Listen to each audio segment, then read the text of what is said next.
On the other side of the meadow, the path resumed.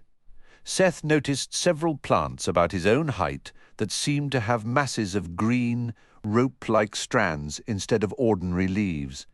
He found a strange comfort in observing the incredible diversity of the jungle's shrubs, blossoms, and trees, a momentary distraction from the perilous task ahead. Renaudin gestured toward a tree whose dangling vines could strangle a person, then indicated a thorny shrub across the trail that bore volatile, explosive pods. When they reached a shallow, babbling stream cutting across their route, Renaudin dropped into a crouch and pressed a finger to his lips. Seth followed his line of sight upstream and spotted a massive red boar as big as a pickup truck, slurping water. The animal suddenly lifted its head, its broad snout twitching, curved tusks like Louisville sluggers gleaming in the dim light. As the beast pivoted toward them, Renaudin rose smoothly, extending one hand toward the boar while the other gripped a dark, dagger-like object that resembled a short unicorn horn.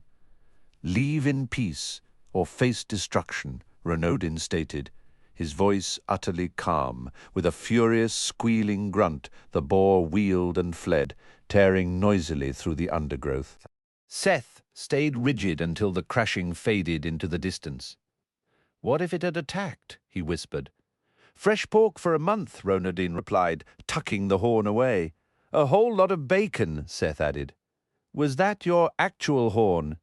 "You didn't see a thing," Renaudin answered flatly. "Right," Seth said. "Must have been seeing things? That kind of thinking will serve you well," Renaudin noted. "Should I have brought a weapon?" Seth asked. Renaudin gave him a long look. "Would you really have stood against that beast with a blade?" Seth offered an awkward smile. "Probably wouldn't have ended pretty. Didn't you used to keep a satchel full of gear?" Renaudin inquired. "The one Mendigo took from you?" "Just odd stuff," Seth admitted. "Like a single glove. There was a knife in there. Should I have grabbed it?" "You never went anywhere without that bag before," Renaudin observed. He drew a short sword from his belt. "A weapon isn't useless in a pinch." Seth took the offered blade. "Thanks." "It's actually yours," Renaudin said. "Mendigo pulled it from its sheath when he snatched you." "Looks expensive," Seth remarked, hefting it. "Let's hope you never need it," Renaudin told him. "Best to steer clear of fights, especially with wild boars. Combat is a final option. Any fool can swing a sword." They forded the stream and pressed on up the sloping trail. To lighten the mood, Renaudin shared a brief, sarcastic tale about a pompous fairy who'd once tried to domesticate a boar, only to end up chased up a tree for 3 days. After cresting a small hill, they faced a vast, muddy crater, a handful of filthy puddles stagnated in the slick, dark muck. On the opposite side, near the base, a polished boulder sat beside a stone archway. "Is that the crypt?" Seth asked, pointing with one hand while the other clamped over his nose. "You got it," Renaudin confirmed. "Did you move that rock?" Seth wondered. "No easy task," Renaudin said. "It was protected by magic. The Sphinx has a knack for unlocking things. The bigger challenge was emptying the pond." "This was a pond," Seth said, grimacing. "Full of what? Sewage?" "Putrid water," Renaudin corrected. "It would have given the sweet bucket a serious challenge." Seth squinted at the dark entrance. "Looks like a cave. How deep does it go?" Renaudin clapped him on the shoulder. "That's your mystery to solve. We need to move. If the Triclops finds us here, we might regret that Boar didn't finish the job." "He's that dangerous?" "You can't imagine how brutal he is," Renaudin said. "This way." Renaudin guided Seth down the gentlest slope of the drained basin. Thick, tar-like mud clung to each step, coating his shoes with sticky filth. Clouds of flies buzzed above the rancid pools. The stench was overwhelming, but holding his sleeve over his nose helped a little. Soon they stood before the stone doorframe, peering into the impenetrable blackness inside. "Time to show what a shadow charmer is made of," Renaudin announced. Consider this a final exam for your skills. Pass or fail, Seth muttered. Exactly, Ronadine agreed. Sink or swim, live or die. Get going. You'll wait here, Seth verified. Either me or the Triclops will be here, Ronadine replied. Or something else equally unpleasant. The quicker you move, the better. Seth didn't like the chill, dank air drifting from the ominous entrance. His gut told him the tunnel ran deep. Got a light? Ronadine produced a wand made of holly wood. He snapped his fingers, and the tip ignited with a soft glow. He passed it to Seth. Nice trick, Seth said, stepping forward. Mind the traps, Ronadine called after him. Seth froze mid-step. What sort of dangers are we talking about? Ronadine gave a casual shrug. Anything you can picture. This tomb was concealed behind a massive rock under a pond on an island crawling with creatures. It's safe to assume there are hazards. Seth took one last look at the clear blue sky and the towering pines encircling the drained pond. With his sword in one hand and a softly glowing wand in the other, he moved through the stone archway into the cool, shadowy interior. Immediately he understood the chill wasn't just from the lack of sun. The uneven walls of a natural cavern gave way to a room built from aged, yellowish stone blocks. In the gloom ahead, he could feel 6 spectral presences arranged in a loose half-circle. Their hostility was a palpable force, a stark difference from the indifferent awareness he'd encountered from wraiths in the Underrealm.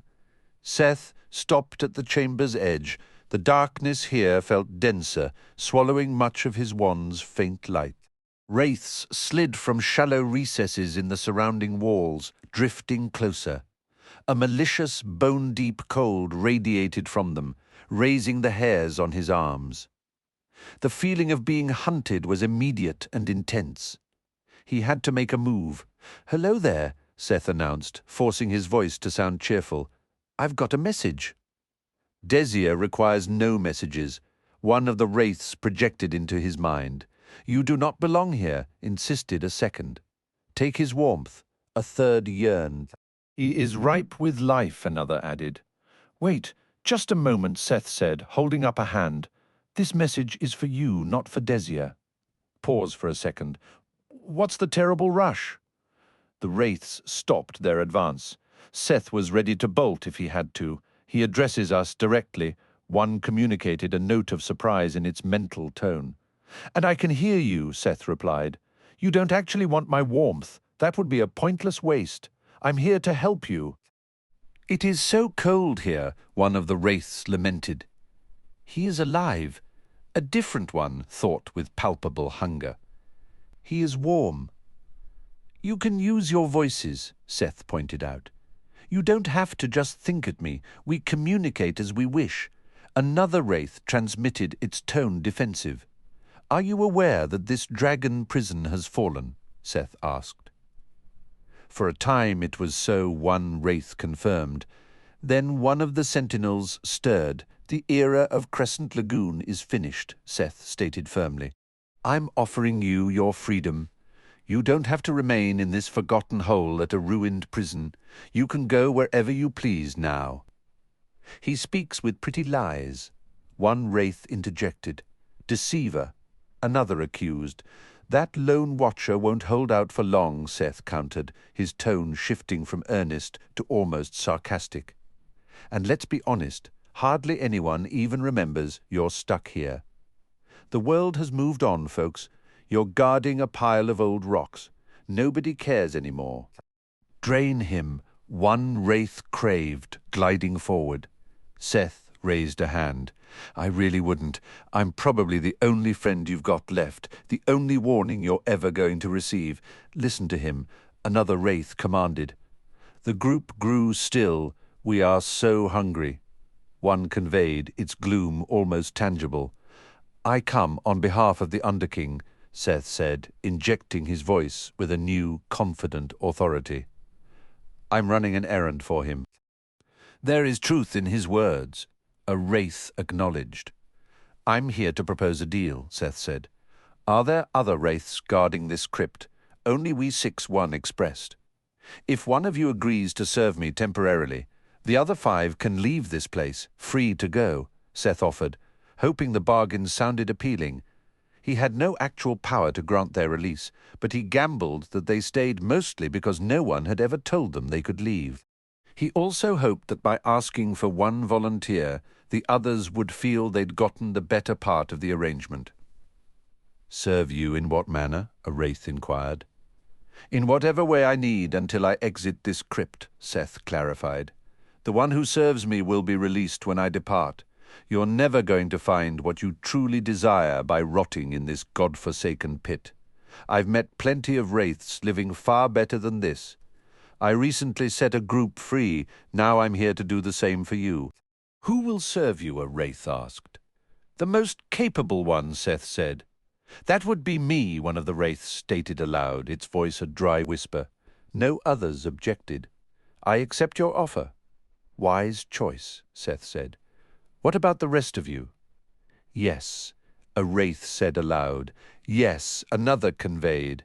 "Yes, I wish to be free, yet I also wish to linger here a while longer." One of the wraiths whispered hesitantly. "I share that wish," the last one murmured in agreement. Seth considered them. "If you vow not to harm me, you may stay. You are free to depart whenever you wish," he offered. "I accept." "As do I." Turning to the one who had pledged service, Seth spoke again. "You who have agreed to serve me, do you swear to cause me no harm, both during your service and after it ends?" "You have my solemn word," the wraith affirmed. A faint smile touched Seth's lips. "Congratulations," he said. "Your journey toward freedom starts at this moment. Might we depart under cover of darkness?" One of the spectral figures inquired. "Of course," Seth replied. "Just ensure you cause me no trouble." All but a single wraith retreated into the shadowy recesses of the cavern walls. Seth felt a knot of tension unwind from his shoulders. He hadn't been certain his offer would be accepted. "Are you prepared for your first duty?" he asked the remaining servant. "Command me, and I shall obey," the wraith answered. "Do you possess a name?" Seth wondered aloud. "You may name me as you please," came the hollow reply. "What about Midnight?" Seth suggested. "If that is your wish," Midnight responded. "I require you to guide me safely to Desia," Seth stated. Midnight's form seemed to ripple. "You said your message was for us," it noted. "My business with her is separate," Seth clarified. "I will lead you to her doorway," Midnight conceded, "but I cannot cross it myself." "Then show me the path," Seth said. The wraith moved soundlessly down a twisting passage of rough-hewn stone. Seth followed, acutely aware that the other wraiths were now at his back. He could only trust that their pact of non-violence would hold before the corridor ended. Midnight halted. "The chamber ahead contains idols.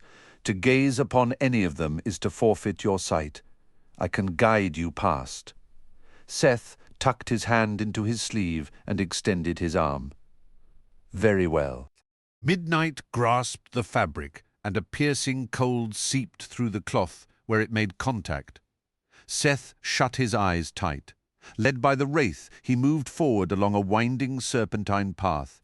With his vision gone, each step was tentative, fearing a misstep or a collision, but his guide navigated flawlessly. "You may open your eyes," Midnight announced, releasing its hold. "We're past the room," Seth verified. "We are." Seth blinked, finding himself in another section of the natural cave. A cynical thought crossed his mind. For all he knew, there might never have been a room of idols at all. This could have been a simple test of his trust. Rubbing warmth back into his chilled arm, he followed as Midnight led him onward. The air grew warmer, and a reddish glow appeared ahead. Rounding a bend, they entered a vast circular chamber. The floor was a bed of hot coals, largely blackened, but threaded with pulsating veins of crimson fire. The heat made the air waver and dance. "Desia resides beyond this room," Midnight stated, hovering at the entrance. "I will await you here." On the far side, Seth could see an open archway. It would require a series of long, desperate leaps to cross. Even from the corridor, the radiant heat was oppressive. The coals burned with a consistent supernatural ferocity, suggesting an enchanted, perpetual smoulder. He edged forward until about 10 feet from the threshold. The heat became intolerable, threatening to singe his hair and skin. He retreated to a more bearable distance. "Can you dampen this heat?" he asked Midnight. "I cannot. These coals mark the boundary of Desia's domain," the wraith replied. Seth flexed his hands, weighing his options. A frantic sprint and jump. He had a strong suspicion that attempt would end with him as a new layer of fuel on the fiery floor. What if he could cool the coals? The room's heat dwarfed that of any ordinary fire. Closing his eyes, Seth concentrated on the blistering waves of energy. He turned his focus inward, seeking the deep, silent cold that dwelled within him, a reservoir linked to the inner darkness. Finding its core, he mentally circled it, identifying the point of most intense frost. Then he willed that cold forth, directing a relentless stream toward the searing coals. The task felt hopeless against such overwhelming heat, but as Seth poured every ounce of chilling energy he could muster, he sensed the temperature of the nearest embers beginning to falter and dip. Good. A whispery, feminine voice brushed against his mind, startling him. This wasn't the way he was supposed to cross, but it was a smart workaround. Seth pushed harder, focusing on smothering the glowing embers completely, just as he had snuffed out the torch with Ronadin. The coals gave in to his will surprisingly easily, and before long he had carved a cool, ashen path straight through the room's center. Yet the fiery beds on either side still pulsed with a withering heat. He remembered pulling cold from within himself to quench flames before. Now he considered if he could summon that same chill to shield his body. Drawing more carefully on his power, Seth wrapped the cold around himself like a cloak, a shivering chill settling into his bones. Holding that protective barrier tight, he sprinted onto the neutralized coals, his boots crunching through ash with every step. Blistering heat pressed in against his icy shell, and he fed more power into it. Finally bursting through the doorway on the far side, stumbling into a short hallway, the oppressive warmth faded, and he let the inner darkness recede after a few more steps. He entered a domed cavern, gasping for air as he raised his holly wand. The circular stone walls were adorned with rough pictograms carved into the smoother sections. Aside from the arch he'd come through, there seemed to be no other exit. "Desia?" Seth shouted into the stillness. "I hear you," the phantom's voice whispered back in his mind, the same faint rustle that had guided him past the coals. "Where are you?" he asked. A short, dark figure drifted into view through the far wall, her form translucent and gauzy, tattered wrappings swirling as if caught in a wind that wasn't there. She wore a wooden mask, crudely carved with holes for eyes, nose, and a mouth, all decorated with strange ornamental markings. When she spoke, the mask's mouth moved. "What business brings a shadow charmer to my domain?" Desia inquired, her voice perfectly matching the one in his head. "I'm searching for a flower," Seth stated. "Elaborate," the phantom commanded. "The Everbloom," Seth explained. "And why should I not end you for your boldness?" Desia asked. "You dismissed my guardians." "I'm here on a task for the Underking," Seth said. Desia made a dismissive gesture with one spectral hand. "What is that to me?" "Isn't he your ruler?" Seth pressed. "The Underking is but one power among many in the dark," Desia said. "I owe him no allegiance." Seth had hoped his mission would grant him more authority. Perhaps she was just positioning herself for a better deal. "I apologize for the wraiths I needed to reach you. You are a shadow charmer," Desia noted, a hint of dry amusement entering her tone. "Access was all you required. Dismissing them was inelegant." Had you left them be, my secrets would remain better hidden from your competitors. I could ask if any wish to return, Seth offered. Unlikely after you so generously offered them freedom, Desir replied. Direct, but effective. I see several notable entities have agreed to instruct you. I also perceive that you have ended some formidable demons. How can you know that? Seth asked. The traces are plain to read, Desir said, the record of your dealings. It is clear you stood before the Underking himself. No minor accomplishment for a mortal. I was telling you the truth, Seth insisted. You may know some true things, Desir allowed, but a mortal possesses very little truth. A mortal speaking truth is like a blind woman attempting a portrait. I know plenty of truth, Seth asserted, his frustration mounting. She was toying with him, and the cryptic act was wearing thin. It was all posturing and power games in these forgotten crypts. It can be difficult to perceive the vastness of what one does not know, Desir conceded, her voice shifting from mocking to something almost contemplative. If I chose to teach you, there is much I could reveal. His focus snapped back. I'm looking for the Everbloom, Seth repeated, grounding the conversation. Merely the Everbloom, Desir echoed. Do you comprehend what you are asking? It's a flower that never dies, Seth said. It is the supreme source of power in these islands, Desir corrected. The Underking desires it. Everyone desires it. What if I refuse to aid you? Am I to be your next victim? I'm not seeking a fight, Seth said, keeping his voice level. Just information. You found a fight the moment you stepped into my crypt, Desir said. You're either a master at hiding your thoughts, or your history is a complete mystery to me, Desir observed. Can you tell me where to find the bloom? Seth inquired. Now that's a much better question, she replied. My knowledge of the Everbloom's whereabouts isn't perfect, but I have a general idea. Will you share it? Why should I? To aid the Underking. Are you here out of loyalty to him or obligation?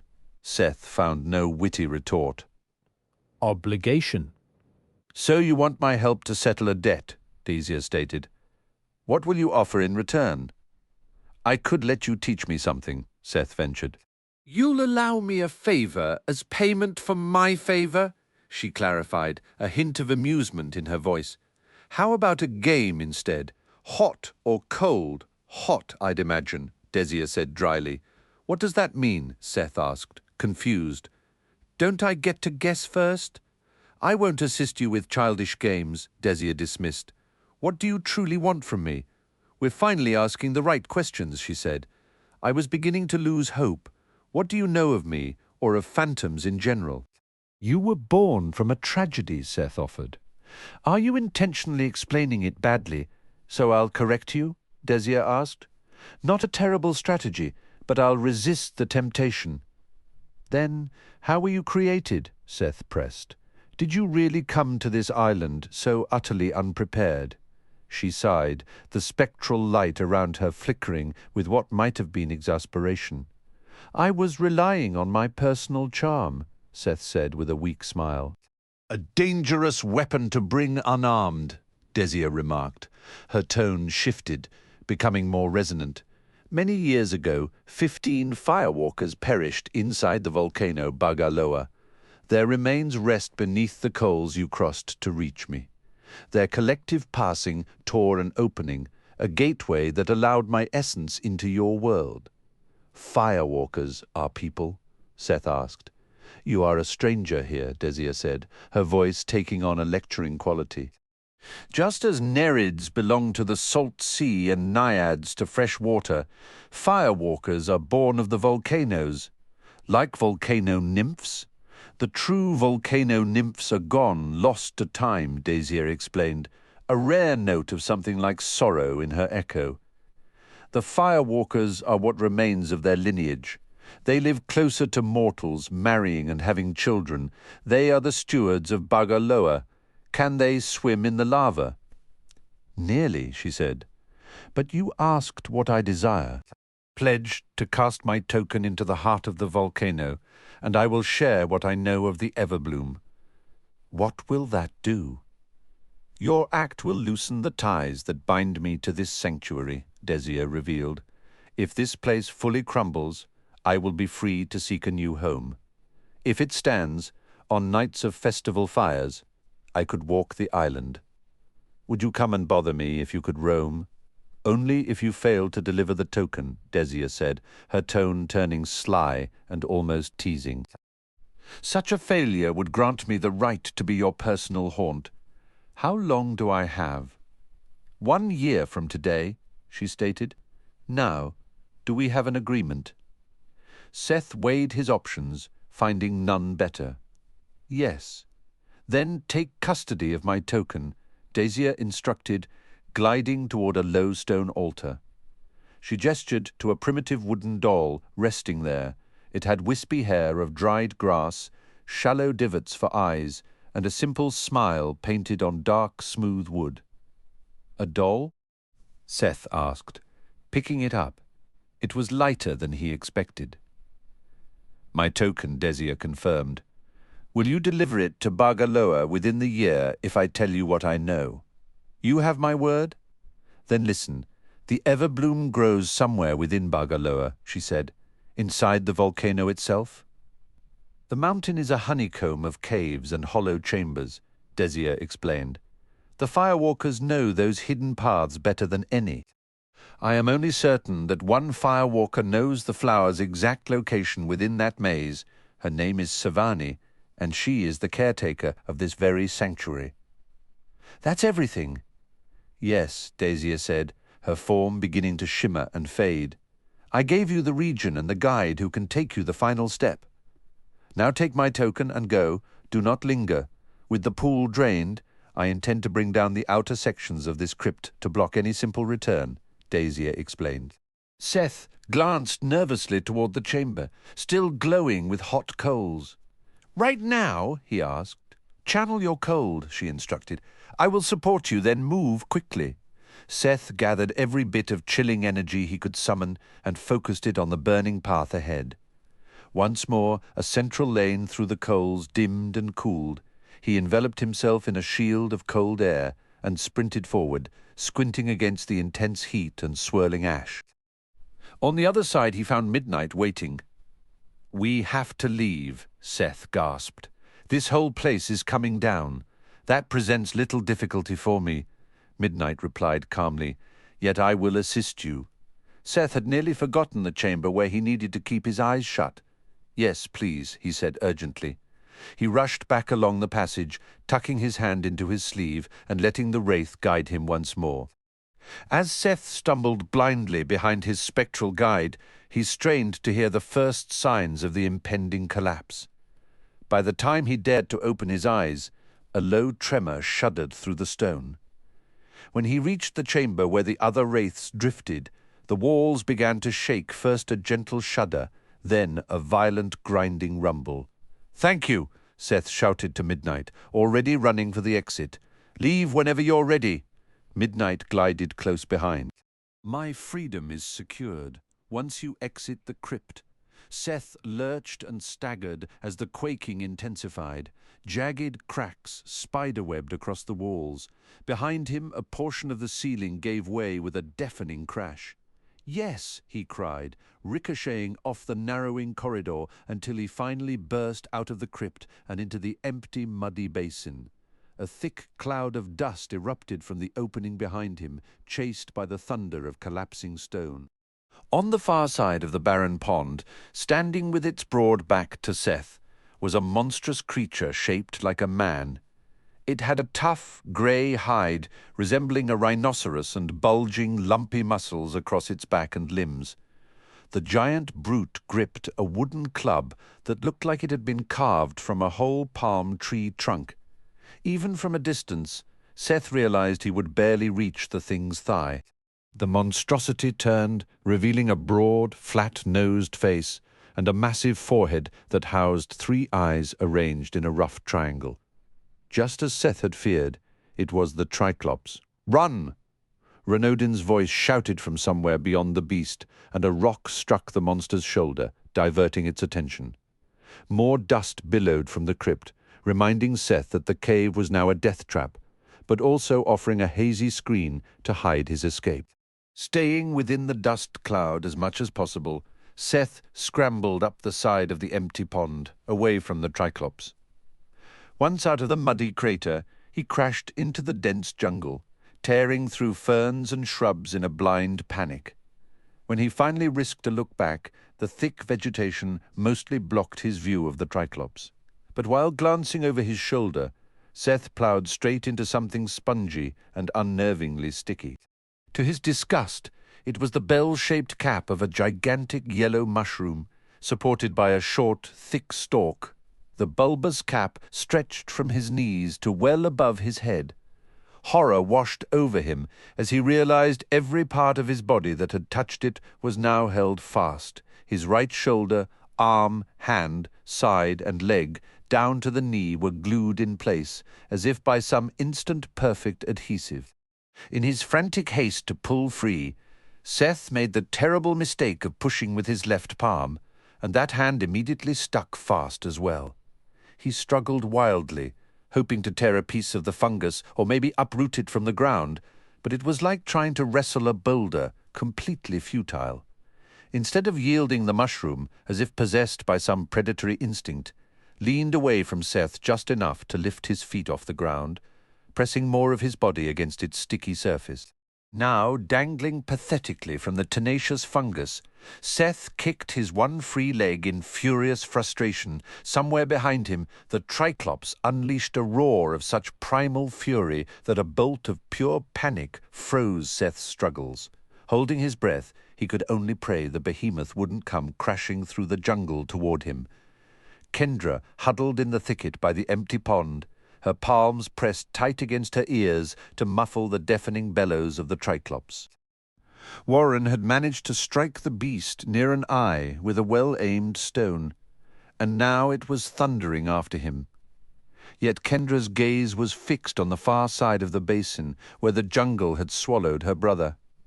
She had come to this tainted place, seeking any hint of Seth's whereabouts, never truly expecting to find him here. The trek had been uneventful, almost peaceful, until the final stretch. Their guide, Hako, a solemn, powerfully built Polynesian man, had steered them along secluded trails, quietly indicating dangers as they passed. During the walk, Kendra had been joined by two fairies, Nia and Baruni. The calm shattered as they neared the pool. Hako raised a clenched fist, halting the group, and moments later Kendra caught the sound of distant branches cracking in the dense foliage behind them. "Mombatu!" Hako breathed, dropping to a crouch and pressing a hand to the earth. "Scatter. He keys in on movement. I'll draw him away." Kendra had bolted from the path with Tanu, the fairies darting beside them, while Warren, Vanessa, Doran, and Knox fled in the opposite direction. Hako's earlier warning echoed. If the Triclops found them, their only hope was to split up and each try to regain the safety of the monkey maze's protected zone. When Kendra and Tanu reached a cluster of bushes at the barren pond's rim, Tanu gestured toward a large fern that could hide her, then scrambled off to find his own cover. No sooner had Kendra ducked beneath the broad fronds than she heard Hako's taunts luring Mombatu. As Hako guided the creature from the jungle into the broad, dry depression, Kendra spotted, to her astonishment, Renodin fleeing into the trees. Hako then tumbled into the muddy bottom of the pond and simply vanished. Whether by skill or enchantment, he became invisible to both Kendra and the furious Triclops, who stomped around the muddy crater, swinging his club in rage.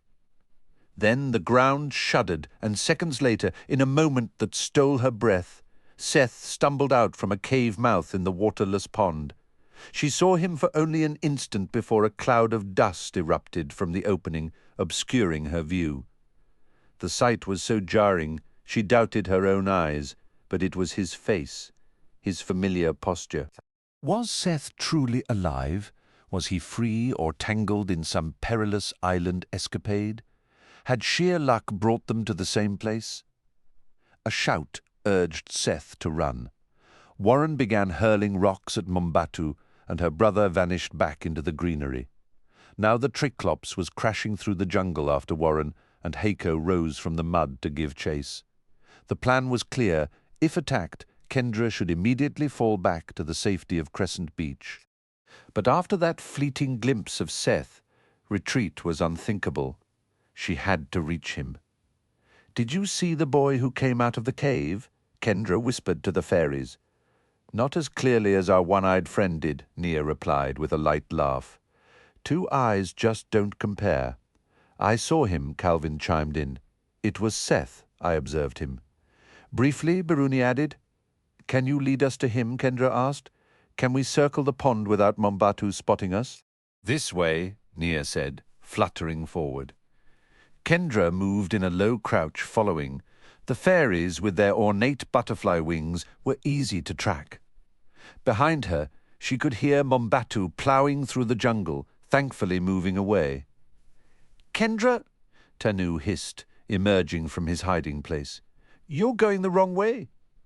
The lagoon is back there." "Seth is here," Kendra said, her voice tight with urgency. "I just saw him. He's here." Tanu gasped, clearly having missed the moment Seth appeared. "The fairies are taking me to him." "I need to get moving," Kendra said. "Stay safe," Tanu insisted. "I'll look after Nox and the rest. We'll pull the Triclops in the other direction." Kendra quickened her steps. If Seth had continued running, he would be far ahead by now. She hoped he had found a place to hide. Regardless, she wasn't stopping until she located him. If he was faster, she would simply have to be more determined. "Baruni," Kendra called. "Fly ahead and search for Seth. Then return and tell me what you see." Baruni zipped away and vanished. Kendra fought through the thick brush, tripping over tangled vines and exposed roots, batting aside large leaves and rustling through patches of ivy. She tried to move both quickly and quietly, succeeding at neither. Another furious roar from Mombatu echoed through the trees, the raw anger in it making Kendra's heart clench with worry for Nox and the others. "Nia, don't forget, I'm stuck on the ground," Kendra said. "Show me the easiest path for someone who can't just flutter over everything, and help me steer clear of any threats." "Avoid drinking from those," Nia advised, pointing to a sprawling vine with cup-shaped leaves. "You'd be seeing visions for half a day." Baruni reappeared. "He's just up ahead." "Is he hurt?" Kendra asked. "He will be, if he stays there," Baruni replied. Kendra broke into a sprint. She leaped over a narrow ditch, pushed through a heavy drape of hanging vines, and dodged between clusters of ferns until she spotted her brother. He was stuck to the side of an enormous mushroom, the color of spicy mustard, his feet dangling in the air. He faced away from her as she neared, one free leg giving a weak kick. Part of her had been terrified she might never find him, or that he would flee if she did, so seeing him trapped was, in a strange way, a relief. But then she recalled the cold, unfamiliar look he had given her back at Stormguard Castle, and she doubted he would welcome her assistance. "Seth," she called in a hushed but urgent voice.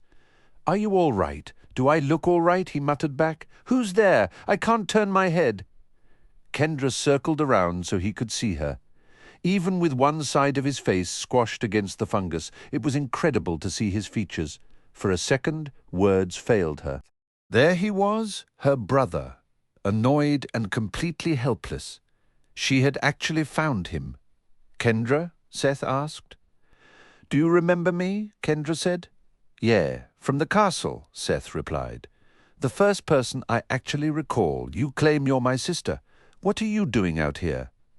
Kendra pushed down the sting of his ongoing amnesia. "I came looking for you," she said.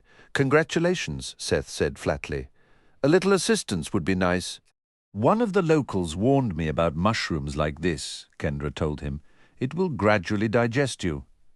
"Unless that three-eyed monster decides I'd make a tasty garnish for his fungal snack," Seth retorted.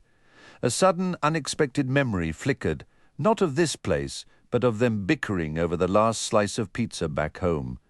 The normalcy of it felt like a small, sharp ache.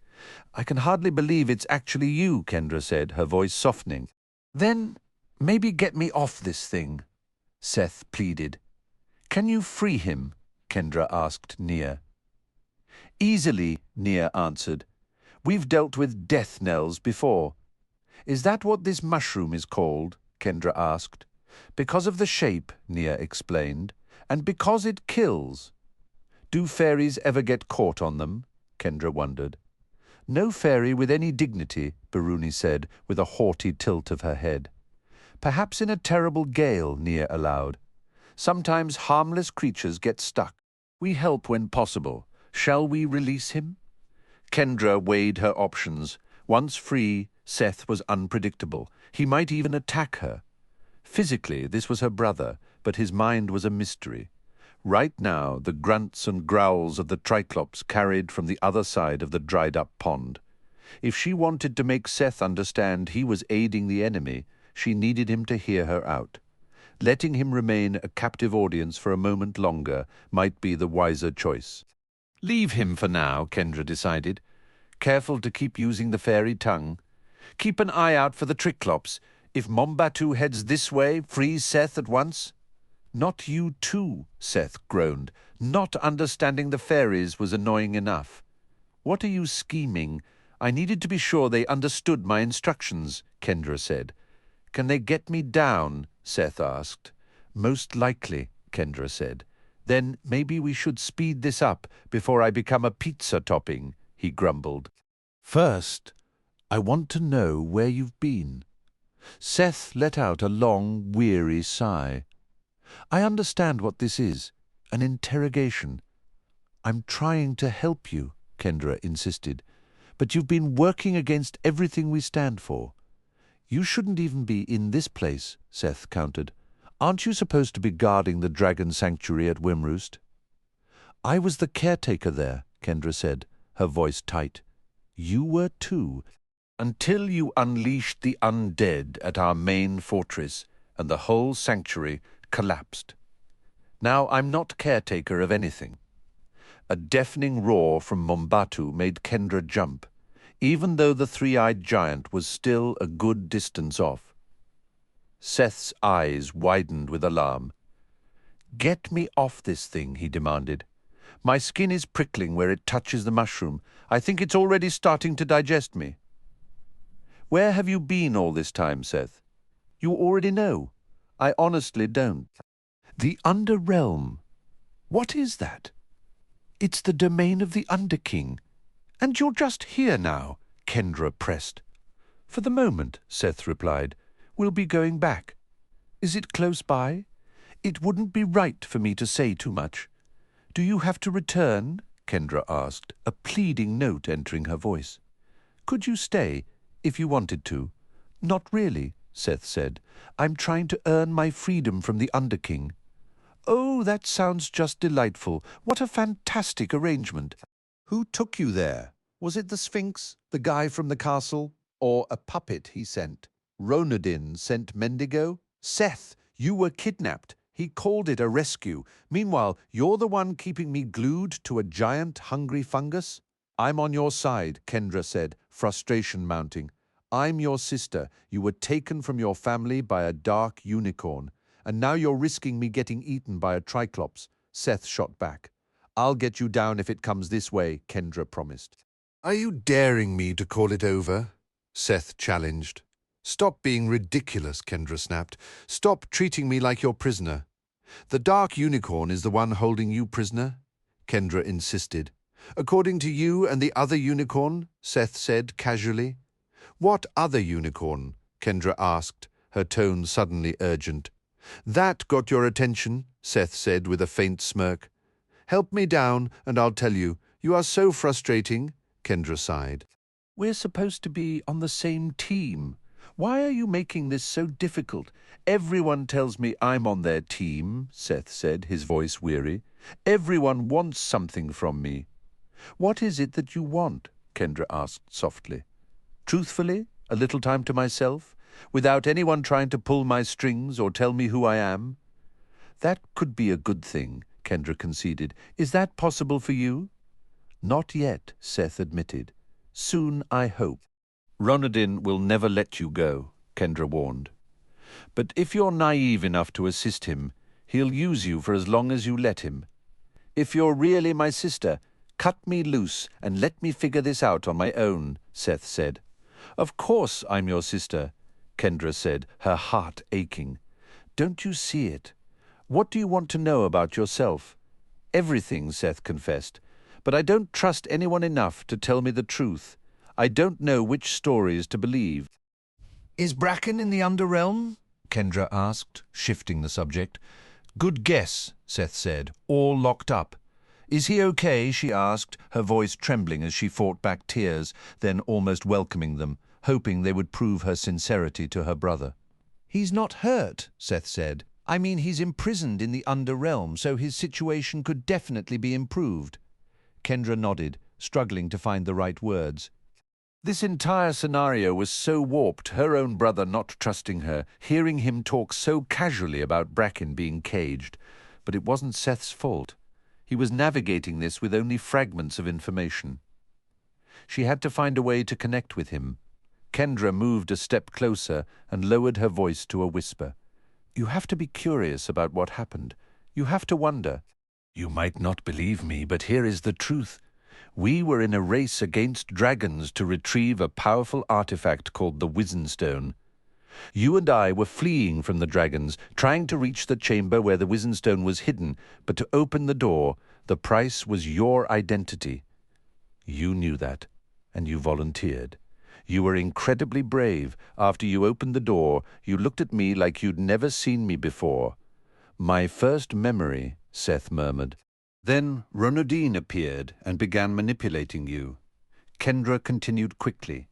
You saw what happened with Humbuggle and the stone. We were teleported away. The Sphinx worked with Ronadin to abduct you using those barrels. Soon after, he had you tearing down the very sanctuary you sacrificed your memory to protect. A tragic tale, if it's real, Seth remarked. You've had plenty of time to polish it. Kendra fought to push past the heavy weight of his doubt. You're naturally inquisitive, she continued. Following rules isn't your strong suit. But you aren't wicked, Seth. You're decent. You've stood against some of the most terrifying foes in all the magical realms. You held your ground and defeated them. You have a genuine heart that has to matter in the end. I converse with wraiths and phantoms, Seth pointed out. You possess dark abilities, Kendra conceded, but you never wielded them for harm. At least not when I knew you. I'm not trying to cause trouble, Seth said. If you're so righteous, why were you keeping all those undead beings trapped in a well? Because they're a threat, Kendra explained. So you lock up anything you deem dangerous? Seth challenged. Dragons, what's next? These preserves shield magical creatures from the mortal world, Kendra said. They also shield the mortal world from the creatures. Ronadin calls them prisons, Seth countered. They might seem that way, Kendra allowed. But the creatures aren't in cages. The dragons hunt freely. The satyrs play their games. They simply live within certain borders. Borders you enforce? Seth pressed. Borders established by treaties, Kendra clarified. Following wars that almost wiped out everything, the wraiths were in a cell, Seth insisted. A very deep one. I suppose the most perilous beings are handled like prisoners, Kendra admitted. I didn't create the system. It may have flaws, but it's unquestionably better than the extinction of humanity. If I say I believe you, will you lower me? Seth asked. I'm not trying to force you, Kendra said. Leaving me strung up on a murderous mushroom feels pretty forceful, Seth retorted. You're altered in some ways, Kendra observed. You're still you, but the vibe is off. Where's your satchel? Left it in the Underrealm, Seth said.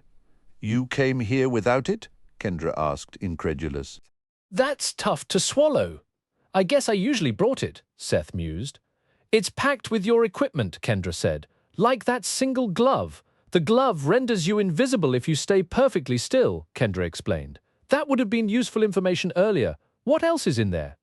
All sorts of things, Kendra said. A knife. You always carry some rope. You have a small Leviathan statue that transforms into a real one if you place it in the ocean and speak the command. What command? Seth asked. I don't know, Kendra admitted. You probably wrote it down somewhere. I could check, Seth said. Assuming I survive this, would that convince you? An enemy could know the same specifics about me as a friend, Seth reasoned. In fact, an enemy might be more focused on using tiny details to manipulate me. A friend might do the same, Kendra said. Or a sister who loves you. You seem earnest, Seth acknowledged. I can tell you genuinely care. That's kindness, at least. I haven't seen that from Ronadine. I only want to help you, Kendra pleaded.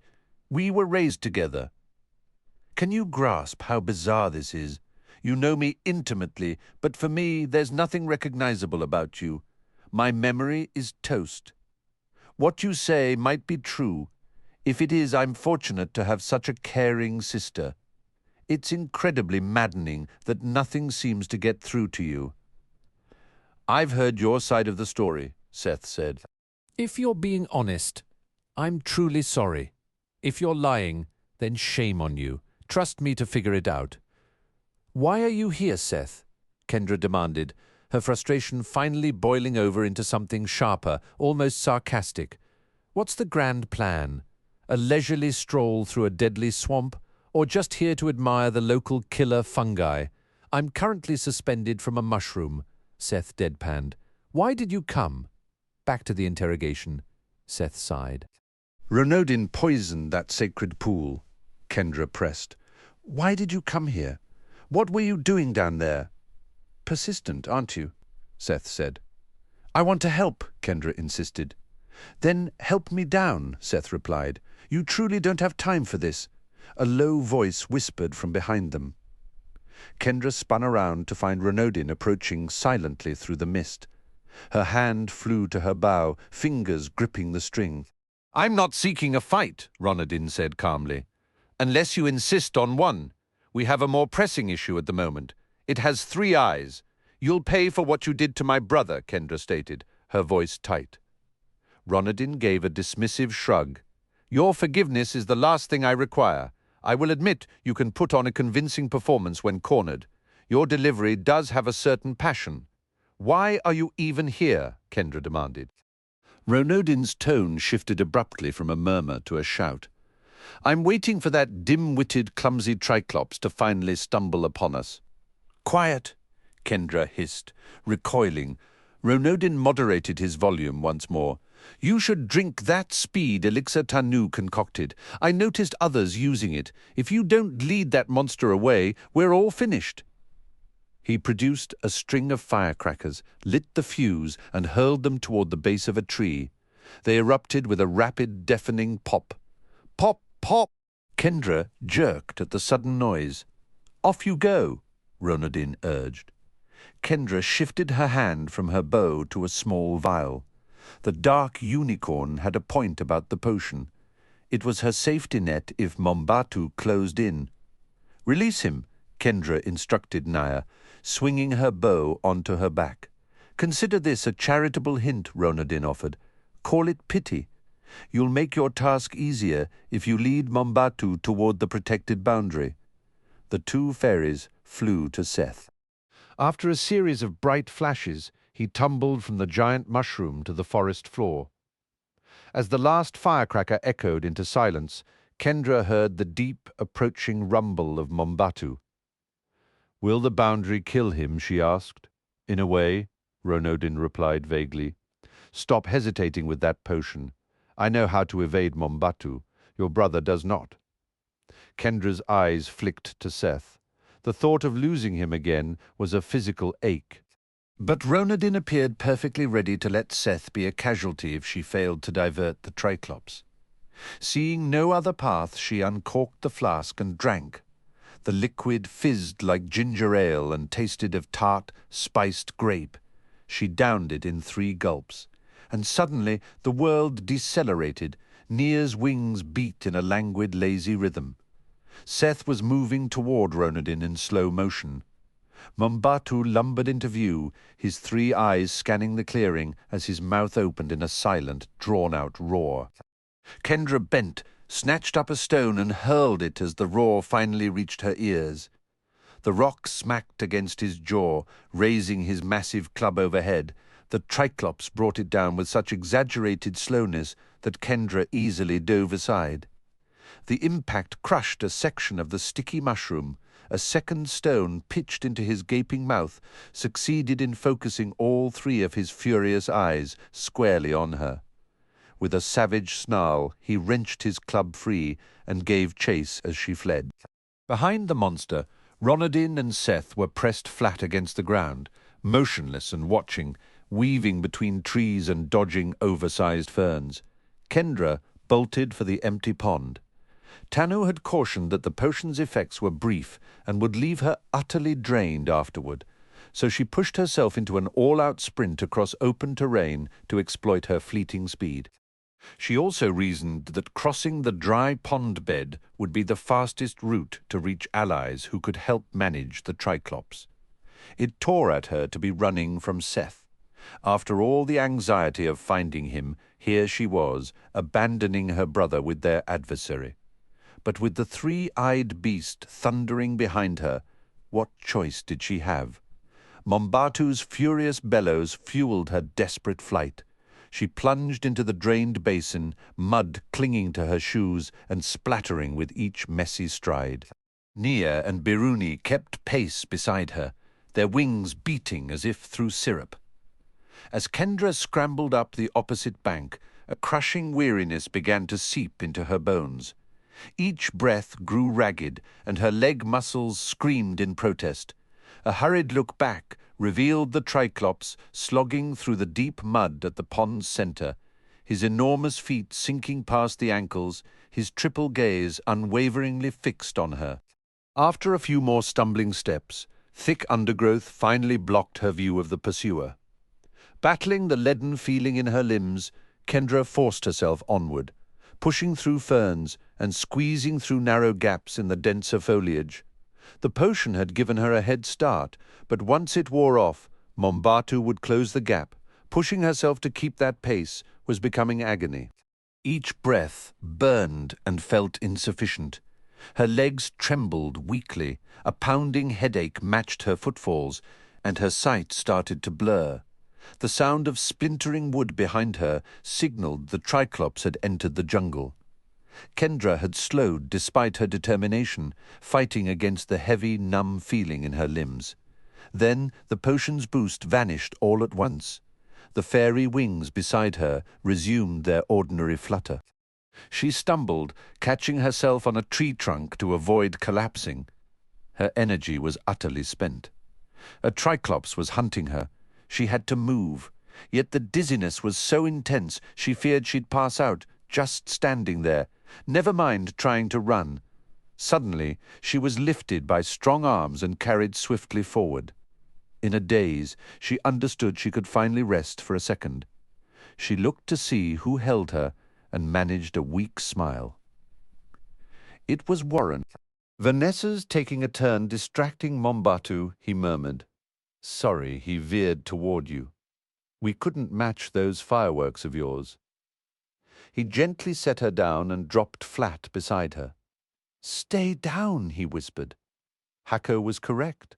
The Triclops overlooks things that aren't moving. Her heart hammering, Kendra let her head rest against the soft forest floor. It felt more welcoming than any mattress. The mental haze will lift soon, Warren assured her. Just rest and let it pass. From not far off, Kendra could hear Vanessa shouting taunts, accompanied by the loud crashes of Mombatu breaking trees. One small mercy with the Triclops, he was never quiet. You could track him by sound from a mile away. Footsteps approached softly. Then Tanu knelt beside her and passed something under her nose. The sharp, herbal sting of his special blend of smelling salts jolted her head up. Her mind cleared instantly, and she wondered how she'd ever allowed herself to stop with a monster on her trail. Nose still tingling, Kendra sprang to her feet. Quietly now, Warren instructed. He and Tanu guided her through the dense undergrowth. The fairies now circled Kendra from a safer distance since she had human company. Her body ached with fatigue, but it was functional again, no longer on the brink of total failure. "That speed brew drains your reserves completely," Tanu explained. "I haven't solved how to counter that side effect yet, but your natural stamina should rebound pretty fast." "That potion kept me alive," Kendra whispered. "We'll see if it sticks," Warren replied. "With luck, we can shake Mombatu for good." "Renaudin suggested that leading Mombatu to the preserve's boundary was our smartest play," Kendra said. "I spotted Renaudin earlier," Tanu added, "but why the border? What's the plan?" "He made it sound like it would disable Mombatu somehow," Kendra answered. Warren frowned. A boundary should just repel him, not finish him. "Renaudin didn't say it would kill him," Kendra clarified. "He had that smug, knowing tone like he was revealing a masterstroke." "Do you trust his tip?" Tanu asked. Kendra hesitated. "Renaudin has been against us, no question. But this felt sincere. Maybe he wants Mombatu gone for his own schemes," Warren mused. "Renaudin is clearly cooking up trouble here on the island. So is it worth trying to herd Mombatu to the border?" Tanu pressed. Kendra thought it over. "I can't guarantee it, but my gut says yes. We have our own mission here," Warren said. "If dragging that Triclops to the edge actually neutralizes him, it would clear our path significantly." "I'll find Hako and get his take," Tanu said, peeling away from them. "Where's Nox?" Kendra asked, with Doran. Warren answered. "I sent them back. Nox used a speed potion. I used one, and now Vanessa has too. Hako manages fine without. Helps that he can vanish. He's like a human chameleon. Is that a magical ability?" Kendra wondered. "Believe so," Warren said. "He tried to describe it once, something about blending his essence with the island so he doesn't draw attention." The logic felt a bit flimsy, but it appeared to be holding up. Kendra felt a surge of energy return to her limbs. "I believe I can run now," she said. "Let's stick with a brisk walk," Warren advised. "We have miles to go, and moving quietly could serve us better than speed at the moment." Trailing behind Warren, Kendra relied on him to navigate the path and steer clear of danger. It was a welcome change to let someone else shoulder the burden of not being devoured by the local flora. "Nia," she whispered. The fairy floated nearer. "Could you keep an eye on Mombatu for us? Give a warning if he gets close." Nia zipped away. "This is beneath my station," Baruni grumbled, "assisting awkward humans in evading a clearly superior creature." "You're helping because I ordered it," Kendra reminded her. "Somehow you gained the Fairy Queen's sanction," Baruni conceded with clear reluctance. "It must have been a charitable impulse. I am bound to comply." A rustle in the thicket to their left announced Vanessa's arrival, her face marked with scratches and glistening with sweat. She offered Kendra a tired nod. "All limbs still attached?" Warren asked. "Hako drew Mombatu away after I ran out of gas." Vanessa explained, "Tanu revived me with the salts, but I'm still shaky." "Do you think, theoretically, if you bit Mombatu, you could influence him while he sleeps?" Kendra ventured. "In theory, yes," Vanessa said. "That hide looks incredibly tough, though. Managing a puppet that size and strength would be a monumental task," Warren noted. Vanessa shot him a weary, playful look. "Would you still care for me if I were hideous and stood over 20 feet tall?" From a very safe distance, Warren replied dryly. A thunderous roar from Mombatu cut the banter short, making them all jump. Delicate, feathery leaves brushed against Kendra, whispering as they passed. Tanu reappeared then, his face flushed and heaving for breath. "Hako decided your plan is worth attempting. We're leading Mombatu toward Crescent Lagoon. He's wearing down, though. This is going to require all of us." "I'll take a turn drawing the Triclops," Warren volunteered. "Should I use another speed potion? We have a few left." "Possibly," Tanu said. "Hold off as long as you can." He gestured ahead. "Head that way.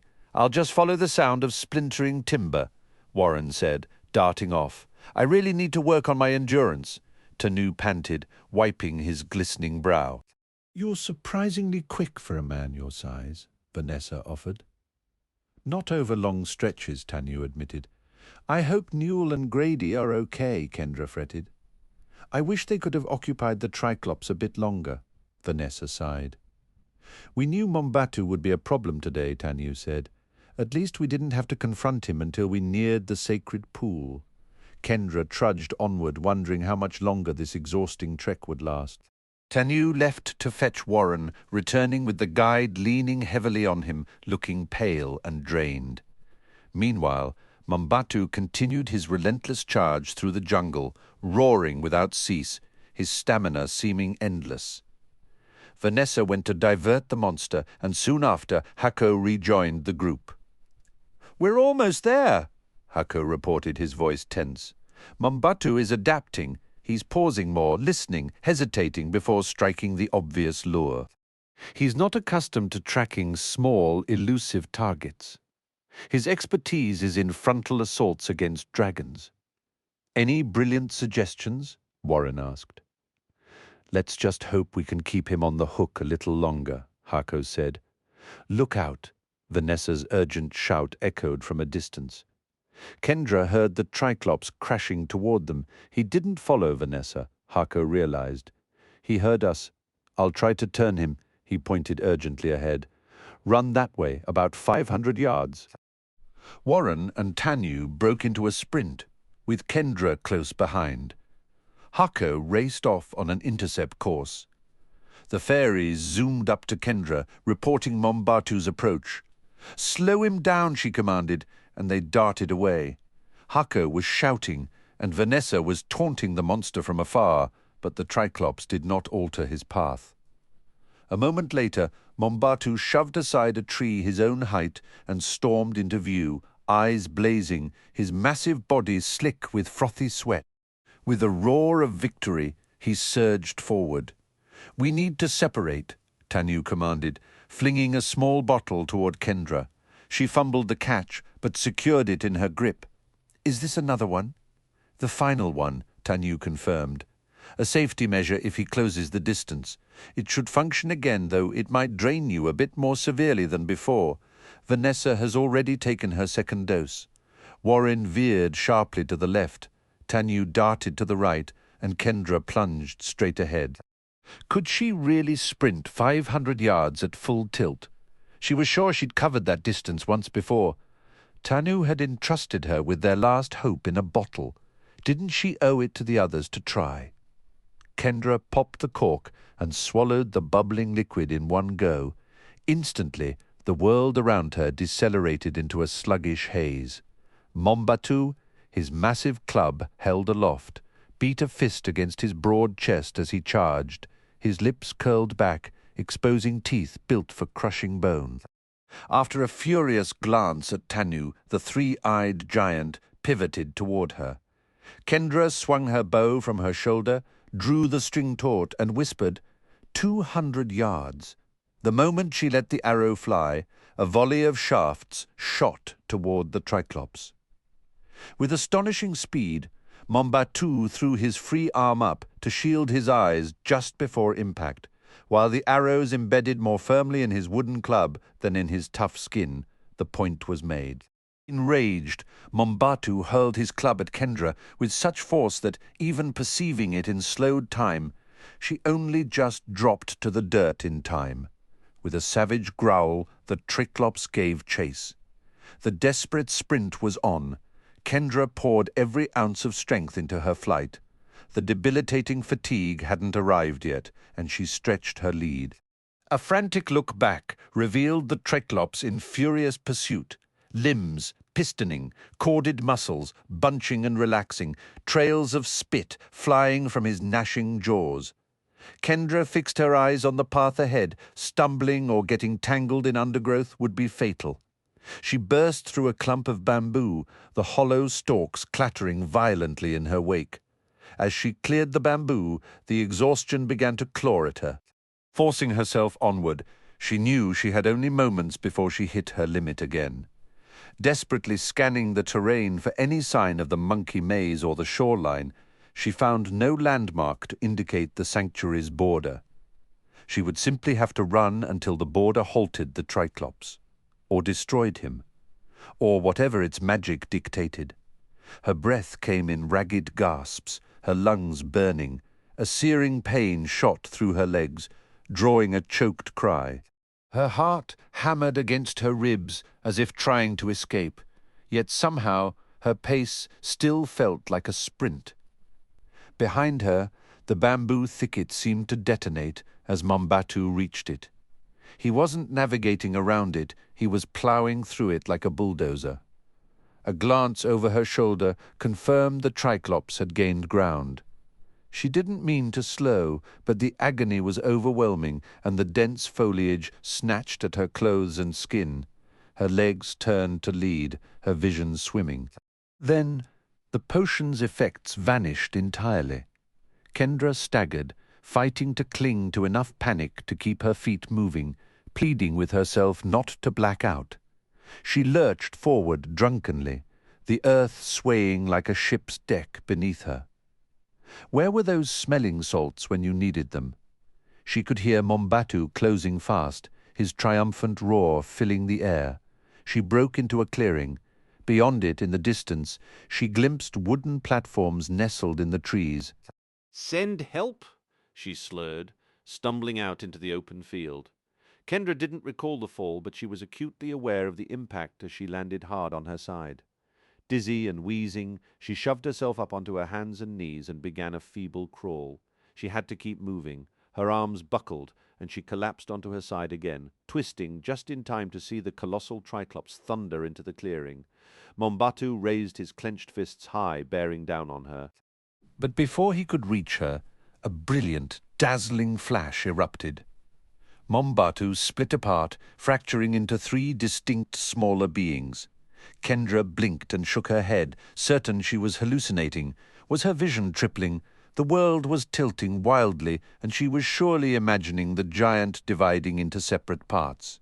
Yet the image refused to clear. The 3 figures remained standing apart. They moved to surround her, looming perhaps 10 feet tall. Kendra squeezed her eyes shut. "Are you all right?" inquired a calm, deep voice. Exhausted, Kendra managed to speak. "I'm so tired. I took a speed potion. You are safe now," a deep, resonant voice assured her. "At least, safe from us. I just need a moment," Kendra murmured, fighting to stay awake.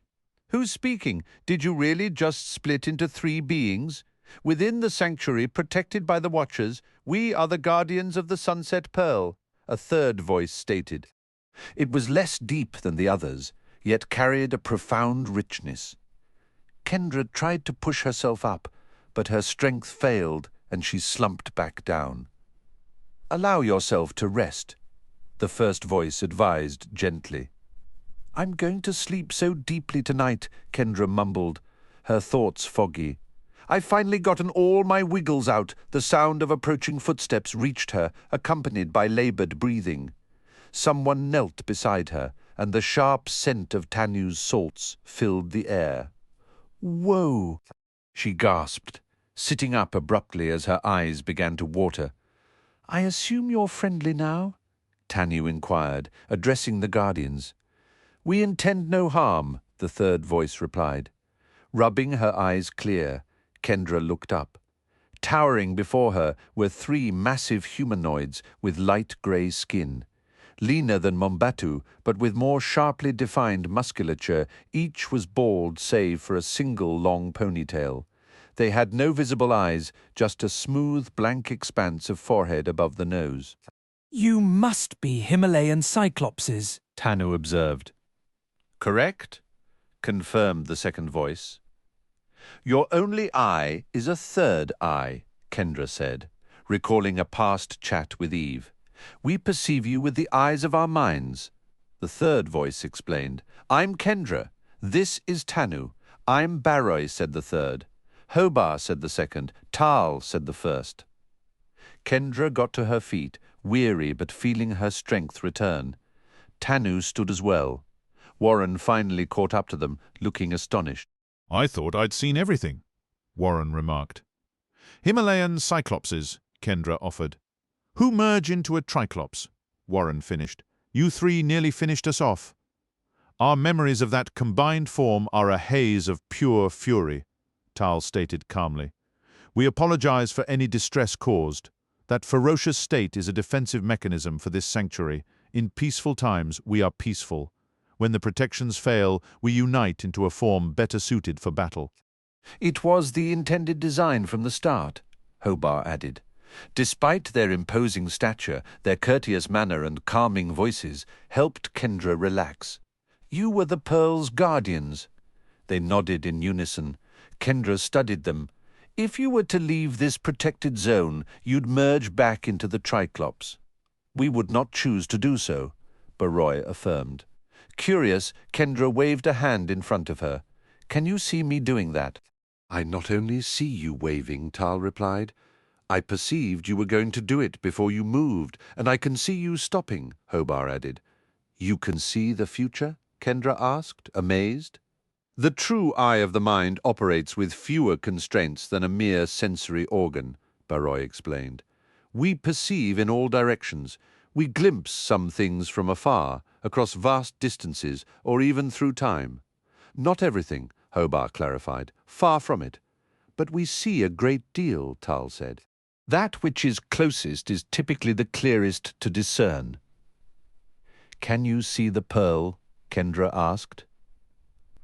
"We cannot see it," Baroy answered, "but we can sense that it has passed into the underrealm." "That's where my brother is being held," Kendra said, her voice tightening. "And my friend. Do not shy away from the depth of your care for your friend," Hobart said gently, a surprising note of warmth in his tone. "Can you help me get there?" Kendra pressed.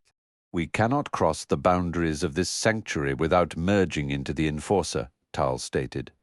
"We certainly cannot journey to the Underrealm." "The Underrealm is both near and far," Hobart mused. "Its entrance is never fixed. To reach it, you must first find the Phantom Isle," Baroy said. "That is no small feat. Is the Underking there?" Kendra asked. "Ruling a domain separate from this world," Tal confirmed. "The island is the gateway." "The Phantom Isle fades in and out of existence," Hobart explained. "Its location is perpetually in flux." Vanessa and Heiko approached. Vanessa looked thoroughly battered.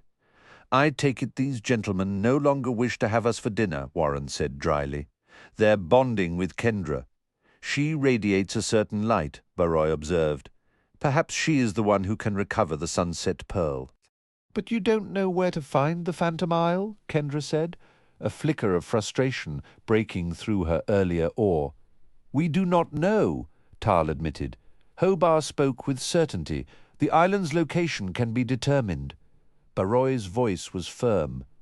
"The fool's treasure must be retrieved," Hako questioned the location. "At Desperation Beach," Warren muttered under his breath. "Doesn't sound like a top vacation spot." Hako considered the task. "Getting that treasure could be tougher than locating the Phantom Isle itself." Baroy corrected him. "Not tougher. Essential that treasure is the key that starts the voyage to the island." Tal turned to Kendra. "You are the one who must finish this journey." Hobart nodded gravely. "We have seen it." Kendra searched their faces. "Will I make it?" They stayed quiet, their gazes lowered. After a long moment, Baroy answered, "That cannot be known." Warren pressed them. "Is that what you all agree on?" Tal explained. "What one of us perceives, we all perceive." Hobart added a quiet footnote. "There are rare deviations," Baroy finished the thought. "We three are a single mind, even when we stand apart." Tal offered a sliver of hope. "Kendra, if you choose to attempt this, success is possible," Hobart laid out the grim alternative. "Should you fall short, others will follow, using what you leave behind." Baroy's voice dropped to a somber tone. "This will continue until no one is left to try, and the shadows swallow the last of the light." Warren tried to sound encouraging. We're going to pull this off. Kendra glanced back at Warren, then at Tanu, Vanessa, and Heiko standing with her. She felt a sudden, overwhelming dryness in her throat, a physical reminder of the weight settling on her.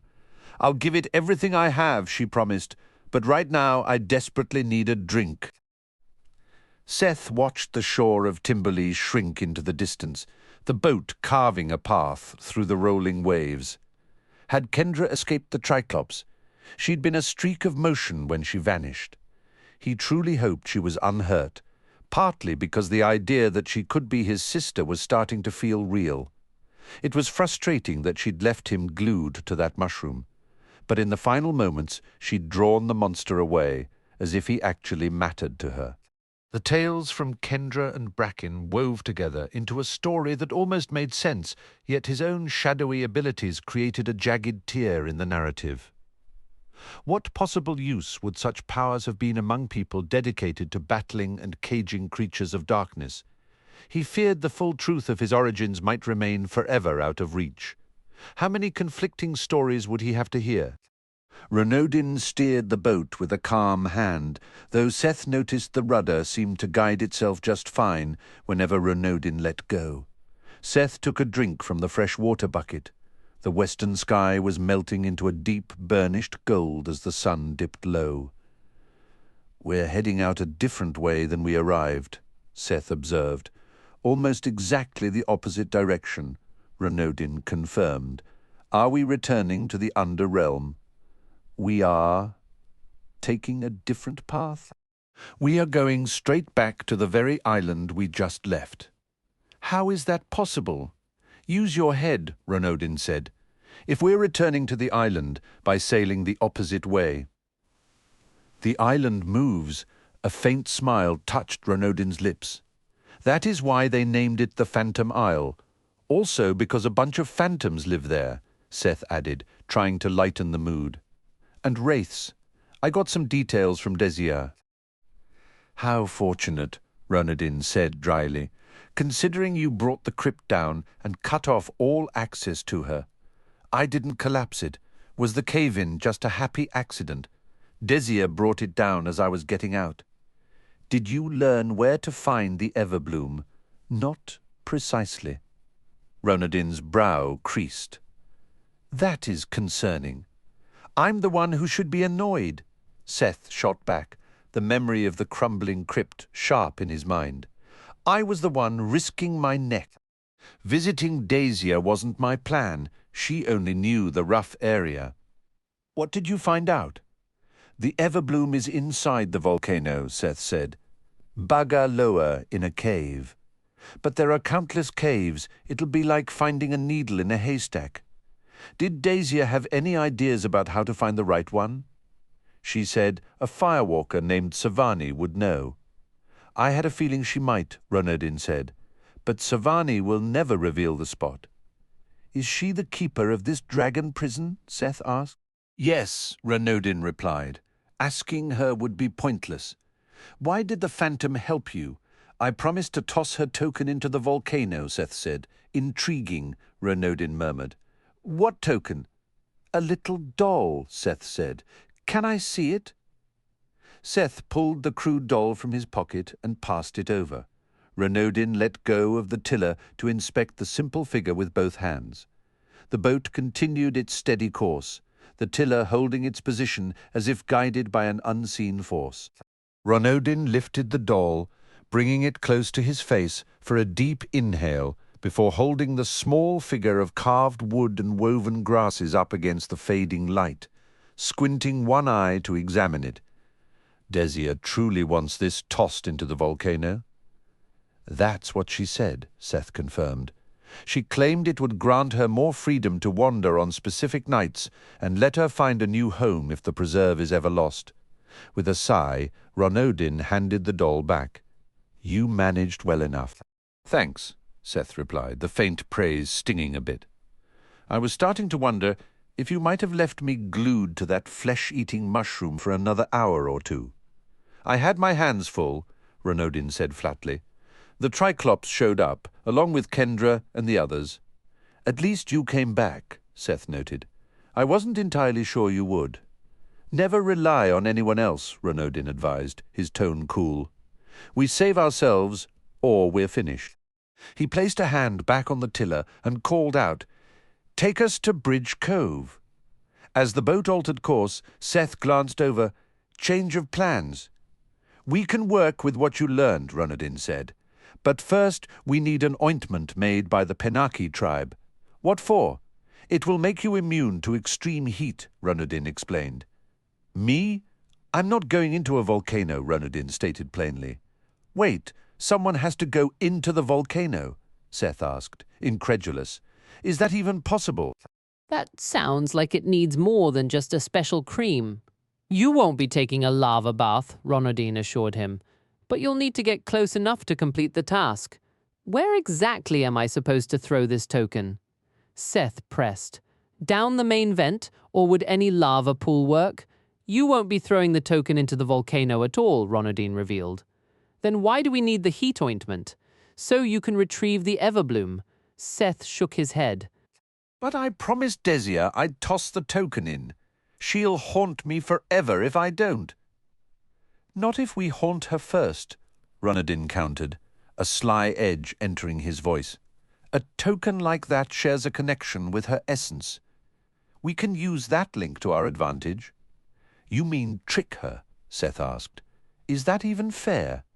Was it fair for a phantom to send you on a deadly errand?" Renaudin shot back, "Especially when she withheld the specific information you were actually after." "She told me what she knew," Seth insisted. "Did she?" Renaudin's question hung in the air. "Are you certain? The clues she offered are vague at best. I already suspected Savani knew where the Everbloom was hidden, and a volcano is an obvious guess. Without precise details, Desia would be getting a favor for nothing. I can use this token to bind her and make sure she tells you everything. You're sure she won't end up haunting me anyway?" "The Phantom will learn you're more formidable than you look," Renaudin said. "If she crosses you, she crosses your allies as well." Seth gave a reluctant nod, but inwardly he wrestled with the idea. Using the token to pressure the Phantom felt like a betrayal. How long until Renaudin might try a similar tactic on him? The sun had fully set now, and as their small boat neared an island, even smaller than Timbuli, the western sky was streaked with brilliant shades of pink, crimson, and violet. Seth watched the colors slowly deepen and then fade. "Are sunsets always this stunning out here?" he wondered aloud. "There's a certain pleasure in watching the light surrender," Renaudin mused, almost philosophically. "Behold Tibba Tibba. It's one of the lesser islands, but it hosts some fascinating creatures and the tribe we're looking for." The island's jungle was broken by bare, rocky outcrops. Low, jagged mountains rose behind a rugged, inhospitable coastline. Their vessel had to navigate carefully between treacherous reefs to draw near. An arch Seth pointed ahead at a natural stone bridge. The entrance to Bridge Cove, Renaudin confirmed. "I wouldn't recommend coming here without an enchanted boat. The currents inside the cove are brutal. Maneuvering between twisted rock formations, the boat slipped under the stone archway. The cove beyond was narrow, hemmed in by steep walls. Inside, the water churned violently, rising and falling with each powerful surge of the waves. "How are we supposed to get ashore?" Seth asked, staring up at the steep cove walls. "I'll stay with the boat," Renaudin replied, pointing to a damp, knotted rope dangling down the far rock face. "You're climbing. Try not to fall. By myself?" Seth questioned, as the small craft drifted toward the rope. "I doubt the Penaki will negotiate with me," Renaudin explained. "As a mortal boy, you should be acceptable. Explain what you require, and promise them a royal kingfisher at dawn as payment." "Is that a type of bird?" Seth asked. "A very rare and enchanted one," Renaudin confirmed. "Where am I supposed to find one?" "You won't," Renaudin said flatly. "That's my task tonight, while you're enjoying their hospitality. Are they cannibals? Seth wondered. If they ate you, it wouldn't be cannibalism, Ronadin remarked with a slight smirk. You're not the same species, then what are they? Seth pressed. You'll find out, Ronadin said. Just be respectful and tell them you need the ointment. Give your word about the kingfisher. You're certain you can catch one? Ronadin's grin widened. I'd stake your life on it. How do I get the bird from you? Seth asked. Return to this cove at first light, Ronadin instructed. You'll see it. He looked upward. Take the rope. The rope now brushed the water near the bow, close enough to grasp. How will I find you again? Seth asked. Just come back here. Ronadin said. The village is nearby. Which way do I go after I climb up? Seth asked. They'll find you, Ronadin assured him. Off you go. With a resigned sigh, Seth stepped onto the gunwale, reached out and seized the rough rope. Leaving the boat behind, he pulled himself upward, knot by knot, making sure his feet were firmly planted before reaching higher. By the time he reached the top, the little boat had already slipped out of the cove. In the fading twilight, Seth spotted 3 small figures approaching, each no taller than his knee, 2 males and a female. They had oversized eyes, slender limbs, and broad, flat feet. Each carried a spear and moved across the rocks with nimble grace, more hopping than walking. Are you the Pinaki? Seth inquired. What brings a human to our shores? Asked the lead warrior, who was sturdier than the other 2. I need fireproof ointment, Seth stated. These are perilous times to travel, the stout one observed. Your need must be urgent. It is, Seth replied. You came alone? The female asked. My friend brought me here, Seth said. He left with the boat. He'll return. Do you intend us any harm? The stout one questioned. No, Seth answered. We shall see, the stout one said. We will take you to our elder. You will stand for judgment. Is that how you welcome all visitors? Seth asked, not thrilled by the idea of a trial. All strangers, the stout one confirmed. Follow us, the female said. I'm Seth, by the way. You may call me Foam Rider. The stout one said, This is Stoner Turner, and she is Starbreaker. They led him away from the cliffs across rocky ground dotted with sparse, fleshy plants. Ahead, where the jungle began, Seth saw a wooden palisade just slightly taller than he could reach. To the Pinaki, the timber fence must have seemed towering. We have a human guest, Foam Rider called out. Small doors swung open at the base of the wall. The Pinaki walked through comfortably, but Seth had to get down on his hands and knees to crawl inside. On the other side, he stood up in a lively village woven with cords strung between huts. Some lines ran all the way to the top of the palisade and into the trees beyond. Many Pinaki travelled along these cords like expert tightrope walkers, their feet curling deftly around the thin ropes. The huts were framed with bamboo, their walls and roofs made of tightly woven leaves. Knee-high torches flickered against the deepening dusk. Foam Rider guided Seth toward a long hut on the village's left side, forcing Seth to duck under or step over dozens of lines along the way. It was easily the largest structure in the settlement, the peak of its roof nearly reaching Seth's chin. The heavy wooden doors swung inward, and an elderly man emerged, his garments adorned with shimmering shells and vibrant feathers. Elder, Foam Rider announced. We have a human visitor who seeks judgment. The aged elder peered up at Seth, his eyes narrowed within a map of deep wrinkles. Greetings, young one. You are far from home, especially now with the sanctuary's defences crumbling. Not all of it is gone, Seth replied. You would be wiser to remain on guarded land, the elder stated, his voice carrying the weight of long experience. These shores and the sea beyond hold many dangers now. I've come for your heat-resistant salve, Seth said directly. The elder let out a soft, incredulous chuckle. You braved the threat of dragons for our famous ointment? It will not shield you from a dragon's breath. Nevertheless, I require it, Seth insisted. So it appears, the elder conceded. Our community can offer you shelter for tonight, but we cannot sustain an appetite of your size for more than a day. My thanks, Seth said. I don't plan to linger. Just the ointment. You would need a considerable amount for a frame as large as yours, the elder noted, a hint of weariness in his tone. Our reserves are dwindling, and the necessary components have become difficult to find. I can offer a royal kingfisher in exchange, Seth proposed. The elder's eyebrows rose, and he gave a low whistle. And where, pray tell, is this bird concealed? A ripple of amused murmurs passed through the gathered villagers. A companion of mine will bring it at dawn, Seth explained. This friend possesses a royal kingfisher? The elder asked, skepticism clear. He is acquiring it, Seth affirmed. He will arrive with it in the morning. Should you provide such a rare bird, we can part with sufficient ointment for your needs, the elder decided. Now come inside the meeting hall so your trial may begin. A buzz of curiosity followed them as the elder retreated into the hall. Seth lowered himself and eased through the entrance.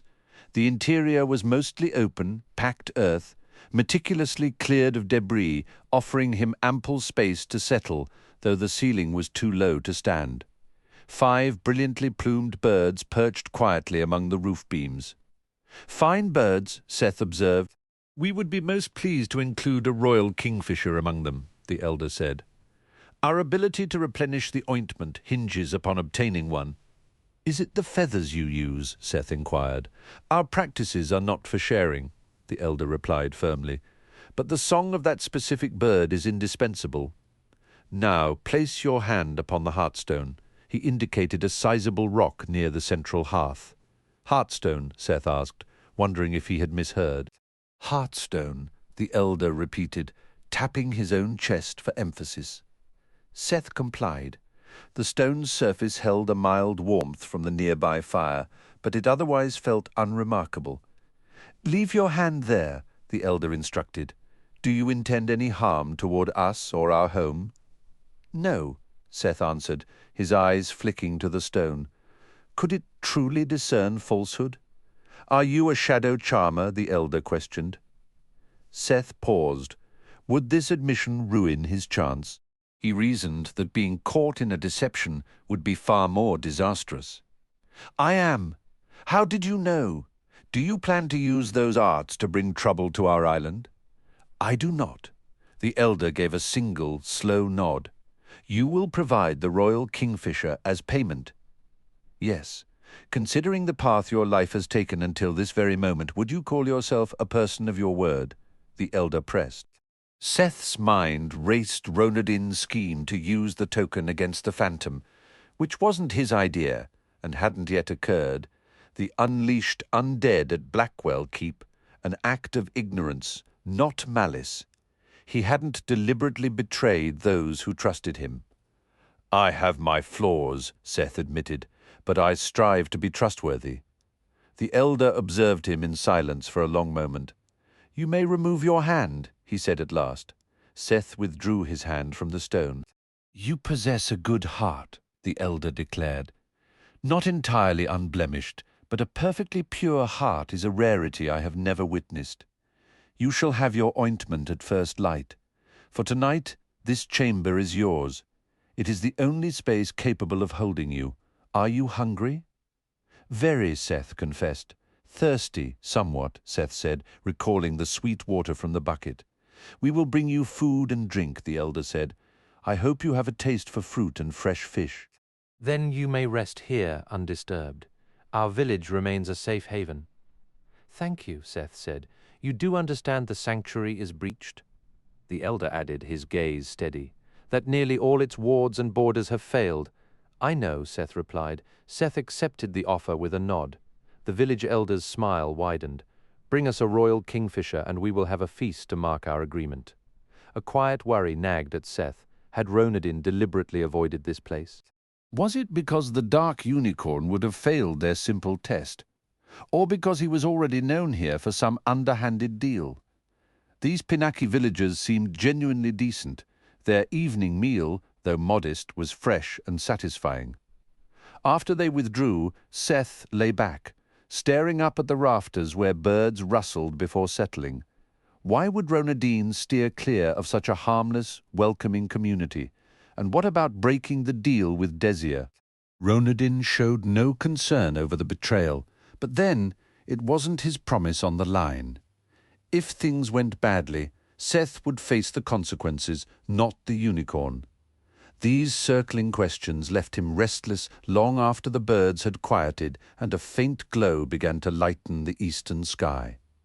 Meanwhile, Kendra reached the northern shore of Crescent Lagoon where the 3 Himalayan cyclopses stood. The ocean was unusually still, the lagoon like a sheet of silver in the pre-dawn light. Inside, Kendra felt anything but calm. The previous evening, after planning a treasure hunt to Desperation Beach with Savani and Tanu, she had discovered Calvin was missing. She'd turned her clothes inside out, called his name, scoured her room, and retraced her steps all the way to the shore. Warren had helped her search the clearing where she first met the Cyclopses, but the tiny hero was nowhere to be found and didn't answer her calls. Warren finally sent her to bed, promising he would return to the corrupted pool to look.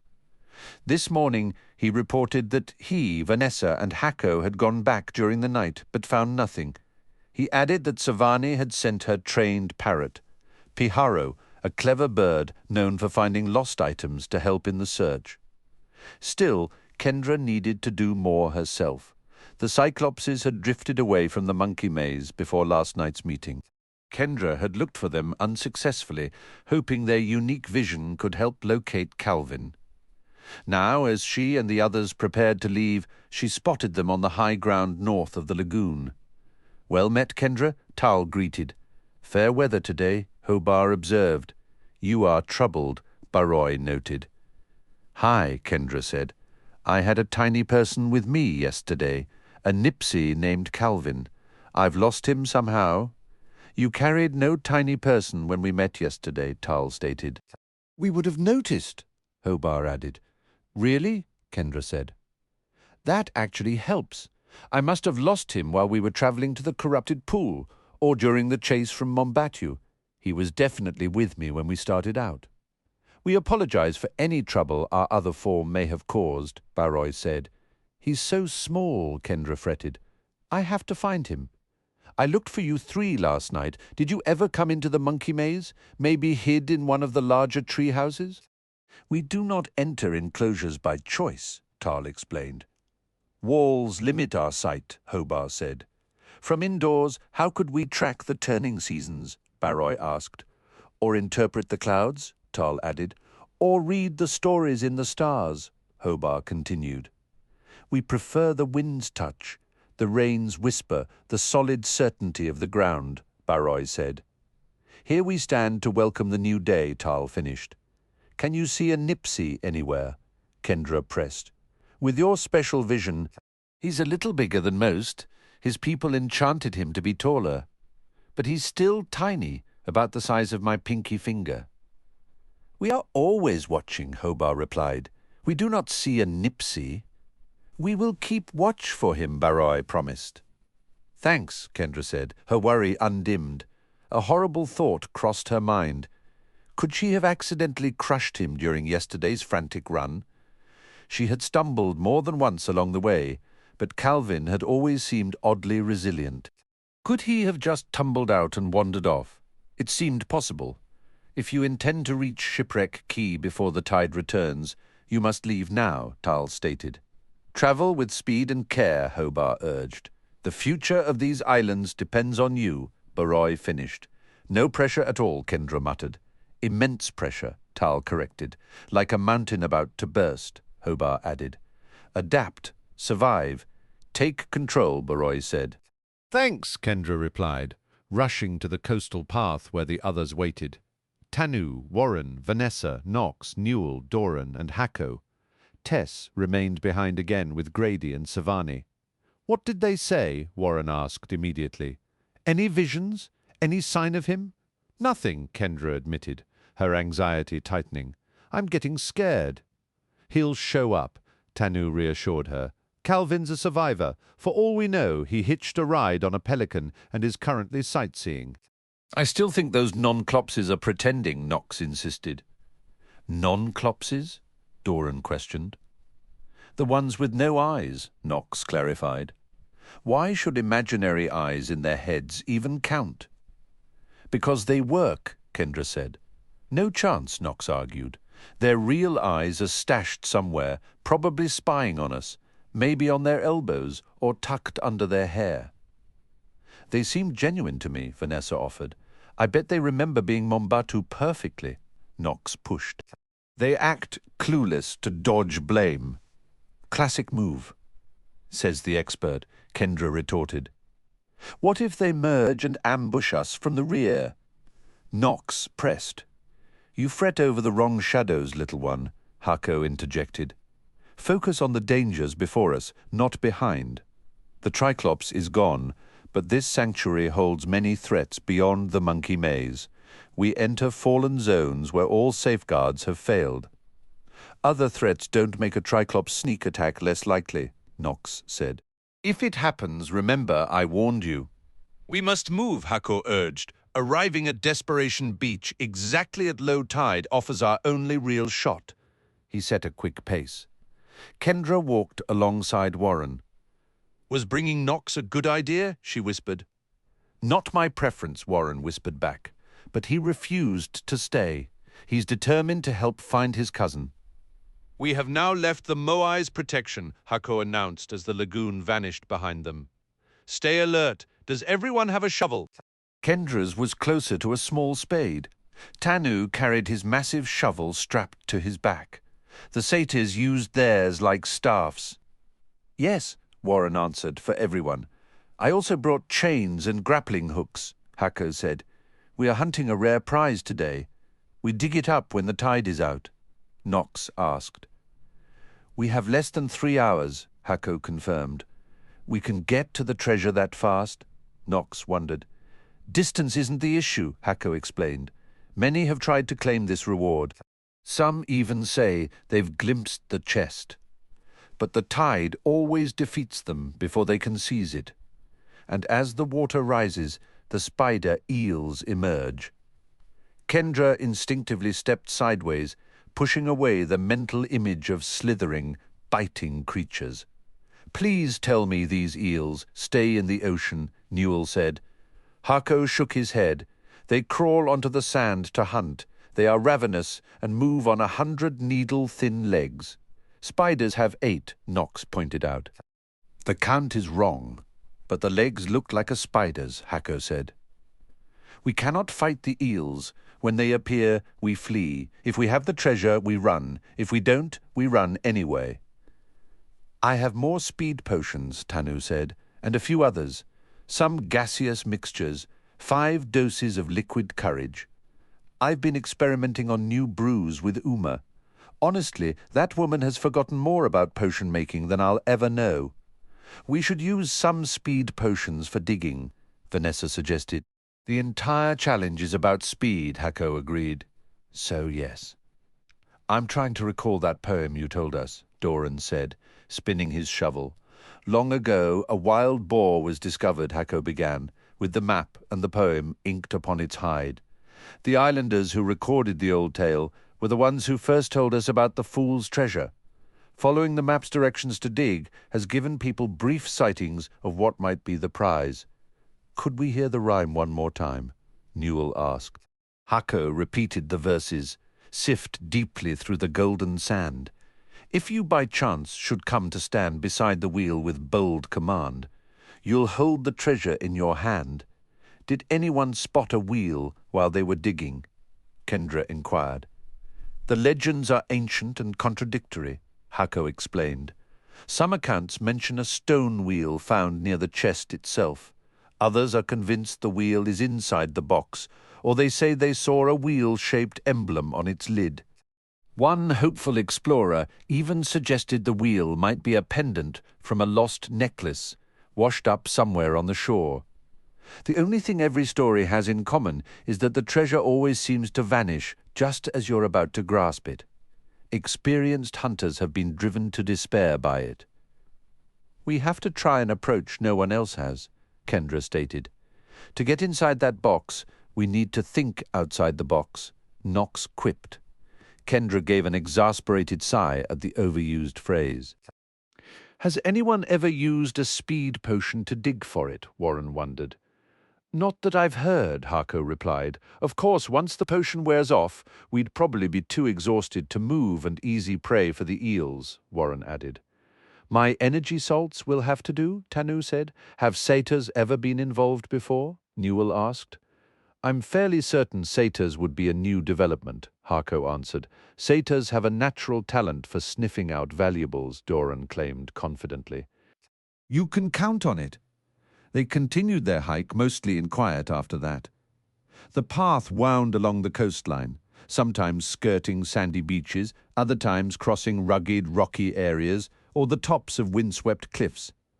Now and then the route veered inland, cutting through dense jungle or soggy marshland, but it always swung back to the ocean's edge before too long. The morning grew brighter and warmer as the sun climbed higher, its light sparkling on the water. Reaching the end of a high bluff, Hako gestured ahead to a slender ribbon of sand, no wider than a city sidewalk, stretching from the mainland to a low-lying island, roughly a mile offshore. The placid sea gently washed against this natural causeway, but didn't submerge it. The crossing to Shipwreck Key will stay above water for less than 2 hours, Hako informed them. Happens twice a day, Kendra clarified. Yes, Hako confirmed. Low tide cycles every 12 hours and 25 minutes. Plenty of shipwrecks around there, Knox asked. Dozens in the surrounding waters, and a surprising number right up on the beaches, Hako said. All the old wooden ships that wrecked here have turned to stone. Petrified ships? Warren echoed, intrigued. We have no idea why, Hako admitted. These islands are full of unsolved riddles. Hooves were not made for trudging through deep sand. Newell grumbled as they started out onto the narrow strip bordered by ocean on both sides. Regular feet aren't great at it either, Knox pointed out, especially when you're wearing shoes. What happens if we're stranded out there? Kendra asked, a flicker of anxiety crossing her mind as she imagined the tide rushing in. Shipwreck Key has a high point that's only about 30 feet above sea level, Hako said. Close to half of the little island gets swallowed by the tide. If we get caught, we'll just have to wait it out. But with the protective magics inactive everywhere except Crescent Lagoon, let's make sure we don't get stuck. Kendra kept her eyes on the water as they walked. Starfish dotted the shallow areas, and every so often a stingray would glide past, its wide fins moving in a smooth, undulating motion. The sandbar gradually became wider as they progressed, finally merging with the shore of Shipwreck Key. The center of the islet was thick with tall palm trees, flanked by expansive beaches of pure white sand. A sudden, sharp worry for Seth pierced her thoughts. Where was he right now? Could he possibly be on one of these very islands? From what she'd gathered, he seemed to spend most of his time in the Underrealm. The idea of Ronodin guiding him was deeply unsettling.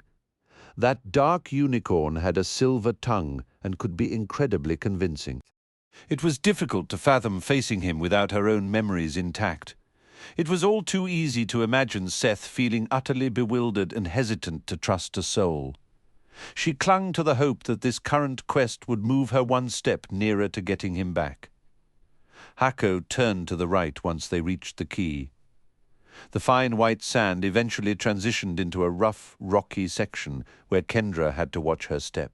Small crabs, none larger than a bar of soap, scrambled for cover as the group approached. Some of them skittered sideways with one claw held high, looking for all the world like tiny referees signaling a touchdown.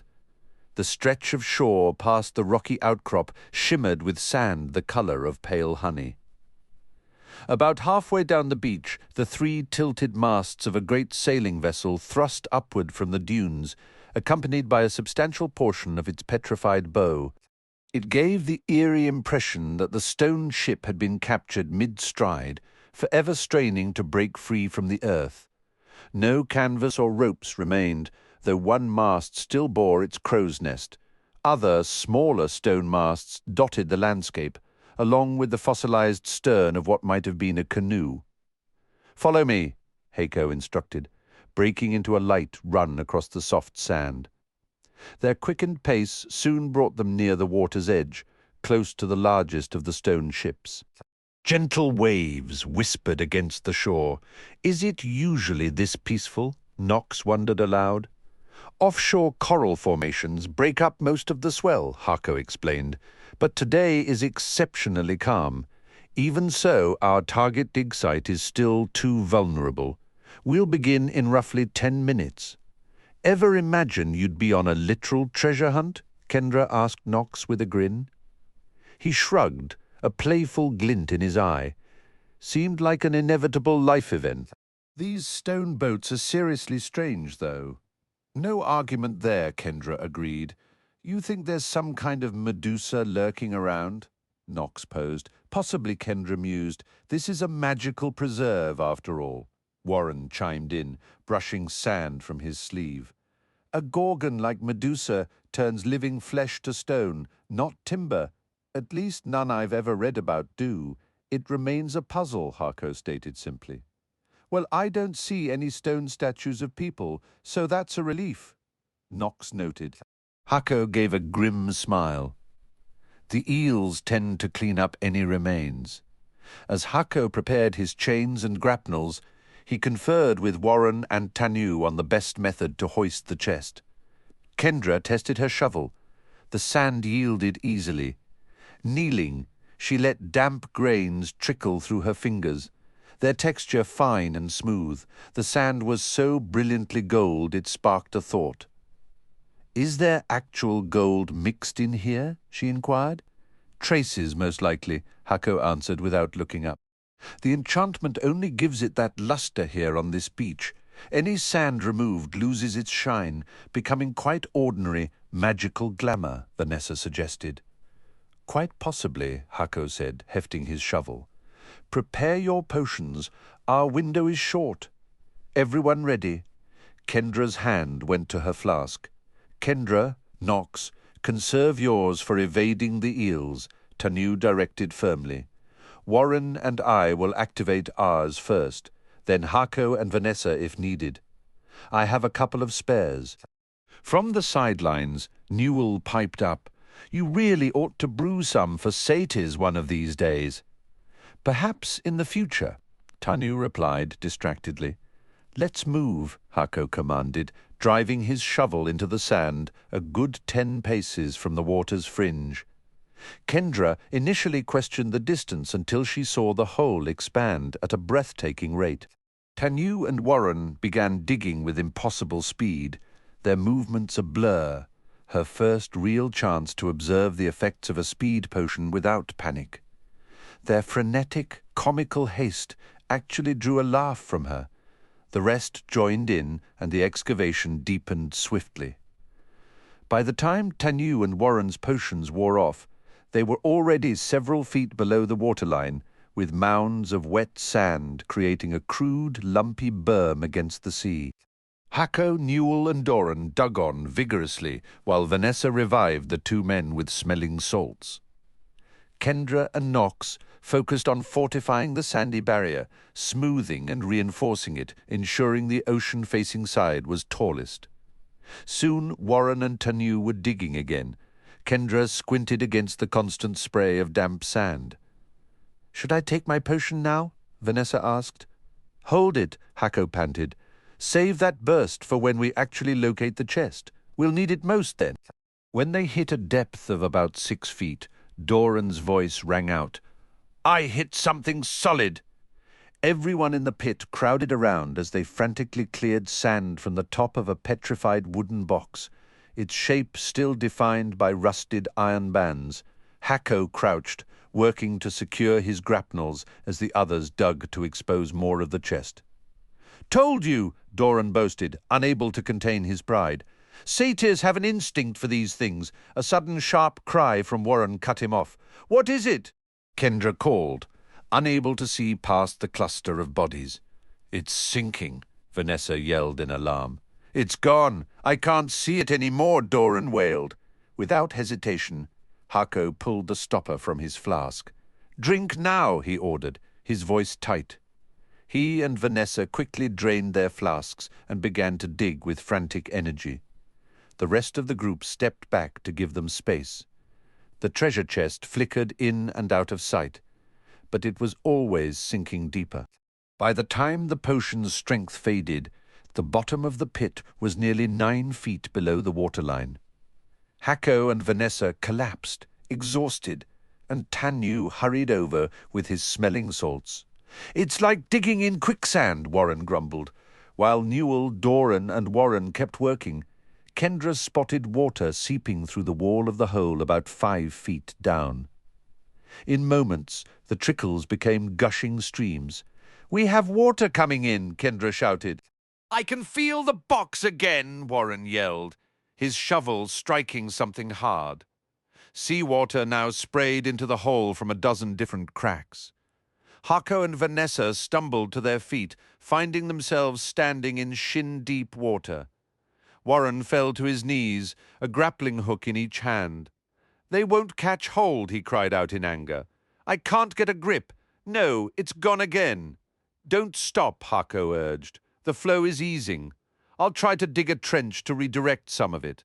"But the tide hasn't even returned yet," Tanu argued. "Where is all this water coming from? The fool's treasure is famous for being hard to catch," Hako replied.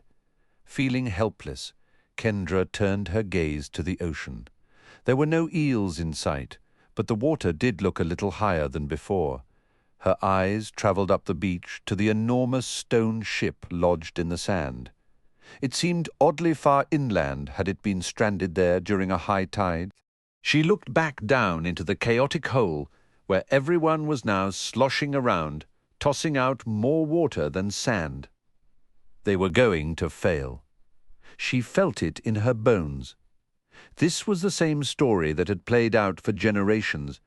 Hako's map had been followed countless times. People had dug right here, and every single one of them had walked away empty-handed. As she stared at the ship's masts spearing up from the beach, a line from the old poem echoed in her mind. An idea wild and sudden took shape. It might be completely absurd, but was it any more ridiculous than chasing a sinking chest through a flooded pit? "Everyone," Kendra announced, "I have something to try." "The ship has a steering wheel," Kendra explained. "What if the treasure is actually near the wheel of that petrified ship?" Still digging, Hako grunted and recited the verse from memory. "Sift deeply through the golden sand, if you by chance should come to stand. Beside the wheel with bold command, you'll hold the treasure in your hand." "The map and the poem are as old as the treasure itself," Hako said. "The map marks this spot. We've all seen the chest right here. It's called the Fool's Treasure for a reason," Kendra insisted, a new conviction hardening her voice. What if everyone had been tricked, playing the same losing game for centuries? It stays hidden because everyone has overlooked the same clue. It's sinking for a purpose. The poem mentions a wheel. Have you ever seen one here? "No wheel," Hako answered bluntly. "Just a chest that won't stay put." "I'll go check it out with Kendra," Vanessa offered. "There are too many of us crammed in this hole anyway. Give me a hand up." Newell and Doran helped boost her out. "We'll come along to supervise," Newell said. "I've got a sense for these cursed treasures." "And I'll keep watch for eels," Doran added. With shovels in hand, Kendra and Vanessa sprinted toward the stone ship. Running across the deep, dry sand was slow and clumsy work. "The wheel should be near the stern," Vanessa panted as they ran. "If I remember ships right, it'll be just behind the third mast." 3 stone masts rose from the sand at identical angles, the foremost one almost fully exposed.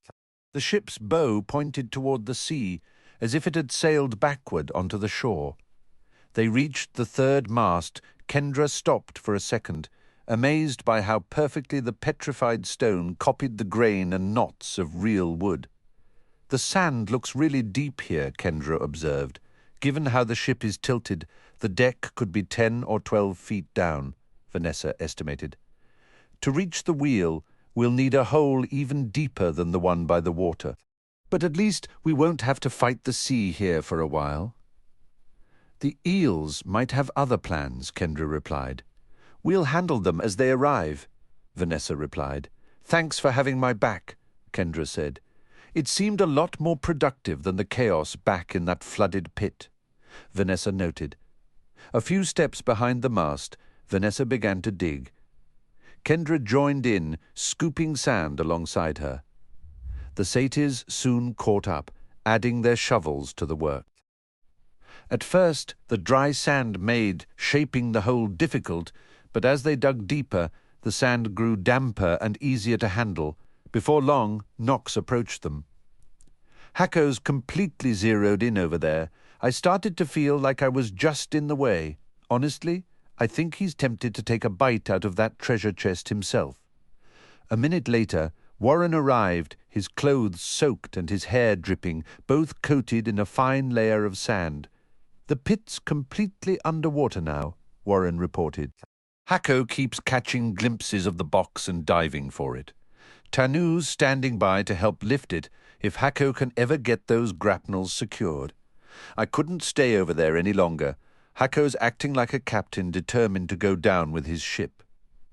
Warren drank his second speed potion and handed one to Vanessa as well. They worked with frantic energy, kicking up a miniature sandstorm. The others turned away, still digging, their backs steadily peppered with flying clumps of sand. By the time Warren and Vanessa finally collapsed, the hole was nearly 6 feet deep. Knox ran off to borrow some smelling salts from Tanu. He returned with both Tanu and Hacko, who looked half-drowned. Tanu used the salts to revive Warren and Vanessa. "I really wish you all had stayed at the treasure site," Hacko said, his tone edged with frustration. "We could have used every pair of hands. I actually touched the thing several more times." Kendra felt a spike of irritation at his scolding. She didn't believe her presence would have changed anything about retrieving that petrified treasure box. They'd all been there for multiple failed attempts before the hole flooded. "We're trying this approach," Vanessa said firmly, picking up her shovel again. "Not for much longer," Hacko warned. "This beach is almost perfectly flat. When the tide turns, the water rises fast. At high tide, the sea covers the entire beach all the way back to the tree line. And let's not forget about the eels." "Just help us dig for now," Vanessa insisted. Kendra felt a surge of gratitude toward her. Hacko had clearly become single-mindedly obsessed with the treasure box and saw no merit in her idea of digging toward the ship's wheel. But what if they actually found the treasure here? And even if they didn't, they could at least rule out the ship wheel's connection to the poem. Tanu took another potion to speed up their digging, but Hacko refused. With many shovels at work, the hole quickly widened and deepened. Kendra moved to the top with Knox and Newell, clearing the displaced sand away from the rim. "I think I've hit the spokes of the wheel," Warren shouted. Kendra peered down as Warren brushed away more sand, exposing the top of the stone steering wheel. Tanu sat off to the side, catching his breath, as Vanessa revived him with the smelling salts. "Let's uncover it and get out of here," Hacko said, his voice dripping with skepticism. "If this leads to anything useful, I'll eat my shirt." "What's that?" Knox called out, pointing toward the ocean. Kendra shifted her attention to the sea. The water had crept noticeably closer since she last looked. A scuttling motion from the surf caught her eye. A serpentine body slithered forward, aided by dozens of legs that crooked up to the sides like a spider's. Its ugly head was larger than a basketball, its fierce mouth crammed with needle-like teeth. "A spider eel," Kendra cried. "It's enormous!" "Stay down and keep quiet," Hacko ordered, scrambling out of the hole. "That's a scout. Once they spot us, they'll swarm. The eel moved in erratic bursts, first one way, then another, its mouth gaping open in rhythmic pulses. After a few tense moments, it retreated back into the sea. Farther down the beach, Kendra spotted another eel emerging from the water, then two more. When she checked the progress in the hole, she saw the steering wheel was mostly uncovered. Knox was shoveling furiously around it, having taken his speed potion. Kendra still had hers tucked away. Should she use it to help dig or save it for a quick escape? An eel with a head as large as a duffel bag emerged from the water, pushing farther onto the sand than any of the others had dared. It was a good 100 yards to the left of the ship, its serpentine body stretching an easy 40 feet. Kendra watched it intently, a cold knot forming in her stomach.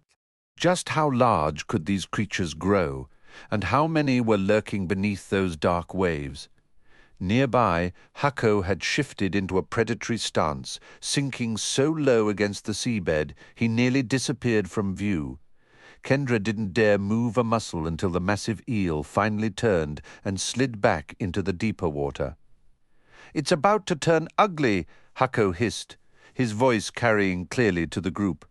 "If we linger much longer, we'll be nothing but bones." Kendra knew the moment had arrived. With a final glance at the churning water, she swallowed the potion and slipped down into the excavation. The world around her seemed to slow to a crawl as she began to dig with frantic urgency.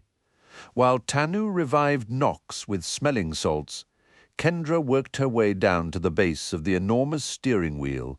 The sound of shovels scraping against petrified wood filled the air as they cleared the ancient deck. Most of it resembled stone planks, but directly before the wheel sat a solitary block of sandstone, perhaps a platform for the helmsman. There was no treasure in sight. Her breaths grew shallow and ragged, her vision beginning to blur and spin. Each shovelful of sand felt impossibly heavy, her arm muscles screaming in protest. She finally had to sit, watching as the others methodically expanded the cleared area. This was no longer a simple dig. It felt like uncovering a lost civilization. "Widen the circle," Tanu instructed softly. Kendra's head pounded, a deep, overwhelming fatigue begging her to just lie down and close her eyes. Then the potion's effects vanished all at once. Suddenly, everyone else seemed to be moving at double speed. "Help," Kendra whispered, her limbs leaden. "The salts." Tanu was there in an instant, the sharp scent clearing the fog from her mind. They had now exposed several feet in every direction around the ship's wheel, yet had found nothing of significance. Nothing, that is, except for that curiously out-of-place sandstone block. Could it be a container? Was it merely a coincidence? It looked utterly ordinary. "The eels are coming in a swarm," Hako announced, his voice tight. "We're out of time. I'll head left, try to draw them off, wait a beat, then run for it to the right. This is the final chance, everyone." Hako darted out of sight. Newell, Doran, and Knox immediately began scrambling up out of the hole. The lines of the poem echoed in Kendra's mind. "If you by chance should come to stand beside the wheel with bold command." She moved right up to the cold stone wheel and placed a hand upon it. "Show me the treasure," she murmured, almost too softly to hear. It was a desperate guess, but she had to try. Nothing happened. There had to be a trick to it. The poem demanded a wheel and a bold command. She had the wheel, but what did command mean here? Would a captain stand at the wheel or simply near it? Where was she supposed to be? Above, Vanessa and Warren were climbing out. "We've got serious trouble," Warren yelled down. Hako wasn't exaggerating. "Move. We have to leave now," Tanu urged, grabbing her shoulder. "Wait," Kendra insisted, shaking him off. On a sudden impulse, she stepped up onto the sandstone block and placed both hands firmly on the stone wheel. In that instant, everything changed. No, she changed. She could feel the pulse of the waves against the shore, sensed the weight of the buried ships in the sand. It was eerily reminiscent of when she had touched the oculus, her perception expanding far beyond her normal senses. "I'm not kidding," Warren shouted, panic edging his voice. "They're everywhere, hundreds of them." Kendra could feel them now too, a slithering, skittering multitude moving across the sand. "Come on," Tanu said, reaching for her again. She pulled her arm away sharply. "No, this is it. Something's happening. We have no time left," Tanu argued. "We can use the gaseous potions," Kendra countered. Tanu held up 2 vials, his expression grim. "We might already be too late for even that." As she spoke with Tanu, Kendra's expanded awareness continued. The entire beach seemed to be an extension of her own body. She felt the profound depth of the sand, the persistent push of the sea, the hidden locations of buried shells. She sensed the water-filled cavity of their dig site, the piles of displaced sand, and with startling clarity, the exact position of the petrified treasure chest. Kendra sensed the frantic footsteps of her companions scattering across the shore. The heavy tread of the satyrs and the slithering, skittering advance of countless spider eels sent a chill through her. They were in deep trouble. She forced her attention back to the depression where she and Tanu stood, feeling the shape of the buried ship through the very grains beneath her. Dozens of those nightmarish eels were wriggling closer, seconds from reaching them. Her instinct screamed to lift the vessel to safety, and in that instant the entire beach obeyed. Sand surged, heaving the petrified ship upward in a roaring cascade. Kendra didn't just witness it, she felt the motion in her bones as if the shore itself were part of her own body. Granulars poured off the deck in twin rivers as she mentally swept them clear. The ship now rested high on the beach, its deck safely out of the eel's reach, though much of the hull remained buried. She could sense its precarious balance. Any higher, and it would topple. "Was that you?" Tanu gasped, his eyes wide. "Yes," Kendra breathed, a strange exhilaration mixing with her fear. "I don't just feel the sand, I am the sand. I can command it like my own hand." "You're controlling it," Tanu said, awe in his voice. "The poem was right. Can you reach the others?" From her elevated perch, Kendra saw the chaos unfolding. Her friends were bolting left toward the palm grove, while Hako was sprinting right, a knife in his hand as he dodged a striking eel. Through her connection to the beach, she felt the vibration of every footfall. Hako was about to be overrun. Without a second thought, she compacted the sand around him, forcing it upward into a tall, open-topped cylinder that sealed him off from the swarm. The eels battered uselessly against the base, turning her focus to Knox, Warren, Vanessa, Newell, and Doran. Kendra imagined a fortress erupting around them. The sand answered instantly, forming a massive, simple-walled castle with a towering central keep, its outer wall rising more than 20 feet. With her friends shielded, a fierce, almost playful determination took hold. "If you want the beach, you'll have to fight me for it." She seized the top layer of sand beneath the swarming eels and hurled it and them in a great arc out over the water. Hundreds of flailing creatures sailed through the air before splashing down. With a thought, she recalled every grain, pulling the sandy cloud back to shore. "Whoa," Tanu murmured. "That was incredible."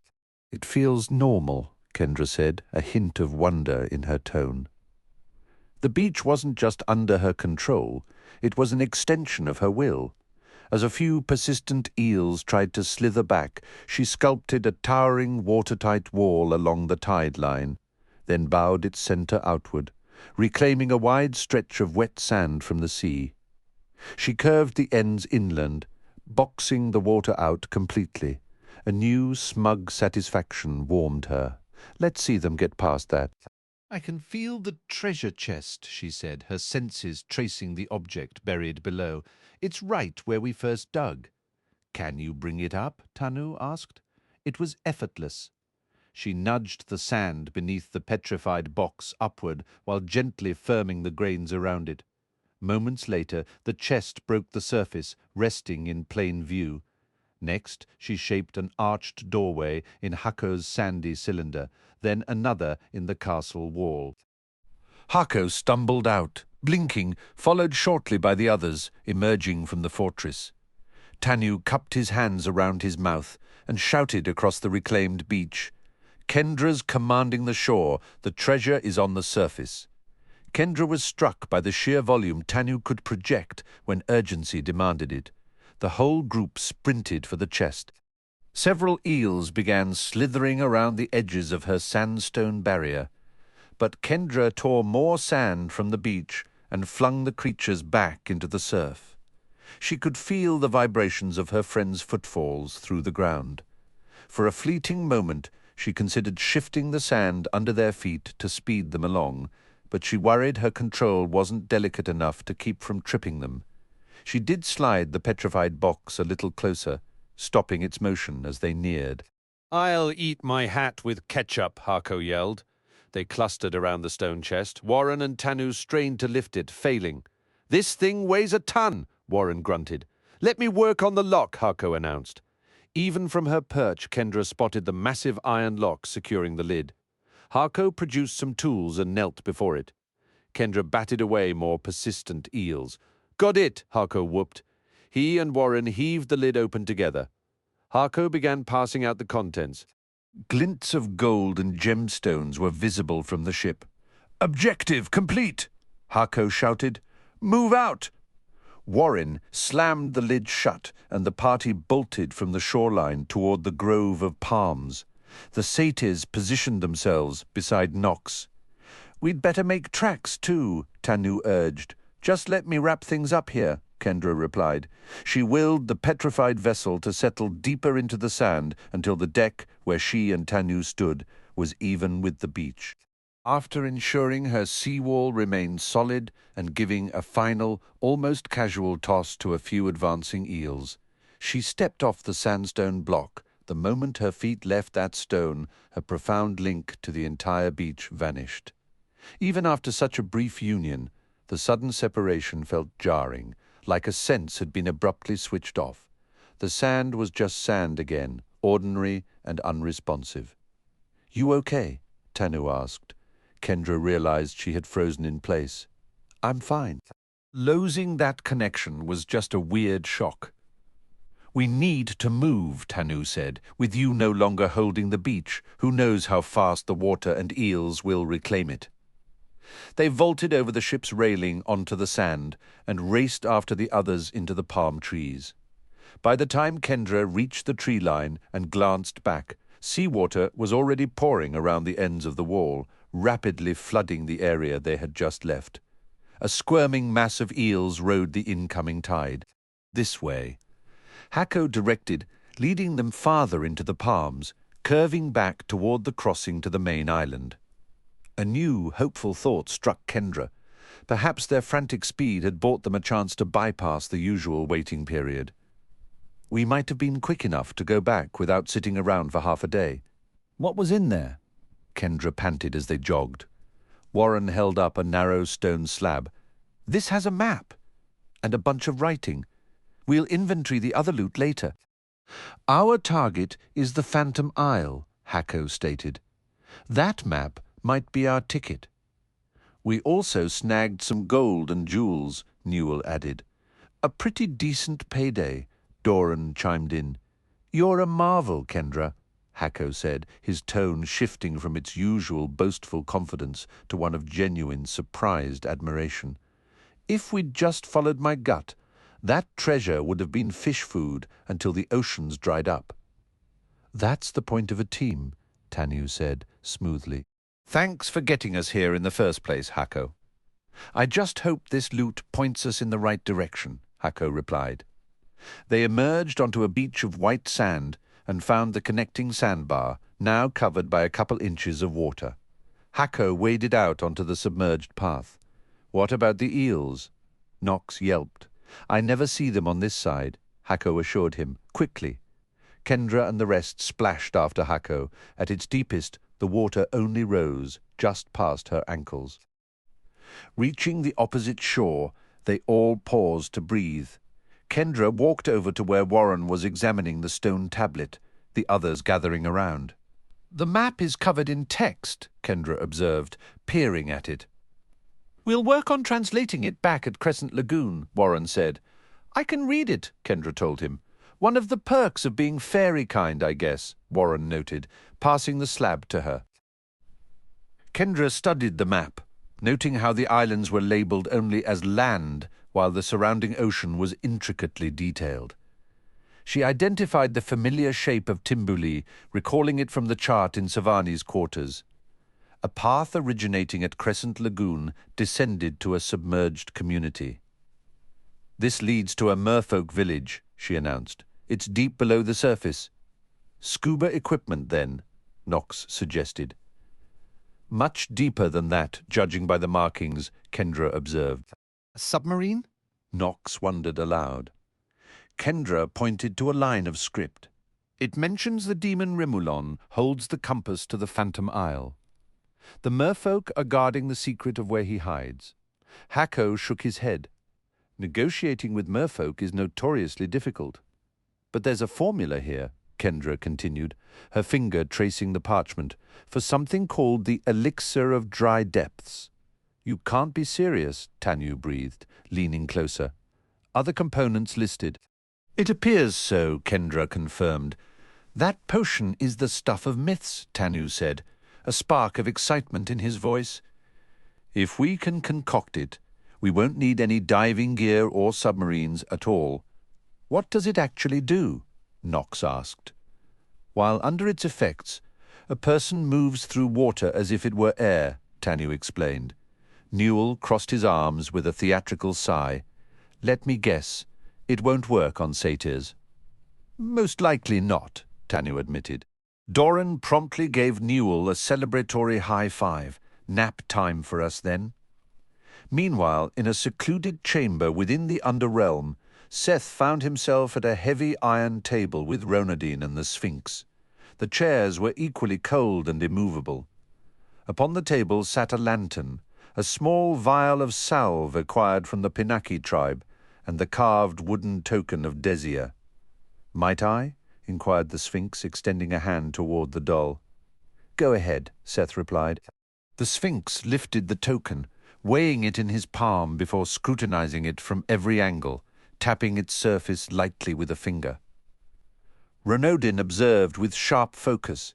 Seth's gaze drifted to the ointment earlier. He had located the royal kingfisher in its wooden cage at the drop point and collected the salve as arranged. Meeting Ronodin at Bridge Cove had been straightforward, and after their return voyage to the Phantom Isle, Ronodin had slipped away to summon their enigmatic companion. Your intention is to use the Phantom to locate the Everbloom? The Sphinx verified, though it sounded less like a question and more like a statement. Precisely, Ronodin affirmed.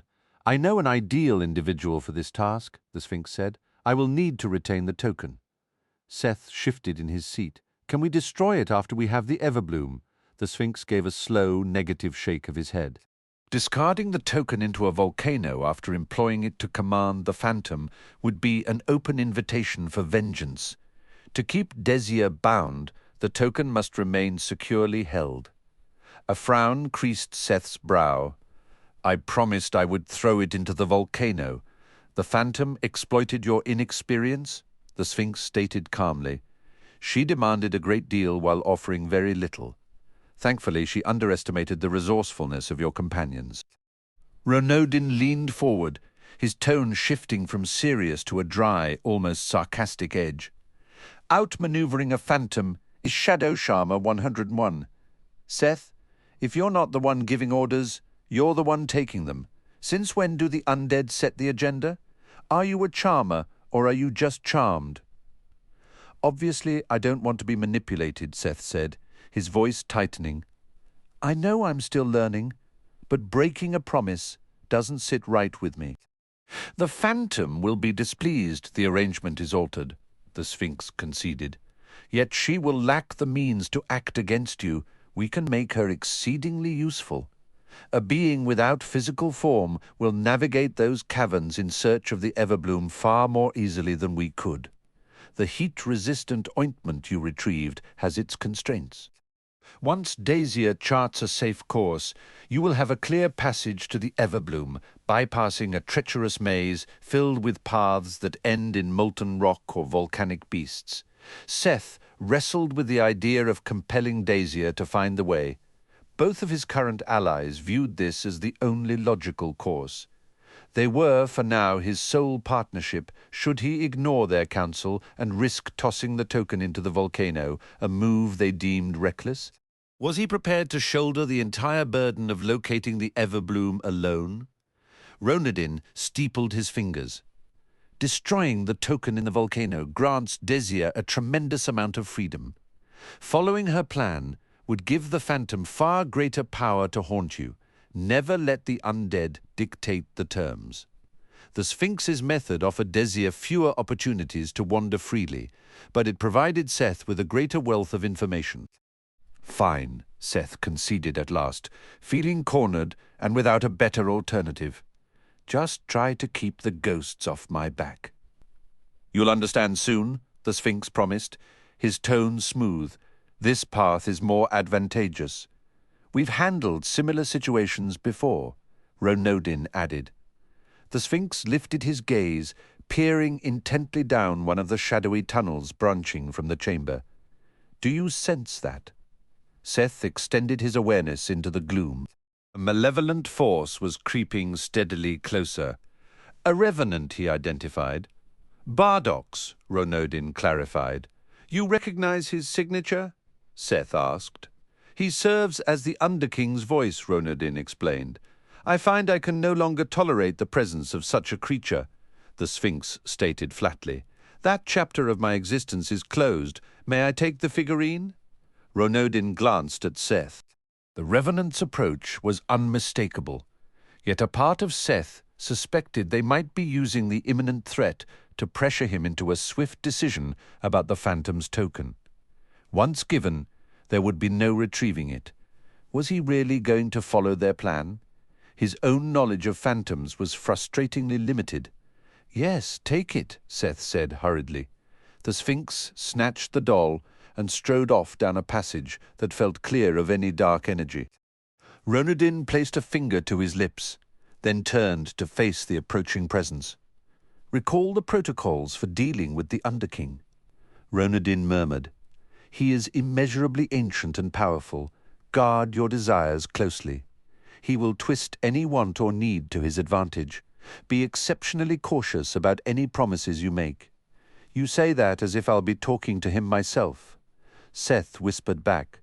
You will, Ronodin confirmed. Bardox is merely a conduit. Think of him as a living telephone.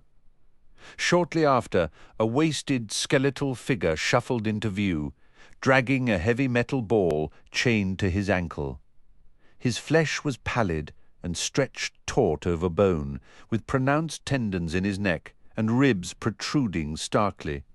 His limbs were so withered that his elbows and knees appeared as the thickest points. Bardox, Ronodin greeted with false cheer. Keeping in shape, I see. I must speak with Seth alone, Bardox uttered, his voice a ragged scrape of sound. My signal to depart, Ronodin said. He gave Seth's shoulder a reassuring squeeze. Make it count. You've got this. Seth nodded silently. Ronodin withdrew, and Seth was left waiting. Bardox stared with vacant eyes. I'm Seth, he offered. Bardox gave no acknowledgement. After a strained moment, the Revenant's jaw unhinged in a soundless, grotesque scream. The familiar whispering voice of the Underking flowed out, slithering into Seth's ears and mind simultaneously. Have you considered my proposal to remain here in the Underrealm? The voice inquired. Seth felt a compelling urge to acquiesce to any demand and had to mentally shake himself to maintain focus. I don't wish to stay here forever, Seth managed. You are in your natural environment here, the Underking countered. You could thrive. I'm satisfied learning from Ronodin, Seth insisted, though the words felt hollow even to him. What is it you truly seek? The Underking pressed, the whispery syllables worming deeper into Seth's consciousness. I told you, I just want to study. Is that all?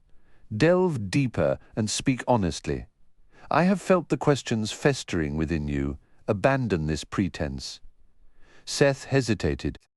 Ronadin's warning echoed in his mind. But if the Underking already sensed his turmoil, what was the point of hiding? Could this being actually provide an answer? I want my memories back, Seth confessed, the admission feeling like a relief and a vulnerability all at once. A mortal life is a fleeting spark, the Underking said, almost dismissively. It's the spark I have, Seth retorted, a sudden flare of defiance cutting through the oppressive atmosphere. I want to understand it. Very little exists beyond my grasp. The voice whispered with chilling confidence. I could uncover who stripped your identity and the method they used. Swear yourself to my service, and your memories will be returned. Aren't I already helping you? Seth asked. You have shown yourself to be useful, the Underking allowed. But you would gain infinitely more from a permanent alliance. I do not extend this offer lightly, nor to many. You possess the potential to become as boundless as the night itself. The proposition hung in the air, a dark and tantalizing lure that resonated with a deep, forgotten part of him. The offer hung in the air, a tempting lure that only a fool would refuse. Seth felt like he was caught in a relentless tide, pulling him inexorably toward a fate he did not choose.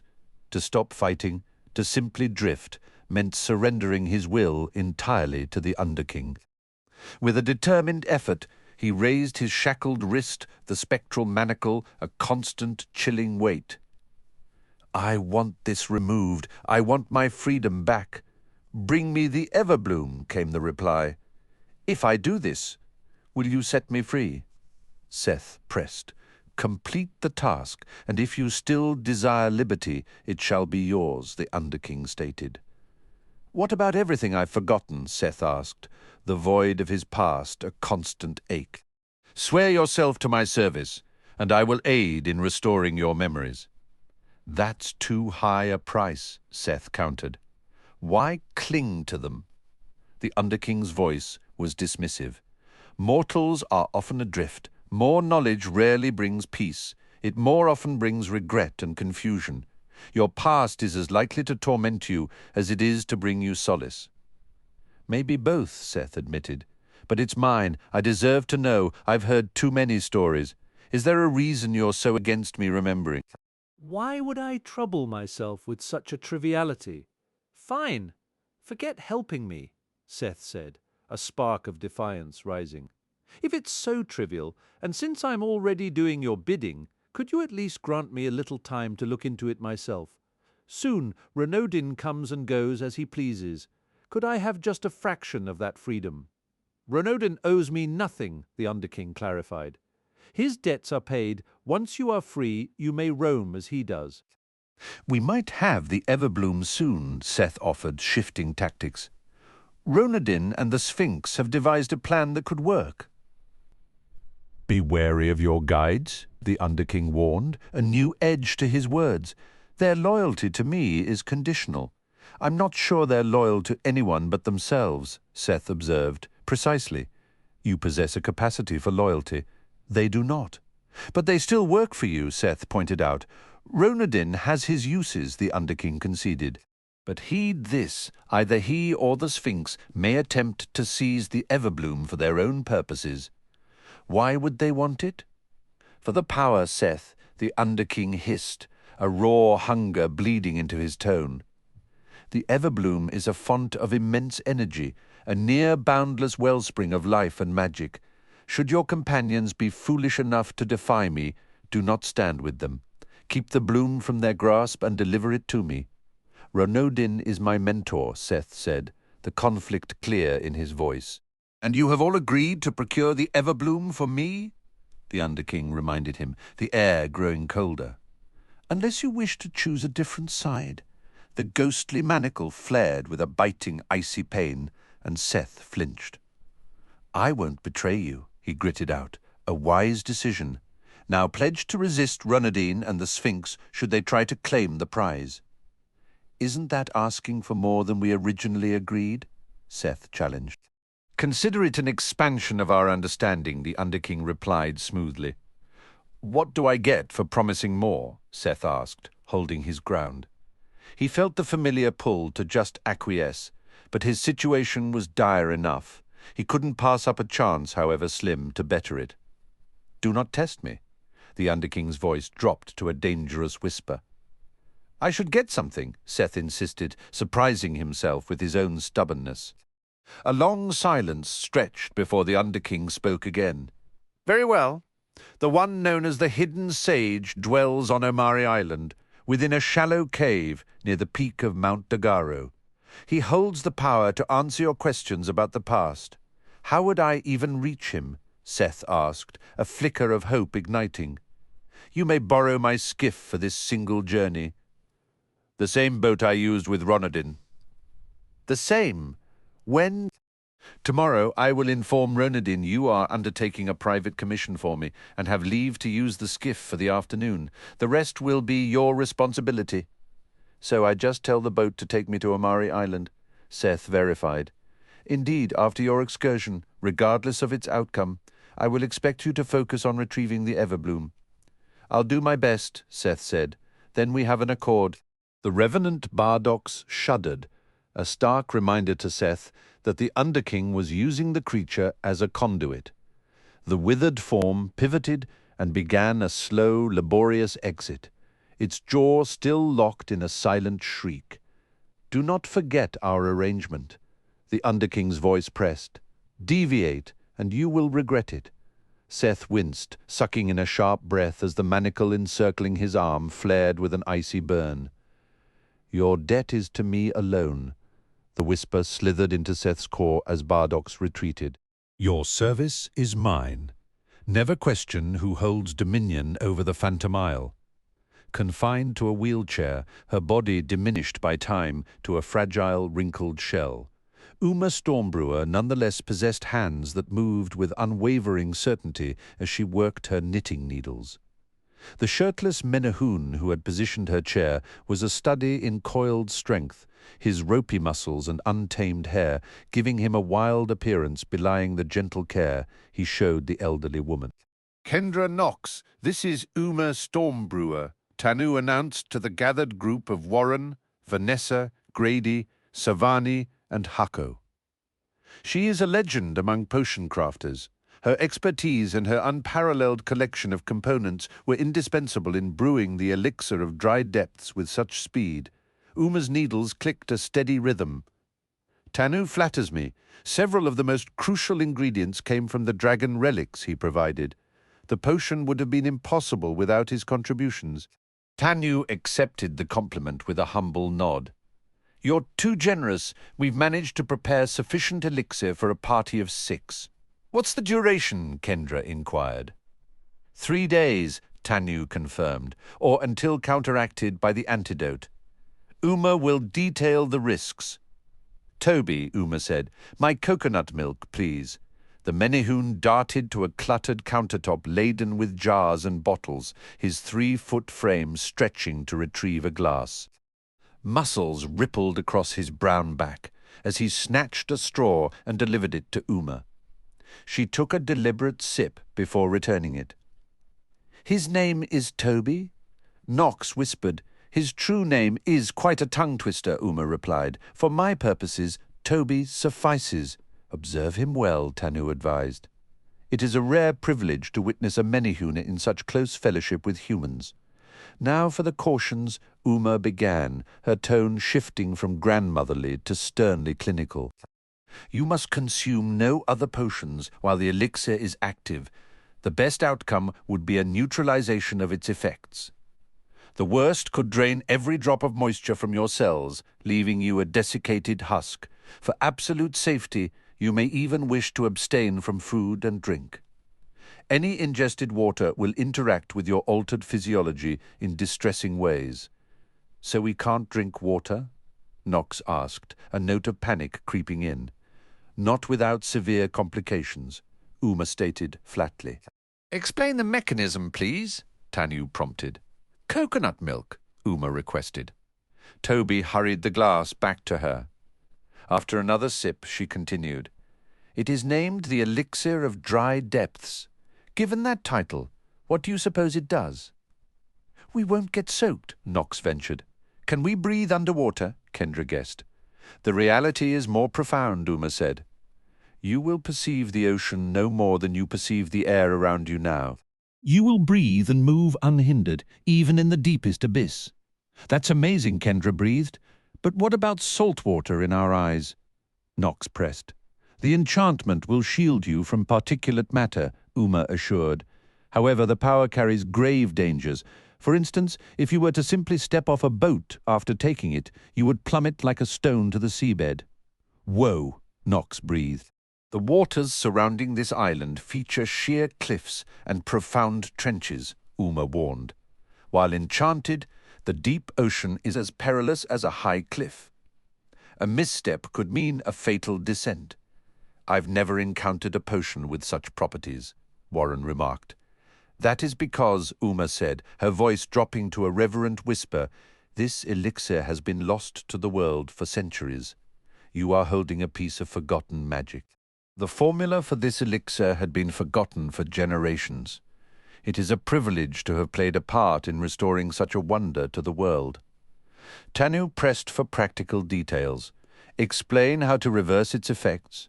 Anyone who drinks the potion must carry the counteragent," Uma instructed, taking a thoughtful sip from her glass, "but never use it while submerged. The sudden return of water pressure would be catastrophic, and you could find yourself stranded too deep to reach the air in time." Knox considered their supplies. "Would eating something break the enchantment?" "Unlikely," Uma replied. "However, your system won't process any liquid within food or drink normally. It would cause severe internal distress." "What about the water inside us?" Knox persisted. "We're mostly water, aren't we?" "The elixir only alters your interaction with external water," Uma clarified. "In an emergency, sucking on ice chips is the safest method for hydration. The potion treats ice as a solid, so it remains tangible to you." Kendra saw a flaw. "But when the ice melts?" "If you're quick, some moisture will be absorbed before it phases away from you," Uma conceded. Knox, ever practical, had another concern. "Our clothes, will they get soaked and drag us down?" "You catch on quickly," Uma said with an approving nod. "Think of it like coconut milk protecting the meat inside. The elixir's power extends to the garments you are wearing when you drink it, treating them as part of you. Anything added afterward, a tool, a life jacket, won't be included. That life jacket would be useless, by the way, as you would possess no natural buoyancy. Floating becomes nearly impossible." Tanu built on the point. "Remember, to you, a boat will be like an airplane. A life jacket strong enough to lift you would be akin to a jetpack, and without being able to swim, you'd be stuck, hovering as if in empty sky." "Are there side effects?" Kendra asked. "The map you recovered listed none," Uma said. "Potions of this magnitude are usually refined to avoid them. We'll discover through experience if that holds true here." Warren's mind was on threats. "So, if a shark approaches, I could maneuver as if on land while it swims through the water around me." "Precisely," Uma confirmed. "Any weapon you wield will meet the water's resistance, but your own body will move without hindrance." "Now, the crucial decision," Tanu said, steering the conversation. "Who goes? The satyrs cannot use it. We have precisely 6 doses." "I'm in," Kendra stated immediately. "Me too," Knox echoed. Vanessa looked to Tanu. "Will it work on Blixes?" "My other concoctions do," Tanu answered. "Physiologically, narcoblixes are essentially mortal." "Then Warren and I will join you," Vanessa decided. Savani's expression was wistful. "I would dearly love to accompany you, but my duty as caretaker requires I remain to oversee the sanctuary." "I will be your 6th," Harko offered. Kendra's gaze shifted between Grady and her brother. "Is Grady an option?" "The potion won't affect me," Grady said simply, a hint of old sorrow in his voice. "I am not, strictly speaking, mortal anymore." The room fell silent, the unspoken story hanging in the air, but no one elaborated. Kendra changed the subject. How friendly are the merfolk? They are naturally wary of land dwellers, Savani admitted, yet the elixir will command their attention. No mortal has walked freely in their realm for centuries. I will send an introduction. The merfolk respect firewalkers and the office of the caretaker. If I explain your mission aids the sanctuary, I believe they will listen. Nox was skeptical. How do you introduce us? We burn messages onto treated leather to send below, Savani explained. In fact, we used that method to create a complete copy of the map from the Fool's Treasure. You won't need to risk the original underwater. Vanessa brought them back to logistics. When do we leave? We labored through the night to finish the elixir by dawn, Tanu said, a tired but proud smile on his face. The tide turns in 2 hours. That is your window. I suggest we fuel up with a solid meal, hydrate well, and then gather at the shoreline. We've still got plenty of daylight left. I'll come to wish you farewell, Uma stated. This is a significant occasion. Nox moved nearer to Kendra, lowering his voice. Why do I have this sudden feeling of being a lab experiment? You could always stay on dry land, Kendra murmured back. No one would think less of you. But what if you need someone to volunteer for a quiet box? Or to distract some hungry eels? Fair point, Kendra conceded. We have to bring Seth home, Nox said firmly. If playing the test subject is what it takes, then count me in. I'm pretty sure guinea pigs don't actually oink. Maybe the aquatic variety do, Nox replied with a shrug. We're about to find out. Kendra finished her food quickly, drank plenty of water, and made her way to the beach ahead of the group. She spotted the Cyclops wading in the lagoon's gentle surf. "Any news about Calvin?" she asked. "No sightings of the Nipsey so far," Tal reported.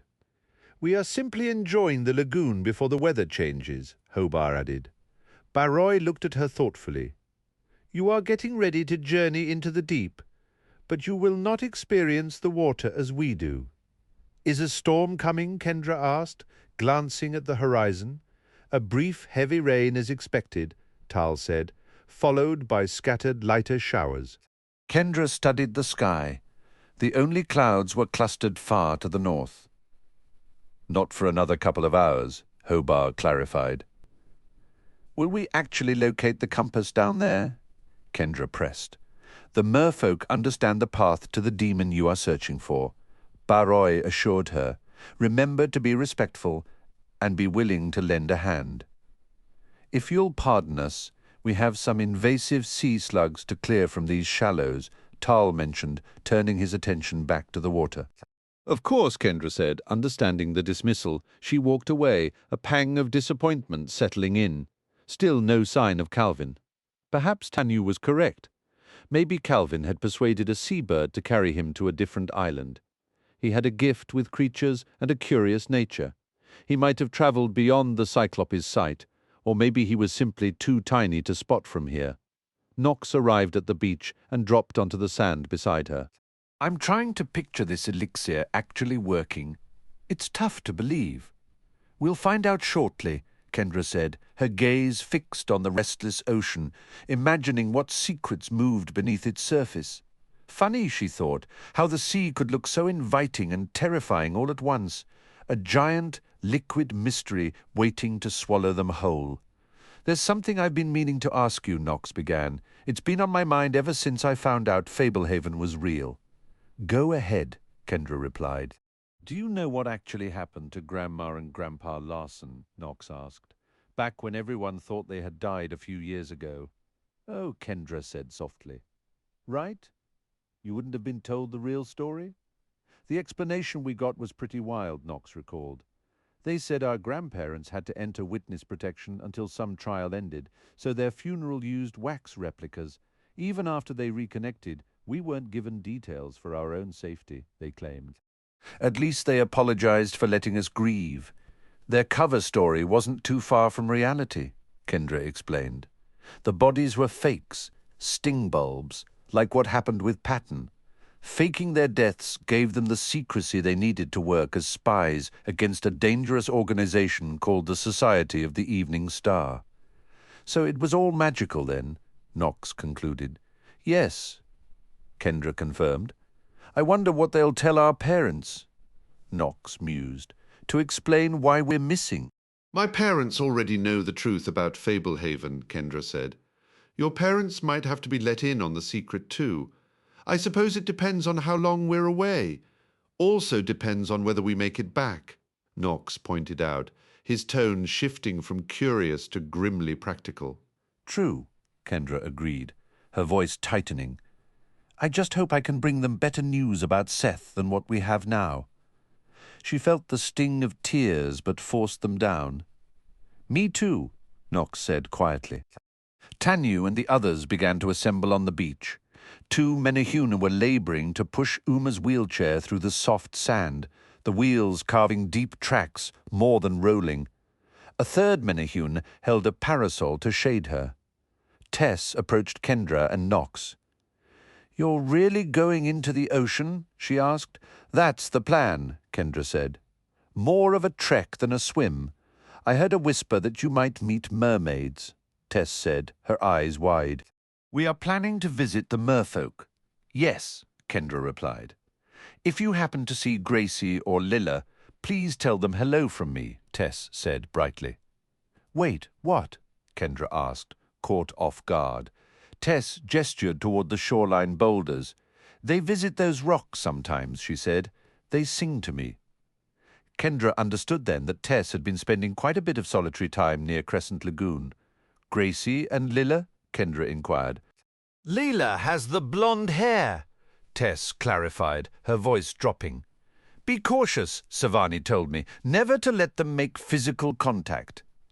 Tanyu walked over to Kendra, a belt pouch in his hand. I figured you'd want your unicorn horn back. And the sack of gales, too, it could come in handy. Kendra considered the possibility. Would it even work down there, she asked. It might, Tanyu conceded. That would create one tremendous bubble show.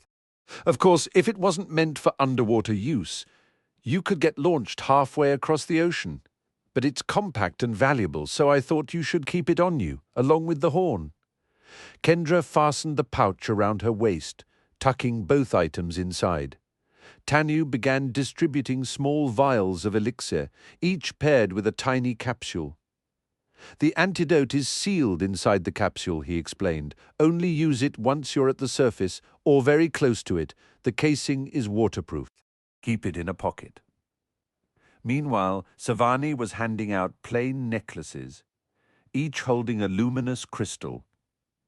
These stones pull light from paired crystals up in the sunlight, she said. They'll help illuminate your path in the dark depths. Knox eyed his vial. Do we drink this now? Bottoms up, Tanyu replied, tilting his own vial back. Kendra examined her small portion of pale lavender liquid. She brought it to her lips and drank. The flavor was a mix of tropical fruit with a sharp citrus kick, followed by a salty, faintly bitter finish. Did it take? Knox asked. We'll find out once we're submerged, Tanyu answered. Savani approached with additional supplies. A few more things for your journey, she said. First, a letter of introduction to the merfolk, plus a duplicate of the map you found at Desperation Beach. Tanyu accepted them gratefully. For Hako, a faithful harpoon, Savani continued. Grady came forward and offered Hako a 7-foot harpoon with a viciously barbed point.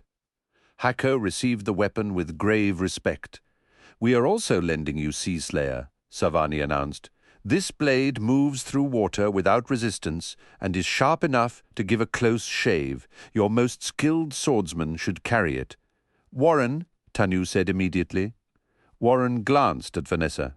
It might be Vanessa, he offered. You take it, Vanessa insisted. Warren accepted the gleaming sword from Grady. We have additional harpoons for anyone who wishes to carry one, Savani added. Grady helped Kendra select a slender, lightweight harpoon just shorter than her height. Knox, Vanessa, and Tanyu also chose harpoons. Warren gave his new sword an experimental swish through the air. "This is a magnificent weapon," he remarked. "May it serve you faithfully," Savani said. "All our hopes travel with you." "Time to get soaked?" Knox asked. "Not exactly," Kendra corrected with a slight smile. "Time to stay perfectly dry." Hako gave a firm nod. "I'll take point. Tanu, perhaps you could stay near me with the map. Warren, I suggest you watch our backs. Everyone keep your harpoons at the ready. Once we move beyond the lagoon, we could face all sorts of dangers. Remember, the usual protective boundaries don't apply underwater here either. Don't start any fights, but be prepared to finish them." The sobering reminder hit Kendra. They weren't just entering the ocean, they were descending into a magical marine sanctuary. Predators far larger and more cunning than any shark could be lurking in those shadows. Hako and Tanu waded into the lagoon first. It was surreal to watch them stride deeper without disturbing the water's surface. When Kendra stepped in, she felt only the sand under her feet, as if the water itself was a mirage. That sensation persisted as she went further. Ahead, Tanu and Warren vanished beneath the water with no tendency to bob back up. As the intangible sea reached her neck, Kendra gazed across the glassy surface from her low vantage point, a reflexive urge to hold her breath tightening her chest. Then she bent her knees and submerged her head completely. The light had a strange filtered quality, as if she were submerged, yet the water was impossibly clear, offering a sharp view of the sandy floor stretching far into the distance. For a long moment, Kendra simply stood still, taking in the breathtaking scene of coral gardens, swaying sea fans, and schools of dazzling fish in neon colors. It felt bizarre not to be fighting for breath or struggling against the water's weight. Though she could see the liquid medium all around, she felt no pressure, no chill, not even a sense of dampness. When she exhaled, no bubbles appeared, and the act of breathing felt utterly normal. She took a deliberate testing inhale. It was just like drawing air. Closing her eyes for a second breath, she could have been standing in a meadow for all her lungs knew. The only clue to her true environment was the soft giving texture of the sand under her feet. "Pretty incredible, right?" Knox asked, his grin wide. "It's surreal," Kendra admitted. "I can hear you perfectly. Talking feels completely ordinary. It shouldn't, but it does." Knox sprinted toward a cluster of coral, sending a group of striped yellow and blue fish scattering in a panic. He gave a half-hearted chase, laughing as they zipped away. "If you've got an itch to explore, now's the time," Hako called over his shoulder. "Once we move beyond this lagoon, our guard must be up." Grateful for the chance, Kendra drifted into slightly deeper water, captivated by the fish gliding around and above her. Her own effortless movement made them seem like birds in flight. She bent down and picked up a spiral shell. It was oddly light, yet she could feel the water push back against her hand as she lifted it, a subtle, undeniable proof of where she really was. She let it go and watched it spiral lazily downward. Using her harpoon as a staff, she caught up to Hako and Tanu. Hako gestured toward a crab with a shimmering opalescent shell about the size of a bread box. "A charm crab," Hako warned. "Don't look directly at it for too long, or you might find yourself entranced. Try to hurt it, and it'll leave your mind in a fog." "A fog?" Knox asked, trotting up to them. "A state of profound bewilderment," Hako clarified. "In this place, assume everything has a magical edge. Show more caution than you think you need. This is the ultimate playground," Knox declared. Hako gave a wry smile. "It's a wonderland, I'll give you that. I've traveled these islands for decades, and I've never seen the ocean like this either. But we're not here on a field trip." Kendra nodded, her mind turning to their tasks. Negotiate with merfolk, retrieve an artifact from a demon, and somehow avoid becoming a snack for sea dragons. "After you," she said. The lagoon floor sloped downward toward the center before rising again as they headed for the open sea. Hako guided them around a treacherous wall of razor-sharp coral until they reached the lip of a staggering underwater precipice. Kendra hung back a few paces, her eyes widening at the sheer drop into a void that deepened into impenetrable blackness. "That's one heck of a step down," Knox muttered. "Quiet now." Hako whispered, raising a finger to his lips. Just beyond the cliff edge, in the open water, a hammerhead shark glided past.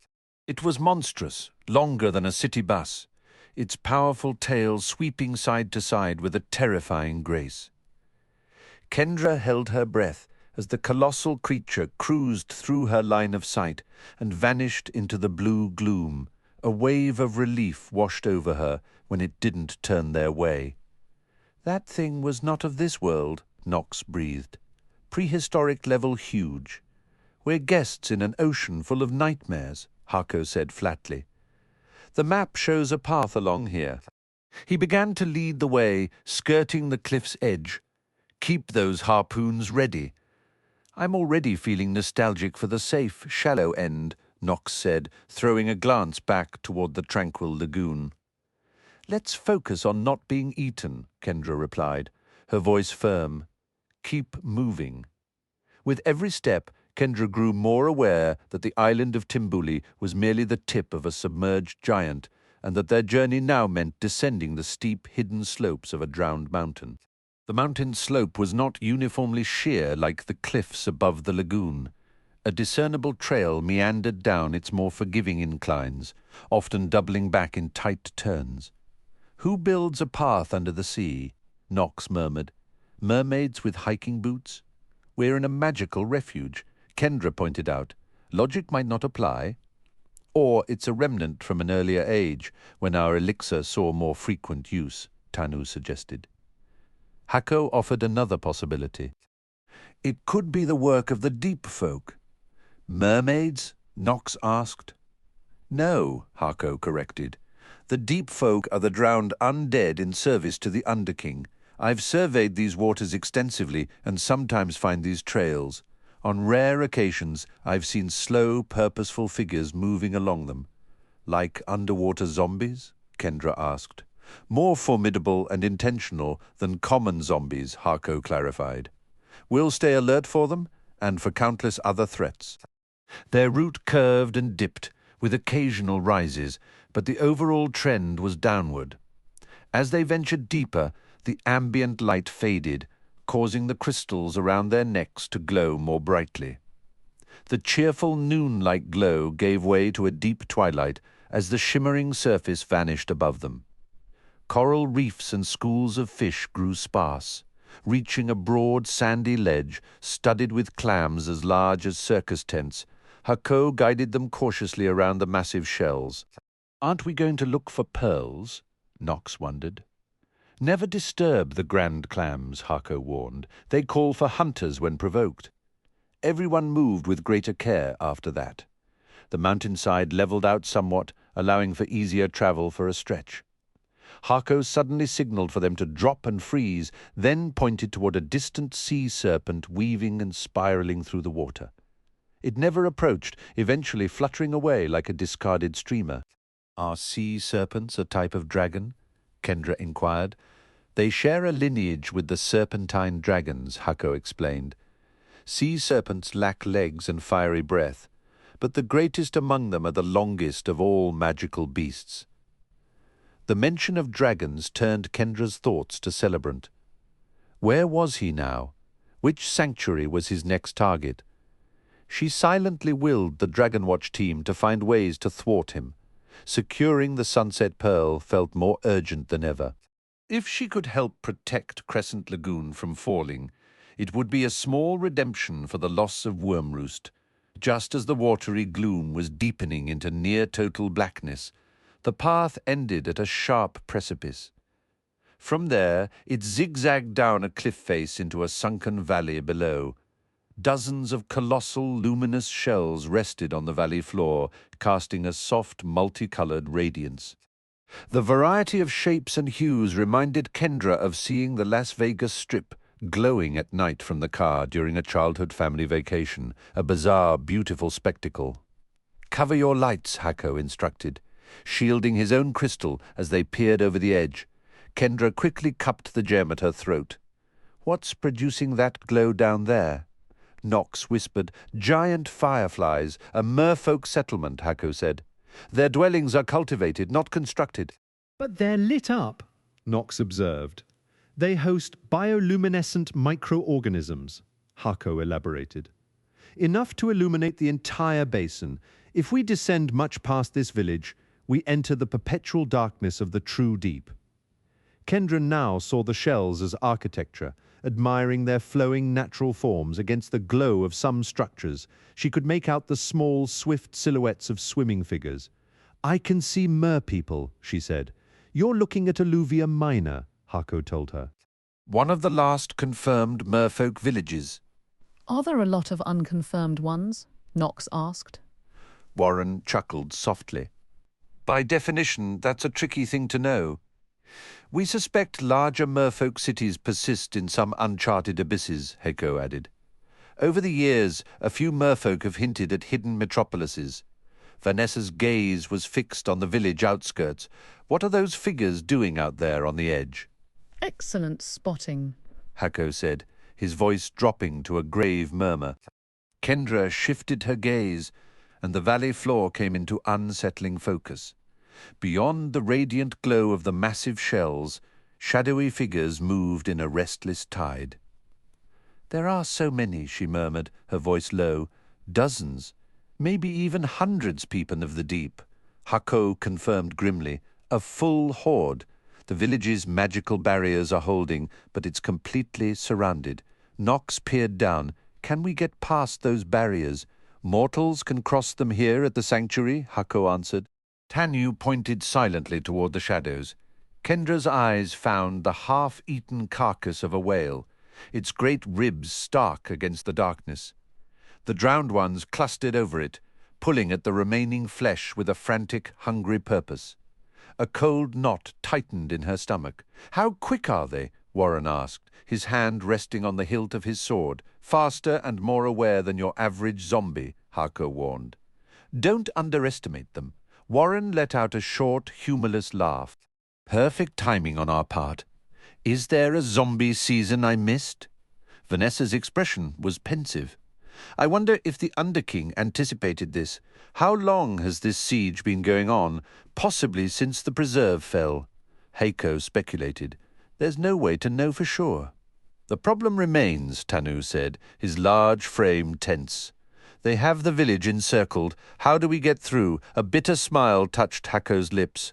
"It's a shame we can't just swim for it. These creatures walk the ocean floor. They don't float. We could theoretically pass right over their heads."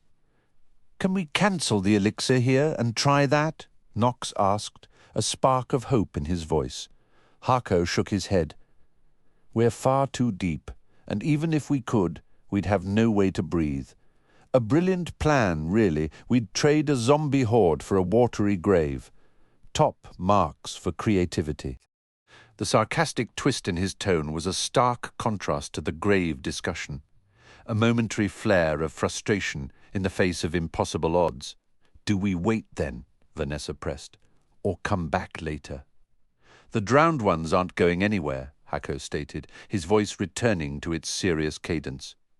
"Not until the sanctuary's protections are restored. If we want inside that village, now is likely the only chance we'll get." "We don't have time to wait," Kendra insisted, the urgency sharp in her words. "The Underking has Bracken and Seth and the Sunset Pearl. Every moment we delay puts them in more danger. And if we lose that final Moai statue, this whole sanctuary collapses. Which means we have to succeed," Warren concluded. "But we're no help to anyone dead." Hako scanned the cliffs above them. "I don't see any up here with us. But if any are behind us, descending those switchbacks would leave us completely exposed. Once we start down, there's no easy retreat. And if the ones below spot us," Vanessa added, "they'll come up. Our only choice then would be to run back the way we came. Then they'd have us trapped on their level, and we'd be overwhelmed. Tanu finished the grim thought. Hako took a slow breath. I believe there is one chance, a single opportunity. Let me guess, Nox said dryly. A sea serpent shows up to clear the path. Wouldn't that be convenient? Hako replied. No, I will go down first and distract them. When they pursue me, you run for the village gates. Your grand plan is to get yourself eaten, Nox asked, incredulous. I should be able to escape, Hako said, though his confidence seemed strained. The loyal harpoon can carry a person through the water, even someone under the effects of the dry depths elixir, though it won't be swift. Doesn't need to be fast if you can get out of their reach, Warren reasoned. Exactly my thinking. Hako nodded. It won't be clean. I may draw some away, but you'll still have to fight through whoever remains. Does anyone have a better idea? Silence met his question. Tanu finally broke it. I'll take the lead. Vanessa, guard our rear. I'll cover Kendra and Nox. I miss my potions, Tanu muttered, flexing his hands. And I'd really prefer not to end up as a mummy, Nox added. Everything depends on moving quietly and unseen. Hako whispered, his voice barely carrying. Cup the light crystals tightly in your palms. No light can escape. Stay low, watch your step, and keep to the inside of the path. I'll wait on the final switchback. You'll know when to make your charge. If the way doesn't open, remember you can fall back to the cliffs and flee. Kendra's mind flashed back to the desperate sprint from zombies in the obsidian waste. The thought of facing more, especially these enhanced ones, sent a chill through her. As they began their cautious descent, the dim light was just enough to outline each treacherous step on the dark path ahead. Kendra hugged the ground as the trail twisted sharply. One bend after another, the sandy valley floor hidden from sight. She clung to the hope that if she couldn't see the undead below, they couldn't spot her either. After navigating 9 winding switchbacks, Hako paused at the final turn, while the rest of the group descended the last stretch. Keeping her profile low, Kendra felt the path level out onto the valley floor. If those things decide to chase us back up this trail, I really hope I'm not bringing up the rear, Nox murmured. Kendra looked up. The trailhead loomed far above them, a daunting climb. She had to admit the idea of fleeing upward held little appeal. Would she really fall victim to zombies just because she skipped too many cardio sessions? Warren raised a finger to his lips, signaling for them to stay down and wait. Peering toward the faintly glowing village, Kendra could make out the shadowy outlines of numerous figures shuffling in the gloom. The nearest edge of the settlement was only about a football field away. Who's hungry for something fresh? Hako shouted to the crowd. Kendra glanced back up the path to where he stood at the previous bend. Hako had revealed his glowing crystal and now stood at the cliff's edge. His harpoon held high overhead. With a powerful heave, he launched himself off the path, a drop of at least 60 feet, but instead of plummeting, he was propelled forward by the weapon, clinging to the shaft as it carried him. He descended gradually until he landed right in the middle of the gathered sea zombies. Every undead figure in sight immediately swarmed toward Hako. Go now, Warren whispered urgently, breaking into a sprint. Gripping her harpoon, Kendra raced after him, with Nox and Tanu keeping pace beside her. The sandy seabed dragged at her feet, slowing her slightly, but not enough to matter. The people of the deep were still shuffling toward Hako, allowing Kendra and her friends to cover several yards unnoticed. They darted through the gaps between the distracted zombies. Hako bellowed and swung his harpoon as the rotting crowd closed in around him. The zombies appeared swollen and alien, their hair and tattered clothing drifting as if suspended in water. A hobbling old man in a crusty tricorn hat noticed Warren's approach and turned, raising a rusted cutlass. Warren's blade, Sea Slayer, moved in a blur, cleanly severing the zombie's head before it could strike. But the motion drew the attention of others. Waterlogged faces swiveled toward Kendra. Some of the creatures altered their course, leering as they quickened their pace. Warren cut down another zombie, and Kendra felt more hollow eyes locking onto them. A woman with a scarf tightly wound around her head lunged at Knox, apron billowing, a knife held high. He drove his harpoon into her before she could strike, but her body convulsed, wrenching the weapon from his grip. She dropped her knife, then clutched the harpoon with both hands and began pulling it from her chest. Beside Kendra, Tanu used his harpoon to parry a thrust from a zombie wielding a gaff. Warren severed the arms of an unarmed zombie lurching toward him. Kendra and her group were moving faster than the people of the deep. Though the water seemed to slow their steps, the zombies' reactions were startlingly quick. Kendra was not even halfway to the village when she saw the undead massing ahead, blocking their path. Warren veered sideways to skirt the gathering, but zombies were closing in from every direction, and the openings between them were vanishing. "We might not reach the village," Tanu observed. "Fall back," Warren commanded. Though surrounded, the zombies were thinner behind them. The group reversed course, putting Vanessa in the lead. She flipped her harpoon and used the blunt end to shove zombies back and deflect their attacks. "We're in real trouble here," Knox said, ducking away from grasping arms, now without a weapon.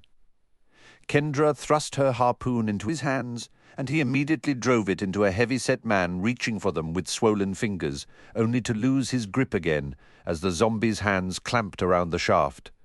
Warren moved to stand shoulder to shoulder with Vanessa, hacking a path forward, yet their route to the switchbacks vanished as a fresh wave of zombies surged to cut off their escape. Kendra's hand drifted toward the sack of gales at her side. Using it underwater was a gamble. If it failed to anchor her, she could spiral out of control like a botched missile launch. She also thought of the unicorn horn, a potential deterrent, but fear of losing the precious artifact held her back. She decided to reserve it for a true last stand. Pale, sagging faces closed in from every direction. A few gripping crude weapons, most empty-handed. Their sheer multitude made armaments pointless. For every zombie Warren cut down, 3 more lurched forward to fill the gap. "Look up!" a voice called out. Kendra tilted her head and saw several mermen and a handful of mermaids gliding about 10 feet above the seething crowd of undead. Their long, elegant fishtails, adorned with broad fins, moved with a fluid grace. Both males and females had flowing hair, though the women wore pearls and decorative combs woven into their locks. With their broad shoulders and powerful builds, they reminded Kendra of champion athletes from the Olympic pool. "Grab the line," a mermaid insisted. Kendra noticed then the thin ropes they were lowering. She seized one with both hands, and a duo of mermaids immediately lifted her from the ground. Their tails whipped through the water, and muscles corded as they raised Kendra above the grasping zombies. Her entire weight was clearly a struggle for them. Her companions were being hoisted up as well. 3 brawny mermen were straining under Tanu's bulk until a 4th joined the effort, finally pulling the potion master safely out of range. Kendra held fast to the line, the small knots in the slender rope offering just enough grip to bear her weight. The people of the deep milled below, skeletal fingers clawing upward. The mermaids on her rope grimaced, their tails churning the water, and began a painstakingly slow journey toward the village. "They're dense as lead," one merman grunted. "These are depth walkers," another answered. "Their legendary heaviness is no myth. She's impossibly heavy." One of the mermaids carrying Kendra gasped. "Maybe we should just drop her to the floor scrubbers." She glanced meaningfully downward at the zombies. "Please don't," Kendra pleaded. "We were sent here by the caretaker, still pumping their tails." The mermaids stared at Kendra in shock. "You speak Karilli?" asked the one with a vibrant orange tail. "I speak many languages," Kendra replied. "We'll do our best to save you." The mermaid with a shimmering blue tail said, then exchanged a weary look with her companion. "I've never longed for the golems more than right now." "Golems?" Kendra asked. "4 golems protected our village until not long ago," the orange-tailed mermaid explained, her voice strained, tendons standing out in her neck. A lich arrived and siphoned away their power. The blue-tailed one added, "With the golems gone, the floor scrubbers closed in on the village." The first continued. "Where are the golems now?" Kendra pressed. "Too many questions," the blue-tailed mermaid panted. "Carrying you is no easy feat." "You try lifting the giant," one of the mermen struggling with Tanyu muttered. "This is urgent," Kendra insisted. "Are the golems still nearby?" "One is right over there," the orange-tailed mermaid said, jerking her chin toward a cluster of large sea rocks. "They're right where they fell." Kendra spotted the rocky pile. "What exactly was taken from them?" she asked. "Was it magical energy?" "How should we know?" the orange-tailed mermaid snapped. Magical energy, confirmed a merman heaving Tanu along, his muscles bulging, his yellow tail swishing with effort. "Those golems have turtle shells at their heart, shells that can hold immense reserves of power." "Cyclonic turtles," another merman added. A sudden, reckless idea sparked in Kendra's mind, a memory of a sun-drenched afternoon at Fablehaven, where she'd accidentally recharged a dormant sunstone just by holding it. "I think I can bring the golems back," Kendra declared, her voice gaining confidence. "I'm fairy kind. I'm essentially a reservoir of magical energy. How would you restore them?" the blue-tailed mermaid asked, skepticism clear in her tone. "Through physical contact," Kendra said. "If you can get me to one of them." "You might just live through this," the orange-tailed mermaid said, a flicker of desperate hope in her eyes. "The floor scrubbers won't climb onto the golems."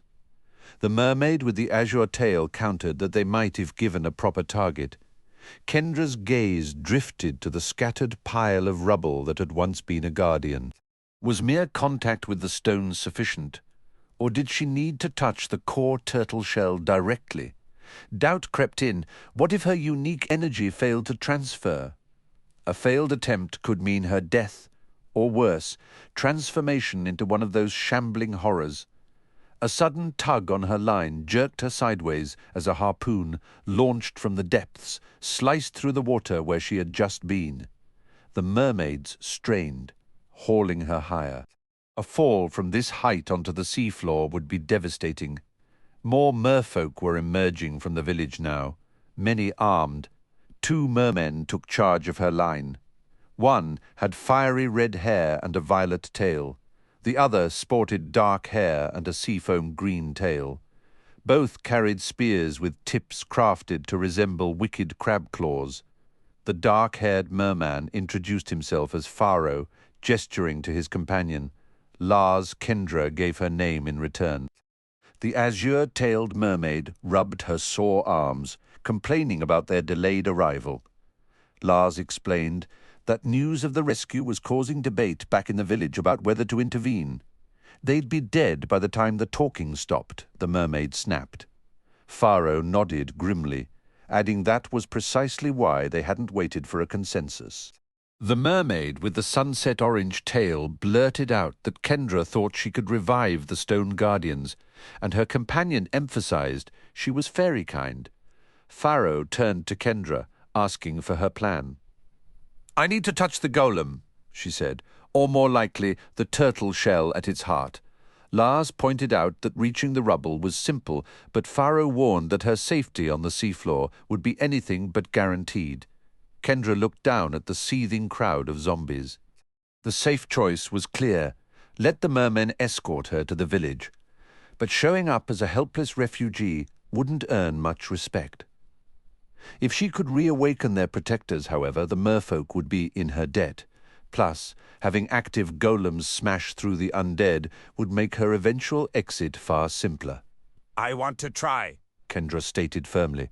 The mermen changed course, swimming with powerful strokes toward the rubble mound, though the effort of carrying her was evident.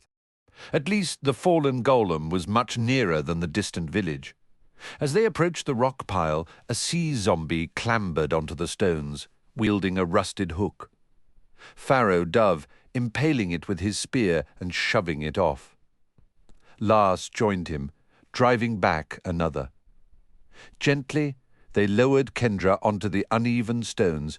She reminded them she couldn't just drop, as she fell through water as if it were air. Weeds clung to the rocks, and tiny barnacles dotted the surfaces. Pressing her palms against the stones did nothing. Frantically, she crawled over the pile, searching for a glimpse of shell. Peering into a deep crevice, she finally saw it, a shimmering, iridescent turtle shell. Wriggling as far into the gap as she could, she stretched her arm until her fingertips just grazed the surface. The moment she made contact, the shell erupted with a brilliant light. A shocking rush of energy poured out of her, and the entire rock pile shuddered and shifted, sending her tumbling onto the sand. Looking up, she was dwarfed by a 9-foot-tall figure now assembled from stone and sand. The golem had a massive head with deep, shadowy eye sockets, a broad torso, and enormous hands and feet. With 2 sweeping blows of its long arms, it sent a dozen sea zombies flying. Pharaoh and Lars each grabbed an arm and propelled her upward. The golem allowed them to pass before turning its fury on the remaining undead, crushing them with brutal punches and stomps. For the first time, the people of the deep broke, scattering in confused retreat. Kendra heard relieved shouts from the merfolk carrying her friends and triumphant cheers rising from the village. "Are you unharmed, Kendra?" Pharaoh asked. "I'm okay," she replied, a wave of exhausted triumph washing over her. "Think you could manage that 3 more times?" Lars inquired. "We can direct this golem to carve a path to the others. Our mystics can relay the commands." "Absolutely," Kendra replied, "provided you both accompany me. You can assist in locating the shells and ensure I don't get dropped when the golems reassemble." "You have our word," Lars stated. "We owe you," Pharaoh added. Kendra glanced toward the rest of her companions being ferried toward the village, the golem relentlessly pounding the zombies below. More merfolk were now pouring from the settlement to lend aid. "Let's rouse those dormant guardians," Kendra declared. Lord Quintus of the merfolk possessed silver hair and the formidable torso of a boxer. He reclined not on a throne, but upon plush cushions nestled within a massive clamshell, lying prone as if on a bed. Kendra noted the absence of chairs in the vast chamber and realized that, given the merfolk's ability to float and their piscine lower halves, such furniture would be entirely impractical for them. Beyond the village, the 4 reactivated golems had the deep dwellers in full retreat. With Pharaoh and Lars's assistance, re-energizing the stone sentinels had been straightforward. Each newly animated golem helped disperse the sea zombies, creating an opening for Kendra to revive the next. Once all 4 were operational, the shambling horde stood no chance against their relentless assault. After the task was complete, Kendra learned, to her immense relief, that Hako had reached the village safely, propelled by his faithful harpoon. Now he, along with Tanyu, Nox, Warren, and Vanessa, stood with her before the merfolk leader. "You have rendered us an invaluable service," Lord Quintus proclaimed. "Those floor scourers had obstructed many of the reefs and kelp forests where our gatherers hunt and collect." He raised the document Tanu had presented. "I see Savani has sanctioned your visit. Your quest is to retrieve the Sunset Pearl. We understand the Phantom Isle is nearly impossible to locate," Kendra said. "But we must go there. A map indicated a demon named Remelon possesses a compass that could guide us." "Your courage is notable," Quintus observed. "The demon Remelon is more perilous than almost any denizen of the deep. I would never willingly approach his domain." "We have to try," Kendra insisted. "And the Phantom Isle is more treacherous still," Quintus continued. "Should you find it, the isle is guarded by the sea dragon Jibaro. Beyond lies the entrance to the Underrealm. Most would go to great lengths to avoid such a fate. The land of the dead, Kendra murmured. No, far worse, Quintus corrected. The domain of the never-dead. The description sent a chill through her. One challenge at a time. Can you help us find Remelon?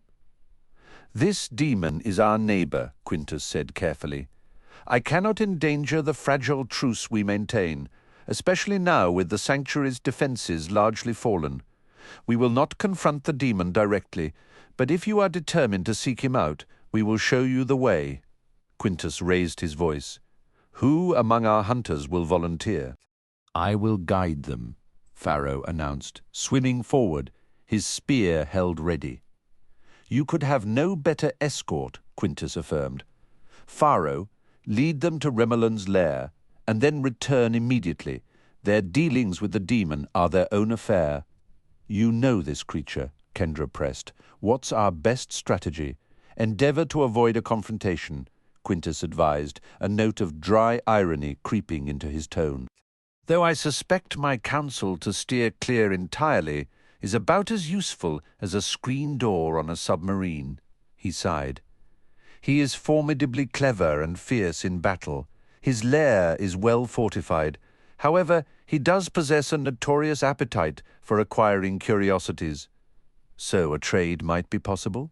Kendra asked. It is a possibility, Quintus conceded.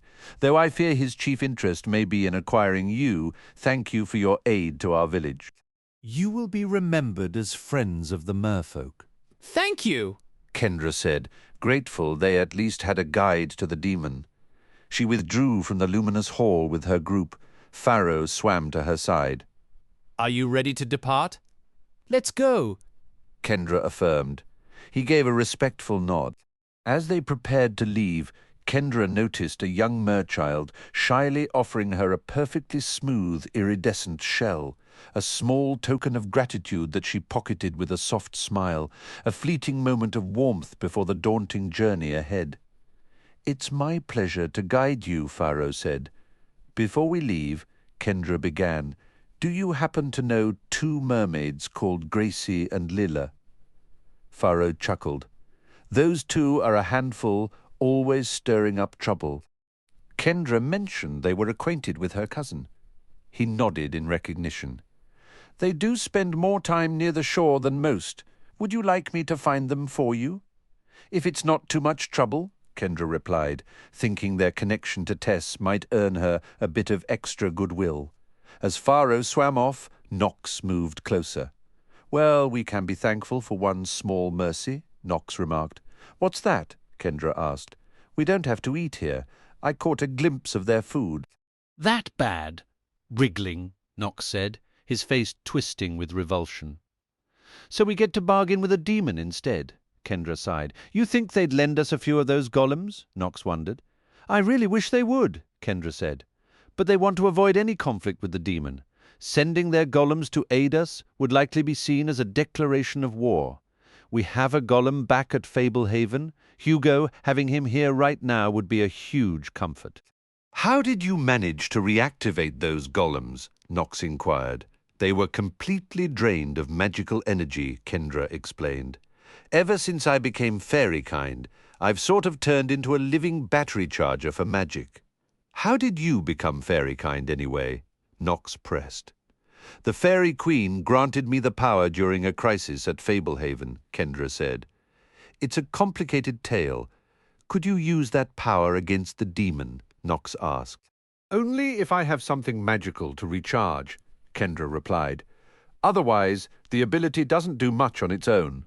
Pharaoh returned, accompanied by 2 young mermaids, one with golden hair and the other with dark brown locks. You must be Lila? Kendra asked, looking at the blonde. And Gracie?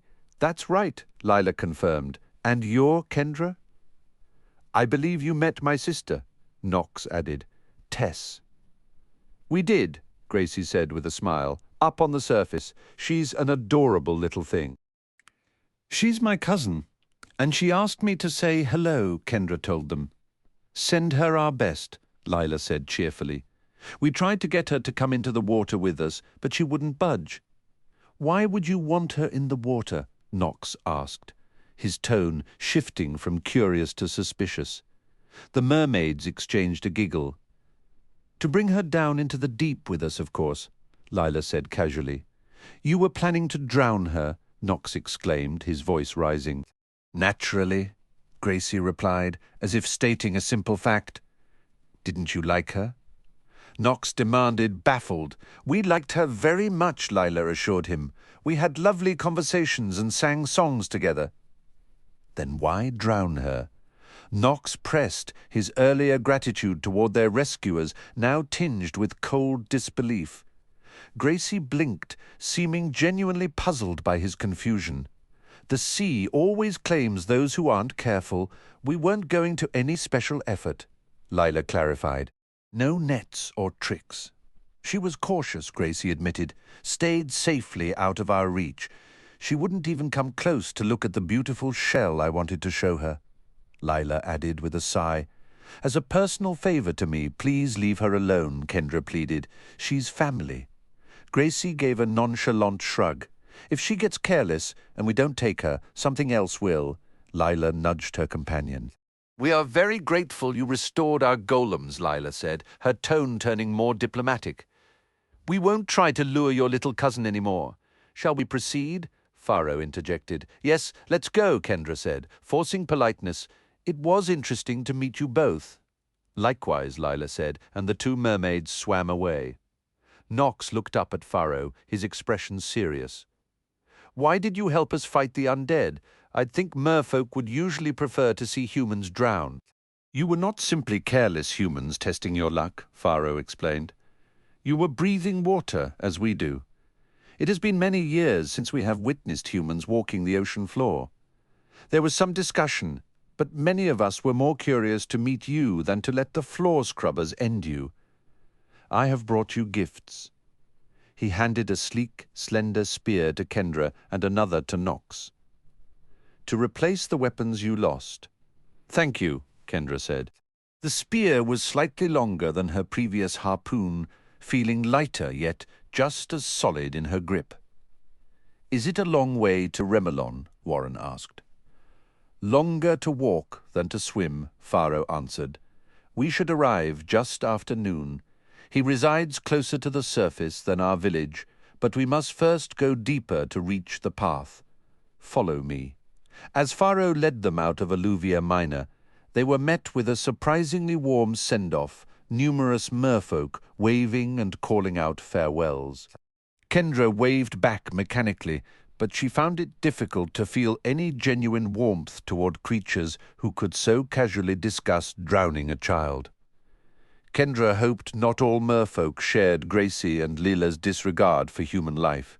At least they had offered guidance, and she was thankful for that. With his spear in one hand and a glowing lantern in the other, Faro guided them across the sandy valley beyond the village, now cleared of active sea zombies. Nearby, golems were busy heaping broken corpses against the valley wall and burying them under sand. Faro brought them to the outer rim, where the village and valley resembled a mountainside balcony, the land dropping steeply away below. If you could swim, there are quicker routes, Faro remarked, but this trail will have to serve. The path twisted downward until the only illumination came from their crystals and Faro's lantern. Watching her crystal's light flicker over unfamiliar rocks and shells, Kendra felt like a trespasser in these profound depths. Had light ever reached this place? Did it even belong here? Aren't our lights making us obvious targets? Kendra asked. Most predators this deep don't hunt by sight, Faro replied. Do you come down here often? Knox inquired. There's little reason to venture so deep, Faro said. We usually forage closer to the village, where the currents bring more bounty. So that's how your people live, Knox pressed. Just gathering what you find. The ocean supplies our needs, Faro answered. We collect with gratitude. Ever been up on land? Knox asked. Few of us risk the dryness, Faro said. We leave the airy realms to your kind. After a while, the trail began to climb more than descend. At one point, Pharaoh signaled them to halt and cover their lights. A school of bioluminescent jellyfish drifted past, their clear, bulbous bodies etched with glowing blue squiggles trailing glass-like tentacles. When Pharaoh let them uncover the lights, the jellyfish seemed to disappear. As they ascended, Kendra felt a wave of relief, seeing a hazy glow above. She noticed more fish darting about. Her legs ached from the steady uphill climb. The surface light grew steadily brighter until their crystals became almost unnecessary. Marine life returned in greater variety, colorful plants, sponges, and darting schools of fish. They came upon a large iron bell resting oddly on the seabed, corroded and crusted with barnacles. "We're nearing the place," Pharaoh said softly. "This bell marks the edge of Remilon's claimed territory, though he rarely stirs from his cavern. Does the water feel warmer here? The elixir keeps us from feeling the water," Hako noted. "But the temperature does seem higher. Thermal vents from the nearby volcano heat certain areas," Pharaoh explained. "Stay close." They pressed on, passing an ancient cannon and 3 weathered human statues that looked more at home in a museum than on the ocean floor. Ahead, a towering cliff rose, partly veiled by a thick kelp forest. As they approached the cliff base, their way was blocked by a high reef of black coral, overshadowed by massive kelp towers. "This razor coral forms a protective ring around Remilon's lair," Pharaoh whispered. "Be extremely careful. The edges are sharp enough to slice off a finger before you feel it, and the electric kelp above can deliver a shock stronger than a bolt of lightning." "That seaweed can really fry us?" Knox asked, his tone shifting from curiosity to sarcastic disbelief. "Oh, absolutely. Venture too close and it'll cook you on the spot," Pharaoh said dryly. "This is your destination. I leave you here." Kendra stared from the dangerous barrier back to their guide. Was he really abandoning them now, just when things were getting serious? "Is there any way through?" she asked. Pharaoh pointed his spear toward a low gap in the razor coral. "From what I've heard, you can pass there, but don't so much as graze the coral. Keep your focus. Farewell. I hope you find what you're after." As Pharaoh swam away, Kendra couldn't suppress a twinge of envy. The journey here had been strangely peaceful. He had the luxury of departing before the truly terrifying part began. "Whoever goes first will need to move very slowly," Hako said. "We have no idea how the passage might tighten or open up. Let's hope Pharaoh was right about this passage, going all the way. Move carefully. Keep your head low and your elbows tucked in. Be mindful of the space around you and watch for any sharp edges jutting out unexpectedly. At least the coral itself won't move. Any injuries we get will be our own doing."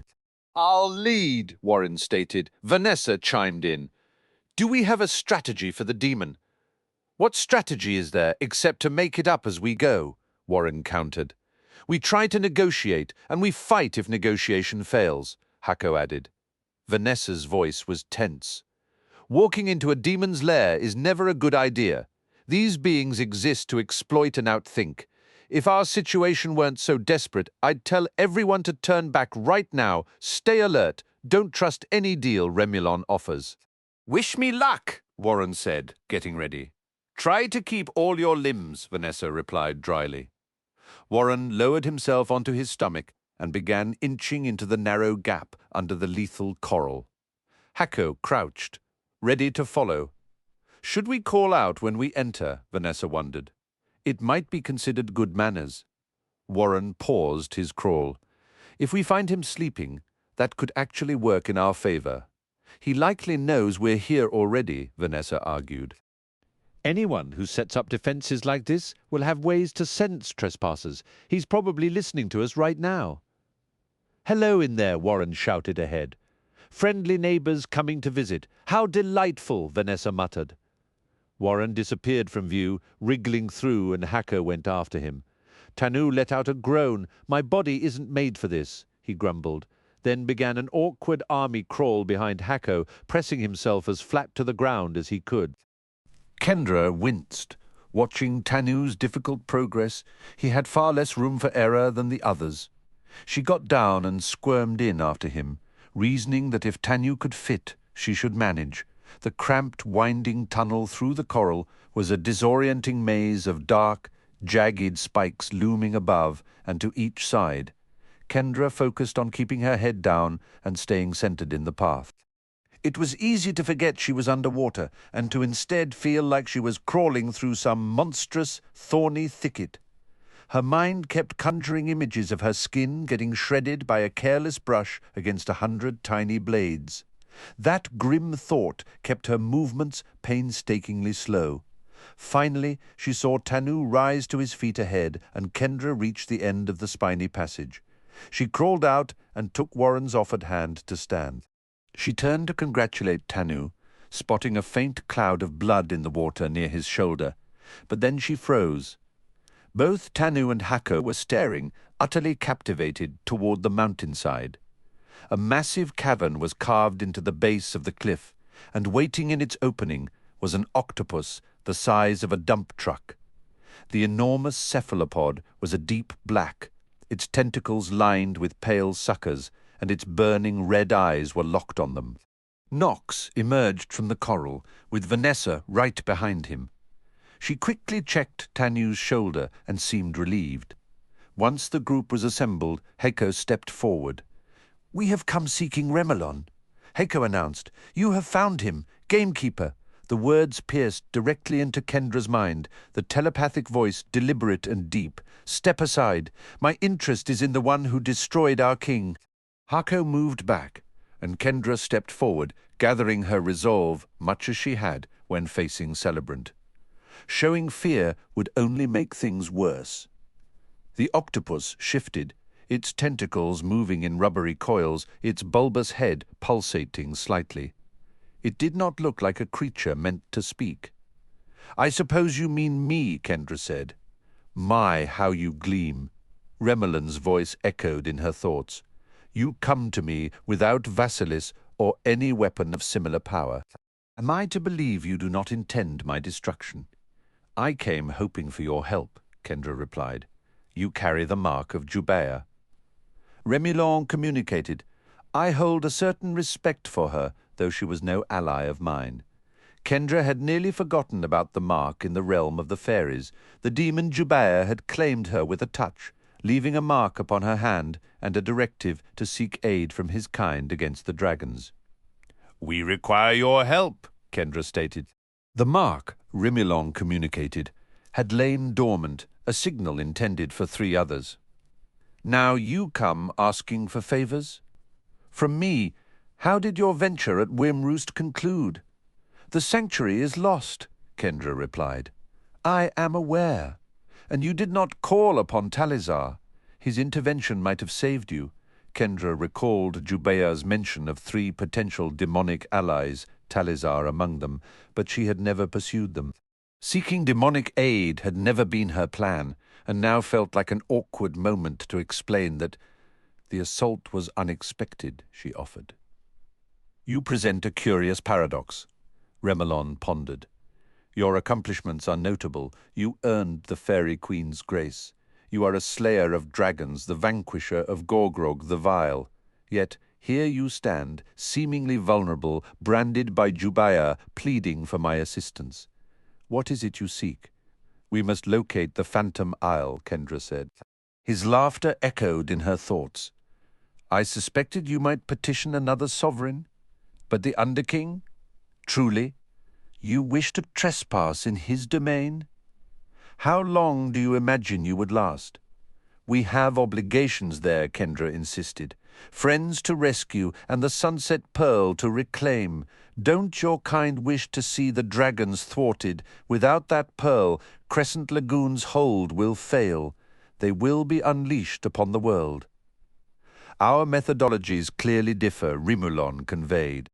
"Perhaps you perceive avenues of influence I do not. Yet I cannot help but question, has your triumph been mere fortune? What crucial insight eludes me? You possess a certain radiance, it is true, but you and any soul who accompanies you into the underrealm will meet their end. The darkness there is absolute. You would confront swarms of revenants, armies of liches, and the Underking himself. To look upon him is to be consigned to his legion of the dead. The thought of Seth and Bracken imprisoned in such a place twisted Kendra's heart. Leave the logistics of our survival to me. We need only to know where to find the isle. Will you aid us?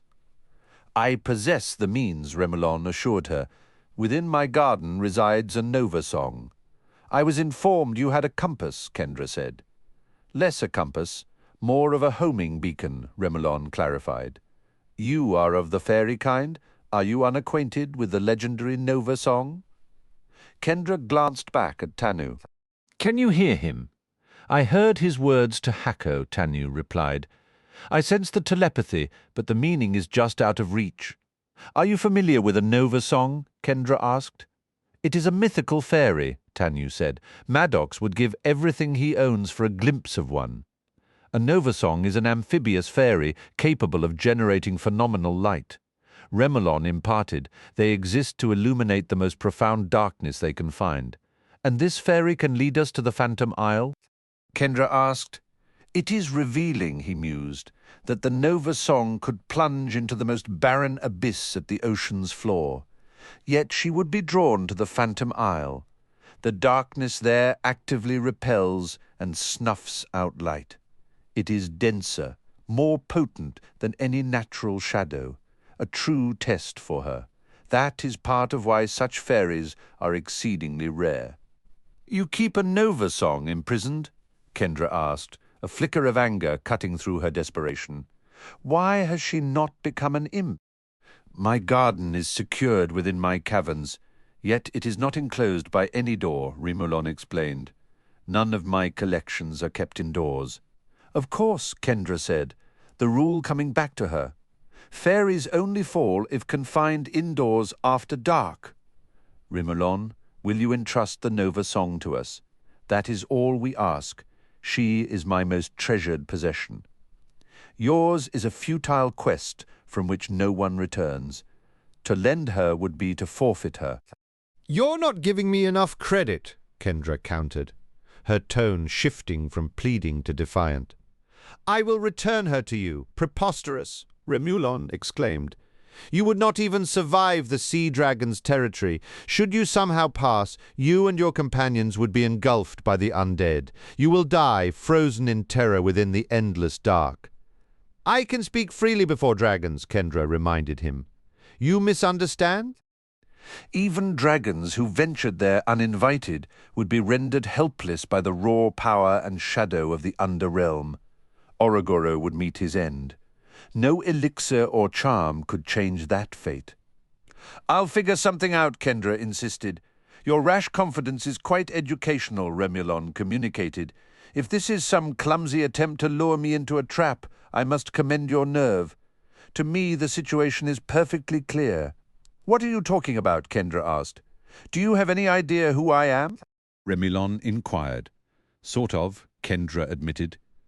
The abyssal demons are seldom respected by those who dwell above, Remulon muttered. Yet even on land, my reputation precedes me. I have never been taken. I have never been defeated. The mightiest among my own kind tremble at my name. Every one of my arms possesses unique powers. You certainly make an impression, Kendra said. You arrived here completely unready. I sense a dire urgency in you. Yet you approach me with nothing but a demon's sigil and a fragile wish that I might assist. We're open to negotiation, Kendra offered. How Gorgrog was overthrown by you remains a mystery. You have mishandled this entire encounter. What could you possibly provide that would outweigh the pleasure of simply adding you to my collection? Name your price, Kendra challenged. What is it you desire? Remulon went quiet. Several of his limbs extended and coiled thoughtfully. How deeply do you care for those who accompany you? With all my heart, Kendra replied. Swear an unbreakable oath, binding yourself to me as my eternal servant. Kneel and vow to obey my commands for the remainder of your life. and I will permit you to earn the freedom of your companions through your labors, one at a time. Kendra gaped at the colossal octopus, stunned. Absolutely not. You asked for a proposal, Remulon conveyed.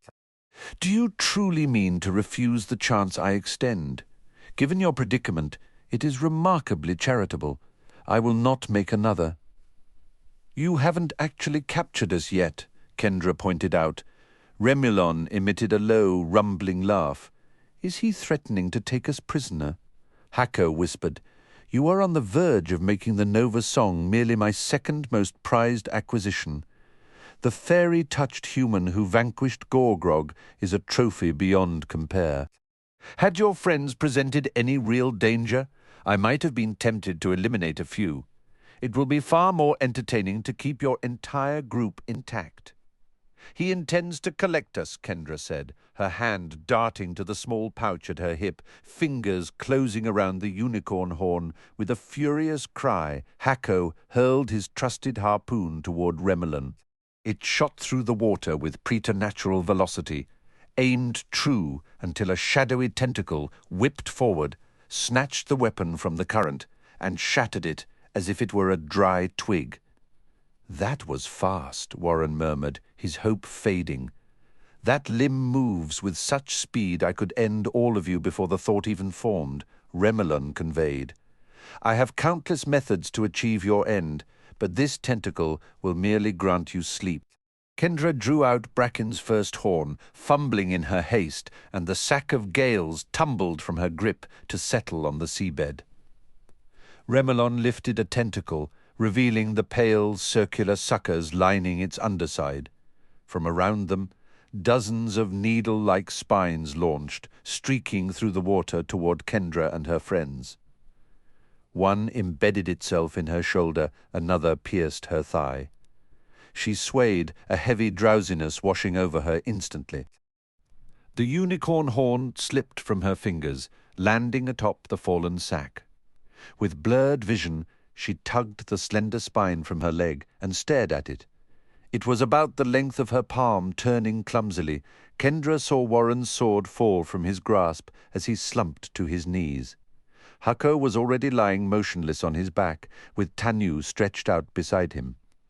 Nox had dropped right beside the narrow passage through the razor coral.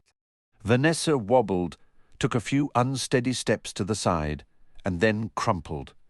Kendra struck the ground before she even knew she was falling. As her awareness faded, she felt the cold, puckering grip of large suckers pressing against her skin.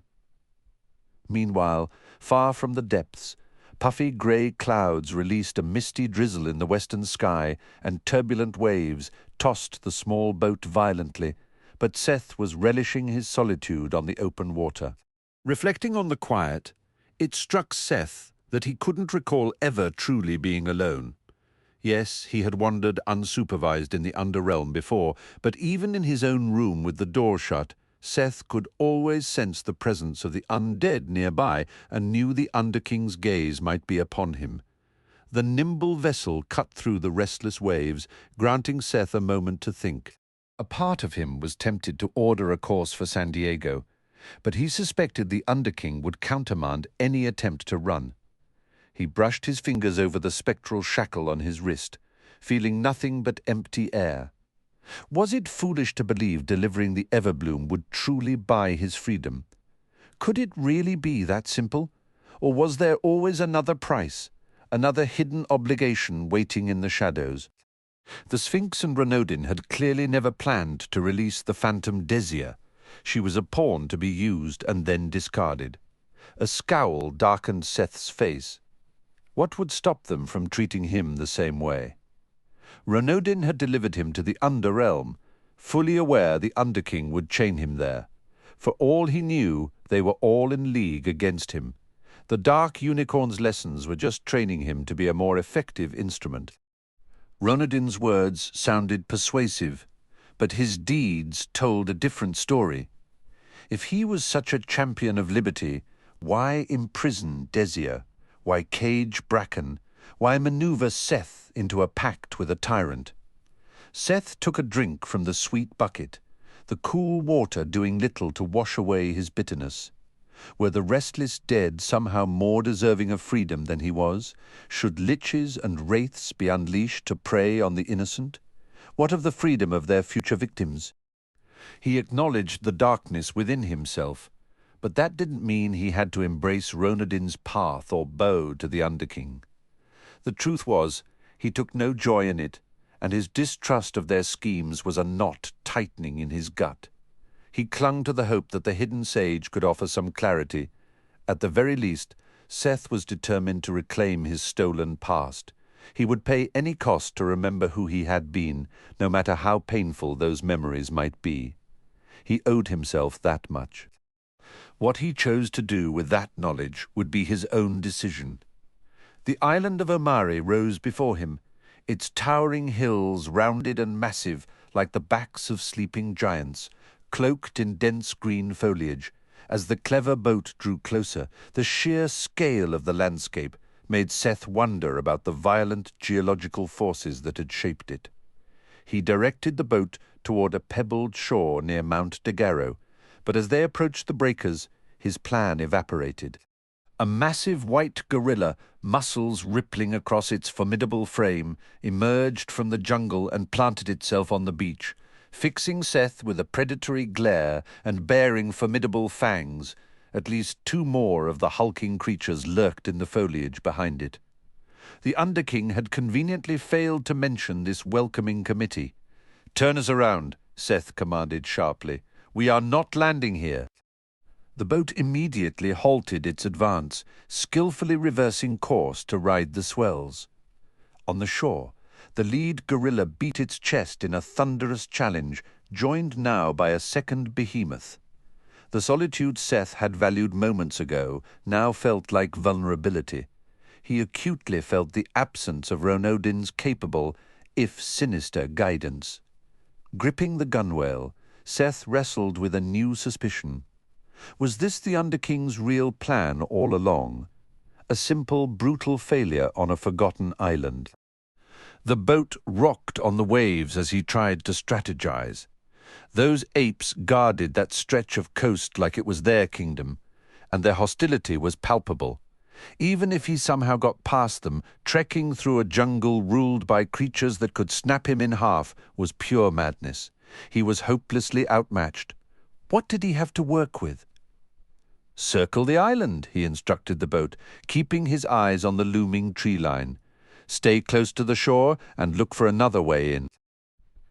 The vessel obeyed, beginning a slow patrol along the coast, while Seth scanned the impenetrable green wall for any sign of weakness. Seth extended his awareness as they navigated the island's perimeter, hoping to detect any undead presence. Finding a few could provide useful information, or better yet, potential guardians under his influence. At first, the landscape felt empty of such dark energies, but after rounding a jagged outcrop, a new point of land appeared across a wide inlet. There, perched on the rocky tip, stood a stout stone lighthouse, radiating a chill, familiar power. "Head for the lighthouse," Seth instructed, his eyes sweeping the shore for threats. No sign of the massive apes. At the far end of the bay, the rotten timbers of an old pier slumped into the water, but no other structures were visible. A handful of brightly plumed birds darted among the trees, and near the crumbling dock, a solitary fairy glimmered above a cluster of wildflowers. Their boat took a winding path toward the promontory, skillfully skirting submerged rocks and hidden reefs. As they drew alongside the stone point, the lighthouse appeared utterly forsaken on the lonely coast. Yet Seth's senses picked up 2 distinct wraiths within. "Stay put," he told the boat, then leaped onto the rocks and scrambled up to a patch of grass beside the tower. The structure was built of crude stone blocks, a squat tower rising from a wide 6-sided foundation. Seth wondered when the lamp above had last cast its beam. He approached a heavy wooden door and found it secured. Recalling Ronodin's lessons, Seth closed his eyes. He tapped into the inner darkness he carried, pushing that power toward the lock and willing it to release. A satisfying click answered his effort. When he tried the handle again, the door groaned inward. This small victory marked his first successful use of such power on a locked barrier. Inside, the cold, unmistakable aura of the wraiths was impossible to ignore. "Hello?" Seth called out, his tone deliberately light. "Trick or treat? Anybody home?" Stepping into a dusty chamber furnished with cobwebbed chairs, Seth immediately knew the wraiths were below. He could feel their movement on a staircase, rising now that he'd entered. The room's temperature dropped sharply, raising the hairs on his arms. "Intruder," one wraith projected, its mental voice dripping with hostility. "I can hear you just fine," Seth replied calmly. "I'm actually here to help." A door from the basement swung open, and the two wraiths drifted into the room. Seth held his ground against their icy disdain. "You are young," one communicated. "You are warm," added the other. "Tell me why you're stationed here," Seth said.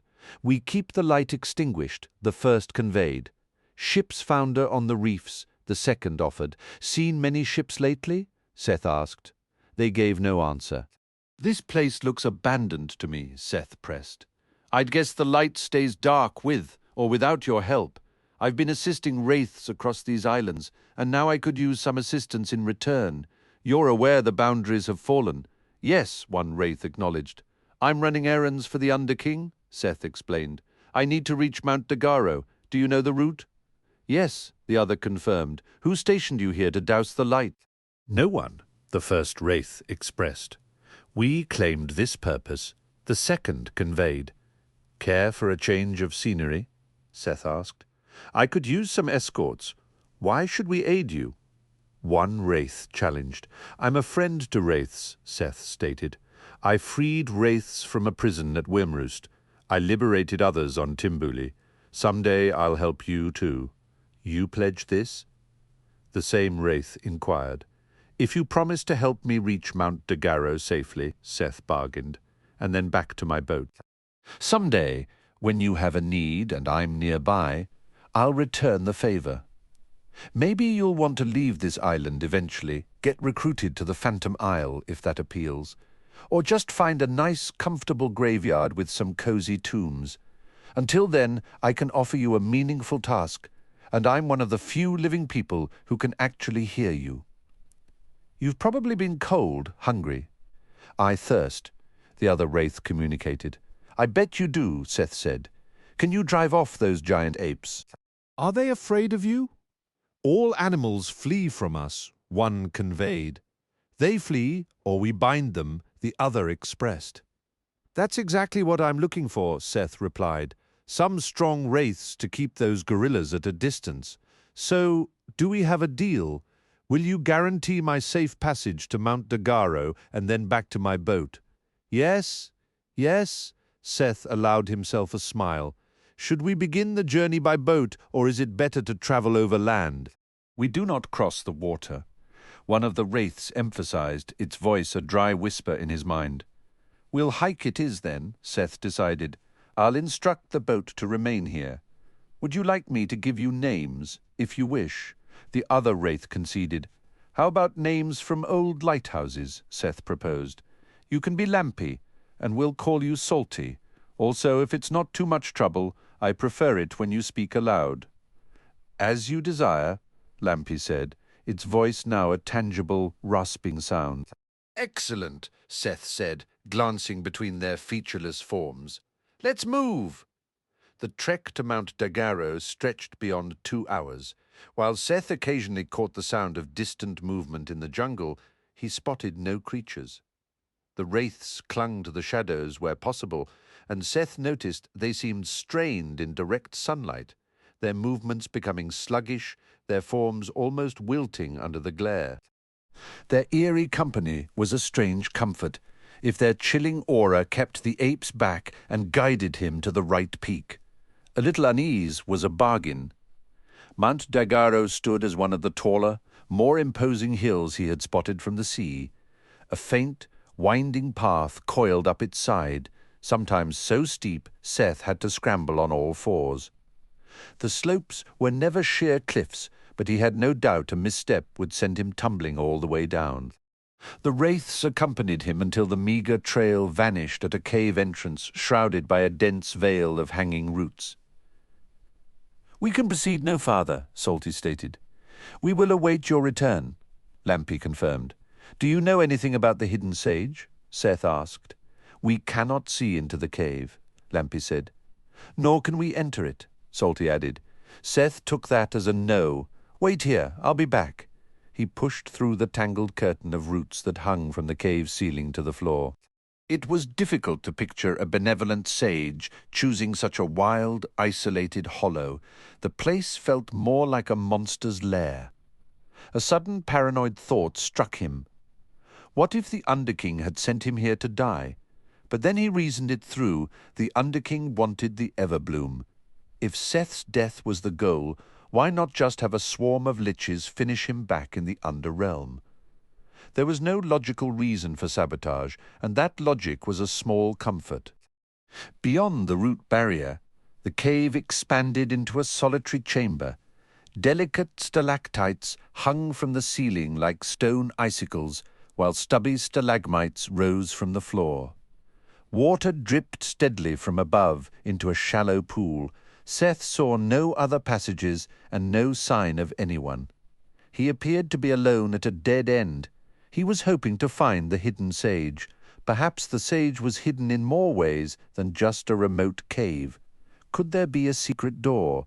Was the sage invisible? "I'm looking for the hidden sage," Seth announced to the empty air. "If you're here, I need your help. And why should I aid a shadow charmer who brings wraiths to my doorstep?" answered a thin, crackling voice. The words seemed to come from right in front of him, but Seth saw nothing. "I brought the wraiths to avoid being pulverized by giant apes. Are you invisible?" "To you, I seem to be," the voice replied, sounding amused. "Camouflage?" Seth asked. He took a couple of cautious steps forward. The voice seemed to originate from a low position, so he scanned the ground. "I've lost my memory. I need guidance." "The world is in turmoil," the voice said dismissively. "I reserve my counsel for those who are worthy of it." "Please help him," pleaded a tiny, unexpected voice that made Seth jump. It came from the pocket of his pants. "What is happening?" Seth asked, looking down. "Forgive me, Seth," the tiny voice from his pocket apologized. "I could not remain silent any longer. Mighty sage, Seth is lost at present, but he is a warrior for good, with a heart of honor."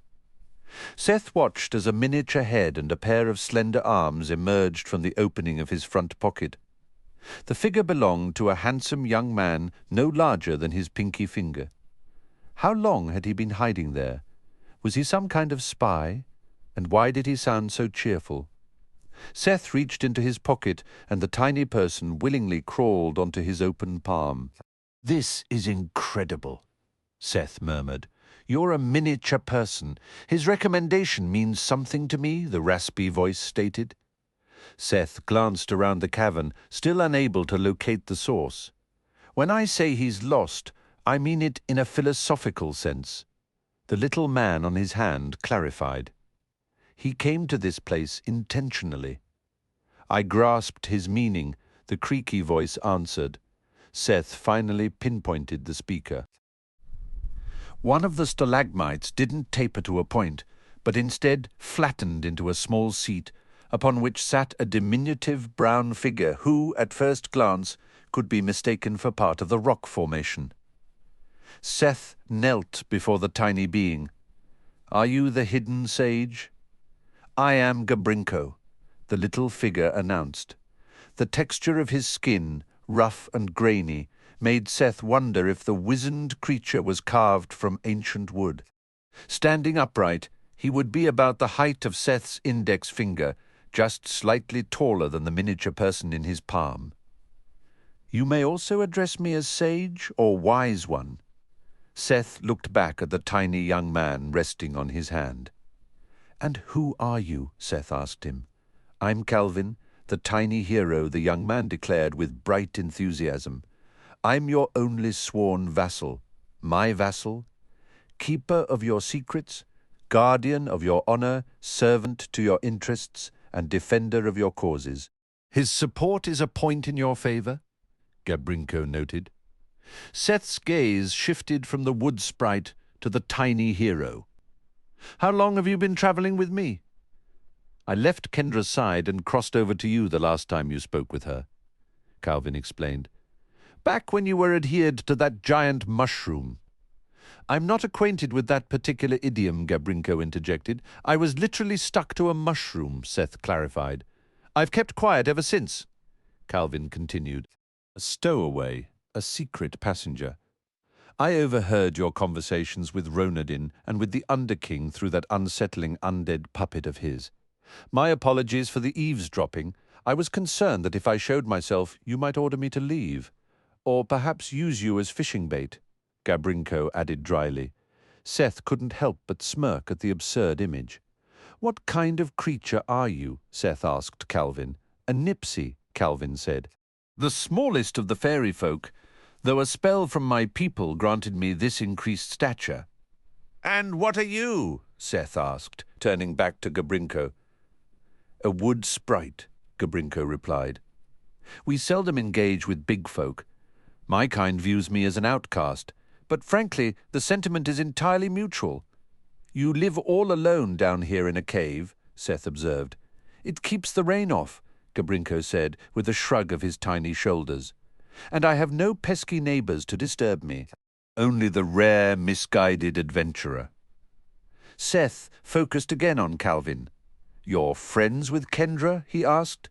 She's your sister, Calvin stated, as if it were the most obvious fact in the world. It's astonishing you haven't pieced that together. I'm aware she might be, Seth said, a familiar frustration creeping into his voice. Too many people keep telling me contradictory stories. Some of those people kidnapped you and dragged you to an island crawling with the undead, Calvin pointed out, his tone shifting from cheerful to bluntly pragmatic. Employ some basic logic. My mind is the entire problem, Seth countered, the frustration now edged with desperation. That's the reason I sought out this cave. There's a vast, empty chasm where my memories should be. I can communicate with the undead creatures on that island. My knack for enlisting the aid of two wraiths is the sole reason I'm standing in this cave alive. I can extinguish torches and vanish into shadows. How can I be certain I don't actually belong with them? I can see how that would create considerable confusion, Calvin conceded. Seth turned to face Gabrinko fully. The Underking told me you could help me. I doubt the Underking anticipated I would actually assist you, Gabrinko mused. Why not? Seth pressed. I suspect he did not believe you possessed the fortitude to find me, Gabrinko said. He is also aware that I hold no affection for the undead, and that I do not squander valuable counsel on those who will not listen. I came here willing to listen, Seth insisted. Then give me your finger, Gabrinko instructed. Why? Seth asked. So I may read you, Gabrinko said. The contact must be given freely. Seth extended his hand, his index finger pointing toward the tiny sage. Gabrinko placed a small brown hand upon the fingertip, closing his eyes. The diminutive figure took several slow, deep breaths. Calvin has performed a service for you today, Gabrinko stated after a moment. From what I can perceive in your thoughts, I would have been inclined to refuse you aid. Seth questioned why. Your past is a void, Gabrinko explained, which is immediately concerning. What secrets are you concealing? The glimpses I catch do not portray you in a positive light. You traffic in shadows. You turned a blind eye to the defilement of hallowed waters. You had a hand in the destruction of a sanctuary for dragons. You keep company with spectres and villains. Your aim is to plunder a magnificent treasure from this island to satisfy some sinister patrons. Seth guessed the Everbloom. It is the source of vitality and enchantment for these lands. Gabrinko confirmed. Calvin, would you permit me? Calvin agreed and stepped forward, allowing Gabrinko to take his hand. This connection offers a sharper view of you, Seth Sorensen, Gabrinko stated before letting go. What is it you seek to understand? Is Kendra truly my sister? Seth asked. Yes, Gabrinko answered. You were also a joint guardian of Wyrmrost. Until not long ago, you consistently endeavored to oppose darkness, though, as all humans do, you stumbled at times. Seth studied Gabrinko intently. Did this mean Kendra had been honest about everything? Since Bracken's account aligned with hers, did that validate Bracken's words as well? The ramifications were too immense to process immediately. He had to gather every possible piece of information. How can I trust what you're saying? You cannot, Gabrinko replied simply. But I have just reviewed your history as Calvin observed and interprets it. I have no motive for deception. The Underking sent me to you, Seth pointed out. Doubt is always prudent, Gabrinko noted. How do I reclaim my memories? Seth pressed. I need to know my own story. I'm exhausted from reconstructing my identity based solely on the narratives of others. That is a commendable wish, Gabrinko acknowledged. Can you help me? Seth asked. You relinquished your identity willingly, Gabrinko said. It was the only way such an extensive loss could occur. I believe your intentions were honorable. Is it reversible? Seth inquired. Any enchantment woven can also be unraveled, Gabrinko assured him. All things that have a beginning must also have an end. Curses can be dissolved, spells can be shattered, bindings can be severed. The path may be arduous, but it exists. I would do whatever it takes, Seth vowed. You possess an essence, Seth, Gabrinko said. Call it a spirit, a soul. It is your eternal core, a fundamental self that cannot be altered without your full consent. You can be swayed, Seth. You can be guided, assisted, deceived, or led astray. For better or worse, your essence matures, but never against your will. To fundamentally change who you are, you must be a completely willing participant. A wave of nausea hit Seth. Did they steal my essence? No, Seth, Gabrinko said gently. Had you lost your essence, you would cease to be. There would be no remnant left to worry, to hope, or to ask questions. You are under a highly sophisticated curse. No curse is flawless, but this one neared perfection. It stripped your memories and all knowledge tied to your identity, yet it left your general understanding intact. You recall facts, but you have lost your personal opinions about them. You remember procedures, but not what those procedures meant to you. You haven't forgotten how to use a knife and fork, but you have no recollection of your favorite meal.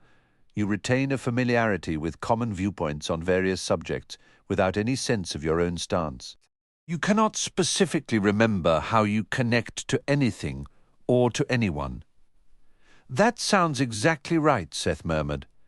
I cannot directly perceive your essence, Gabrinko continued. I suspect it remains mostly unchanged. But it exists without context. You are attempting to rebuild your beliefs while carrying the weight of significant misinformation. What should I do? Seth pleaded. How you navigate this predicament is for you to determine. Do you know who cursed me? Seth asked. Yes, Gabrinko said, and I know the method he used to take your memories. I can likely uncover where he has gone. Who? Calvin exclaimed. His name, Gabrinko revealed, is Humbuggle. He is an ancient and extremely cunning demon of immense power. He stole your very identity by using the Wizen Stone, a talisman of nearly incomprehensible magic. That little dwarf I saw was him, Seth inquired. Yes, confirmed Gabrinko, right near where your memories start. The artifact Kendra sent away was the Wizen Stone itself. Can you tell where he went? Seth pressed. I'll need your hand again, Gabrinko stated, palm facing up. Seth offered his free hand, the one not holding Calvin. Gabrinko hopped onto his palm and traced some of the lines there before crouching to tap Seth's wrist. Forgotten or not, your memories are still tethered to you, the creature explained. He spat onto Seth's hand, rubbed it in with a focused intensity, and then placed one hand firmly on Seth's palm, while raising the other, his eyes squeezed shut. After a prolonged silence, Gabrinko sprang upright. "Any luck?" Seth asked, hopefully. "I should have guessed," Gabrinko sighed. "Humbuggle has travelled to the Dragon Sanctuary in Titan Valley." "And where is Titan Valley?" Seth questioned. "New Zealand," Gabrinko replied. "Not far from Australia." Seth raised his wrist, displaying the spectral manacle. "Can you see this thing?" "I am aware of what you perceive," Gabrinko answered. "Can you break it?" Seth pleaded. "I regret that I cannot," Gabrinko said, "and you will remain bound here until you fulfill your obligation to the Underking. So I have to deliver the Everbloom to him," Seth concluded.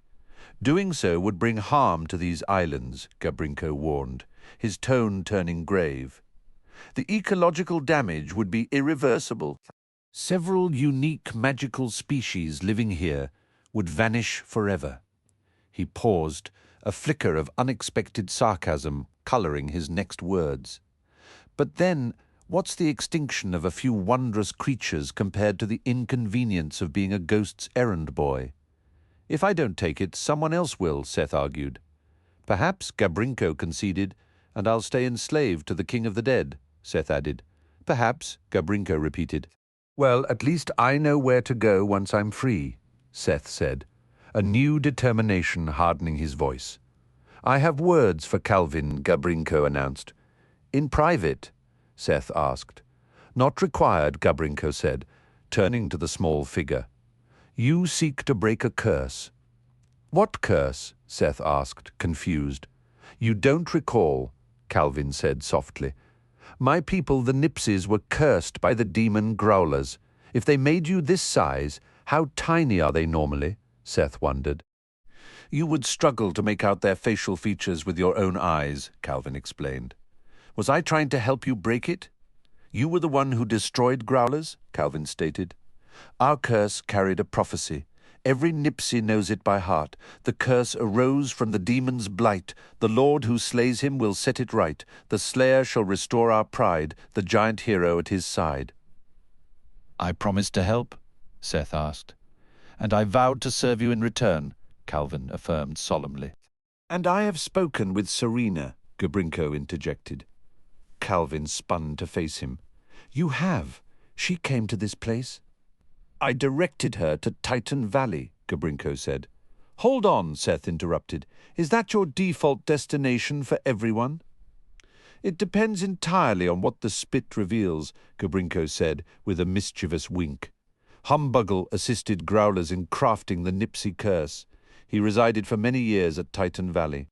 I informed Serena she might discover clues in his abandoned castle there. I did not realize Humbuggle had ever been to Wemroost. Now, however, he has retreated to his former home. So Serena could still be in Titan Valley?" Calvin asked, his voice tight with hope. "Humbuggle is there now," Gabrinko confirmed, "and I know Serena intended to go." "How long ago?" Calvin pressed. "Less than a year," Gabrinko answered. "Who is Serena?" Seth asked. "She is my true love," Calvin said, a distant look in his eyes as he recalled a private memory of them whispering promises in a hidden glen. "She was chosen to study the curse before my own selection. Some among my people fear she is lost, but I am resolved to find her." Gabrinko stretched and let out a wide yawn, and our conversation is concluded. Please take your wraiths far from this sanctuary if you wish to be prudent. Guard the Everbloom with your life. "Thank you for the information," Seth said. "Is there anything more you can tell us?" "Many things, but my mouth is growing parched," Gabrinko replied. "You have your share for now. Follow it, question it, disregard it. The choice is yours. If you desire my counsel, keep Calvin near Seth, and put as much distance between yourself and the Underking as possible. Farewell." "Do I just keep holding you?" Seth asked Calvin. "That would become tiresome for us both rather quickly," Calvin said. Seth tucked Calvin into his pocket and stepped from the cave. Knox stirred, his face pressed into the sand, his thoughts thick and muddled. He couldn't recall why he'd fallen asleep on the beach. Every muscle protested as he moved, his joints stiff and aching, a dull throb pulsing behind his eyes. When he opened them, he was staring at a tangled web of black needle-sharp coral. A sudden rush of memory hit him. The colossal demon octopus, the razor-edged reef, the spine that had scraped his shoulder, drugged and disoriented. He'd managed to crawl into this narrow tunnel before collapsing. Glancing around, he saw he'd made it around a bend. From here, he couldn't see the cliff face or the spot where Kendra and the others had fallen. Unwilling to twist his body with the deadly coral on all sides, he inched backward until he had a view out of the tunnel. His limbs felt sore and cramped, as if he'd slept in a tangled heap. The sandy stretch before the cavern was deserted. Kendra's bag of winds lay where it had dropped, the unicorn horn resting atop it. The others were gone. He was alone. The light had faded since earlier, hinting that the sun might be setting above the ocean's surface. The glow from the crystal in his hand was now more pronounced. Where was Kendra? Had the demon killed her? And the others? They were probably still alive. Why would Remelon drug them if he planned to kill them? It had sounded like the demon wanted to take them captive. Remelon was known as a collector. Nox guessed he'd avoided the same fate by crawling deep enough into the coral before passing out. So what now? He crept a little farther into the coral around the corner and past where he'd woken, just to be safe. If he moved fast and stayed quiet, he might be able to slip away and get help. But bring back who? The elderly woman in the wheelchair. The elixir wouldn't work on the satyrs, and who knew if they could brew more? At best, he might return with Savani and Grady. Could they actually save everyone? The merfolk had already refused to help. Nox studied the coral. Was it really as sharp as everyone said?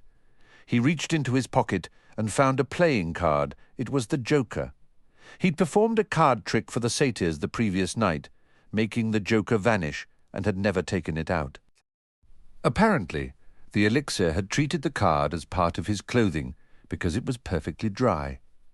Holding just the corner, Nox gently brushed the card against a dense cluster of gleaming edges.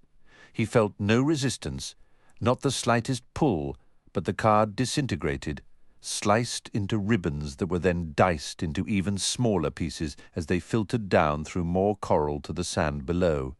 He'd end up looking far worse than that if he tried to face Remelon. He knew it. He wouldn't last a second. The only way he'd survive was if the octopus decided to capture him instead. Did he want to spend the rest of his life as a prisoner? Nox understood he had to decide. Was he going to run to safety or try to rescue Kendra and the others? Maybe Remelon was asleep or out hunting. He fidgeted, rubbing his thumb against his fingers. What if he could sneak into the cavern and untie the others? Was there any chance they could all get out alive? He knew his hope of saving them was a long shot. If he ran, at least he could report what happened. Maybe Savani could call for reinforcements, bring people to the island through the canoe. Expert demon hunters, guys with bulging muscles and enchanted weapons. But what if he fled and Remelon tracked him down before he could escape? Then he'd be a dead coward instead of a dead hero. What if Remelon was just waiting for him to leave the coral? Those massive tentacles might be too big to fit into the tunnel. Or maybe the instant he crawled out, he'd be snatched up. Maybe Remelon had simply moved on, leaving him forgotten. Could he really just stroll back to the surface without a single obstacle? The thought of Tess losing her brother was unbearable. His parents back in Texas didn't deserve that kind of heartbreak. There was so much waiting for him. School, soccer practice with his friends, a whole future ahead.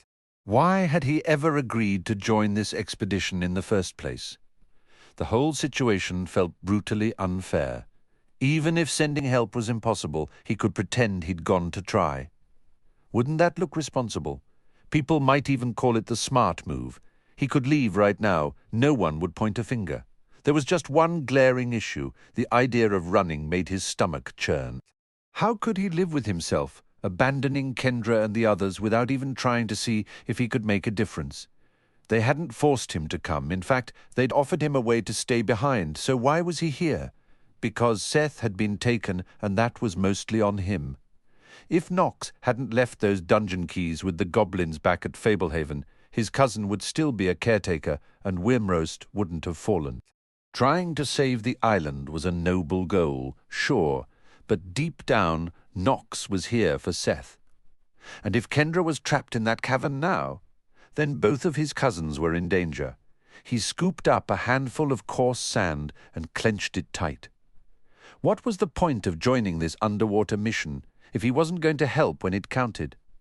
Everyone else had been captured except him. When would he ever get a better shot to actually matter, to finally fix some of the mess he'd made? Was he really going to bolt the first time everything rested on his shoulders? He recalled boasting about his courage at the victory feast in Stormguard Castle. What a joke that would seem now. Throwing his life away wouldn't help anyone, but he could at least check for a chance to free the others. If he managed it, he wouldn't be alone anymore. They could all work together to escape. He had no weapon, though. His spear was gone, dropped when the spine stung him, and all the other gear had vanished too, except for the unicorn horn and the sack of gales. Kendra had mentioned that unicorn horns couldn't be stolen. That must be why Remilon left it behind. Nox wondered how it would react if he tried to pick it up. What if his intention wasn't to steal it, but to return it to Kendra? After all, she'd grabbed it right before Remilon attacked. Did she know it could hurt the demon? With frequent glances over his shoulder, he began crawling backward. If things stayed calm, he'd at least peek into the cavern. Getting caught or killed would mean he'd tried his best, but he needed to stay positive. If he was careful and clever, maybe he could actually pull this off. At the mouth of the coral tunnel, Nox froze, listening hard. If Remullan was lying in wait, this could be the end. He backed out slowly and scanned the area. No sign of the octopus. Rising cautiously to his feet, he crept over to the unicorn horn, crouched down, and tentatively brushed its pearly surface, half expecting a jolt. When nothing happened, he lifted it, along with the sack of gales tucked beneath. The horn felt solid in his grip, almost like a dagger. If Remilon emerged now, at least Nox had something to strike with. But what if the creature just shot more of those barbed tentacles? He might not get close enough to land a blow. Kendra had held the horn, too, and it hadn't saved her. And the sack of gales, would it even affect Remulon? It was hard to guess how it would function underwater. Opening it might blast him uncontrollably through the ocean, possibly slamming him right back into the jagged coral. Nox stepped into the broad opening of the sea cave. The main passage didn't extend far directly inward, but a side tunnel veered to the left, disappearing into a darkness too deep to penetrate. The crystal hanging around his neck glowed more intensely in the shadowy interior, and he quickly cupped it in his palm to dim its light. Advancing felt dangerous, even foolish. What if Remilon was waiting just around that corner? He might locate his captured friends, but it was unlikely the giant octopus would leave them unguarded. Rather than venturing down the left fork, Nox crept silently to the rear wall near the entrance, where an assortment of large rocks offered plenty of cover. From this vantage, he could see out past the cave mouth to the jagged coral formations and the faintly pulsing electric kelp beyond. Perhaps the smartest move was to force a confrontation on the most advantageous terrain available. With the solid cave wall at his back, he might avoid being tossed about by the sack of gales. Every choice carried risk now. Even if he found Kendra and the others and cut them loose, how would they evade Remilon's pursuit? Surprise might be his only real advantage. He needed to dictate where and how this encounter unfolded. Deciding to call out, Nox hesitated. If he shouted from inside, the cave's echo might reveal his position. He darted out onto the open sand just beyond the entrance. "Kendra!" he yelled, his voice carrying over the quiet seabed. "Can you hear me? Where are you?" He sprinted back to his hiding spot among the rocks at the rear wall, and a distant, frantic reply reached him. "Nox, get out! Run!" Her voice was faint but urgent. She probably thought he was an idiot for announcing himself, and maybe she wasn't wrong. Crouching low, Nox tightened his grip on the crystal to smother its glow. He ran through the likely scenarios. Remelin would either return from outside, emerge from within the cave, or ignore the provocation altogether. He didn't have to wait long for an answer. The massive black octopus drifted into view from the deeper tunnel, its tentacles weaving through the water with a sinister grace. It passed directly by Nox's hiding place and out through the entrance. "Where are you, fragile human?" Remelon's voice echoed in his mind. "Hiding in the coral, perhaps? Feeling clever? I see you have taken the horn. Do you imagine it worries me? I am not some sickly creature. It would be a mere nuisance." Nox fought to steady his nerves. Was he really about to do this? There was no turning back now. His shout had set everything in motion. The enormous cephalopod moved closer to the razor coral. "Why so quiet? Will you hide there until your precious elixir fails? I have a safe pocket of air where you could survive. It is your only chance. Do not irritate me by staying concealed." With a surge of resolve, Nox pushed himself upright, braced his back against the wall, and tore open the sack of gales. Some small noise must have given him away, because Remelin twisted toward him at the final instant, crimson eyes flaring with alarm. A torrent of bubbles erupted from the sack's opening, an incredible blast of air that roared out of the cave mouth and slammed into Remelin. One tentacle shot out with impossible speed, anchoring onto a stone outcrop at the cave's edge.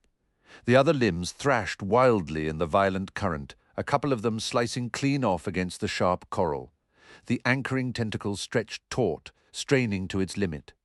"Stop this now!" Remelin's mental shout was edged with panic. Nox recalled that the wind inside the sack was finite. If it emptied before Remelin was finished, he was as good as dead. To his surprise, he found he could walk forward while holding the sack. It trembled in his grasp, but didn't throw him off balance as he'd feared. Keeping the stream of air fixed on the struggling octopus, Nox moved toward the straining anchor tentacle. He wedged the sack between his arm and his side, using one hand to aim its mouth, and with the other he raised the unicorn horn high. "I will destroy all of you for this," Remelin's threat rang in his mind, but Nox didn't flinch. Remelin had boasted of his invincibility, but Nox snarled a defiant reply. "You've never faced a Texan before." With a powerful thrust, he drove the unicorn horn deep into the writhing tentacle.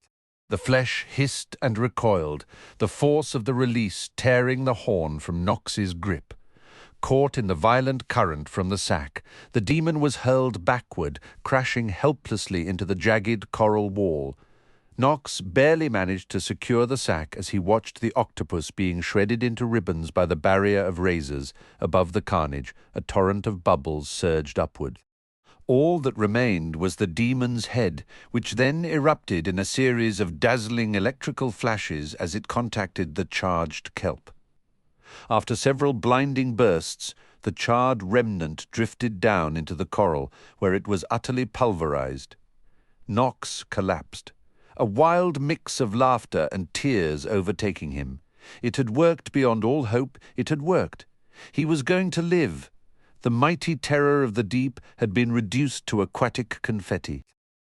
As his hysterical relief began to ebb, he noticed his tears vanishing almost instantly from his skin, wiping his face. He searched the cavern floor until his fingers closed around the unicorn horn. It looked untouched, gleaming and pure. Clutching it, he pressed onward into the deepening gloom. "Kendra," he shouted, his voice echoing. Where are you? A faint reply drifted back. Nox, quiet down. Are you trying to get us caught? Remulon's finished? Nox called out. Guide me to you. How is that possible? He's seafood now, gone for good. Where are you? After a series of shouted exchanges, her voice grew steadily closer. Nox was thankful for his light as the cave darkened, the walls narrowing. Eventually, he emerged into a vast, glowing chamber filled with an astonishing array of objects. The light came from a collection of bioluminescent creatures and plants, each uniquely radiant. He paused, stunned by the sight. A massive anchor, a suit of ornate armor, mounds of gold and jewels, strange statues and exotic shells from countless oceans. Nox, Kendra's voice sounded nearby.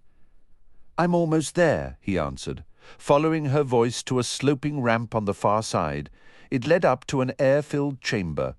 He passed through the water's surface without resistance into the bright space, illuminated by a radiant white fairy perched above.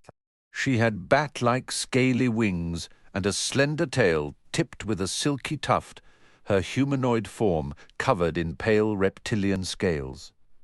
Nox. Kendra sighed with evident relief. She was lying on the ground beside Warren, Vanessa, Tanu, and Hako. Each of them was tightly wrapped in sticky grey strands, only their heads exposed. The others were unconscious. What did Remulon do to you? Nox asked, kneeling beside her. I woke up like this, Kendra said. Is he truly dead? Nox couldn't suppress a grin. Let's just say he bit off more than he could chew. You did it? Well, yeah, Texas grit and all that.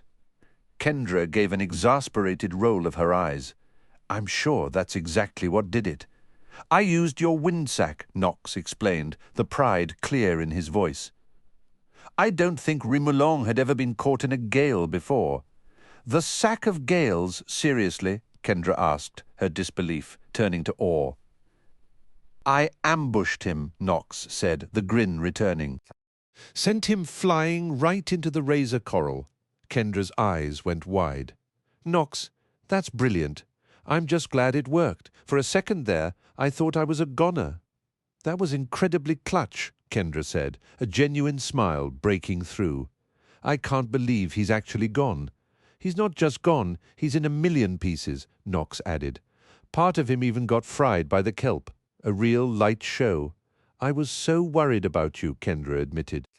I managed to drag myself into a coral tunnel before I blacked out, Nox recounted, the memory sharp.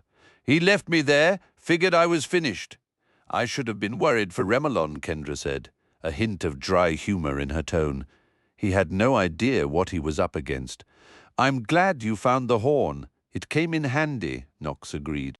At one point, while I was trying to blast him toward the coral, one of his quicker tentacles shot out and anchored itself to a solid rock, almost pulling me off balance. But the wind was stronger. The unicorn's horn jabbed him, forcing his grip to loosen.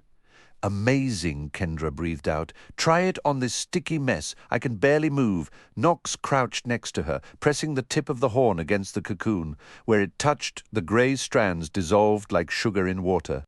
It's working, Nox confirmed. Get me out of here, Kendra urged. In under a minute, enough of the bindings had melted away for her to wriggle free. Nox carefully dissolved the remaining clumps clinging to her clothes. What about Warren and the others? He asked. I think they took more of those octopus darts than we did, Kendra said, rubbing her temple. Only 2 got me. A single scratch was plenty for me, Nox admitted. It did the job. My head is pounding, Kendra said, a wide smile breaking through her discomfort. But I feel fantastic. Nox pointed toward the radiant white creature.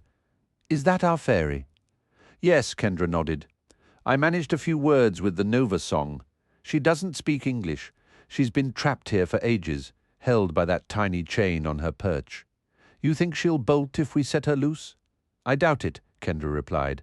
I can command her to stay. She's technically bound to obey me. But maybe we leave the chain on for now, just to be safe. A low groan came from Warren. What's that blinding light? He mumbled, struggling against his bindings. Why am I stuck? Remember the giant octopus, Kendra prompted. Oh, right, Warren grunted. It's coming back to me. Are we inside its stomach, wrapped up in its lair? Kendra corrected. And you won't believe what happened to Remulon. Warren strained to look at her. What happened? Nox took care of him, Kendra said. Wait, seriously? Warren asked, disbelief clear in his voice. No offense, kid, but did you just say Nox destroyed him? None taken. Nox said with a faint, weary smile. Let's just say I introduced him to some classic Texas manners. Which means what, exactly? Warren pressed. Shoved him right into a patch of razor coral, Kendra supplied. Warren let out a low whistle, and we found the Nova song, Nox added.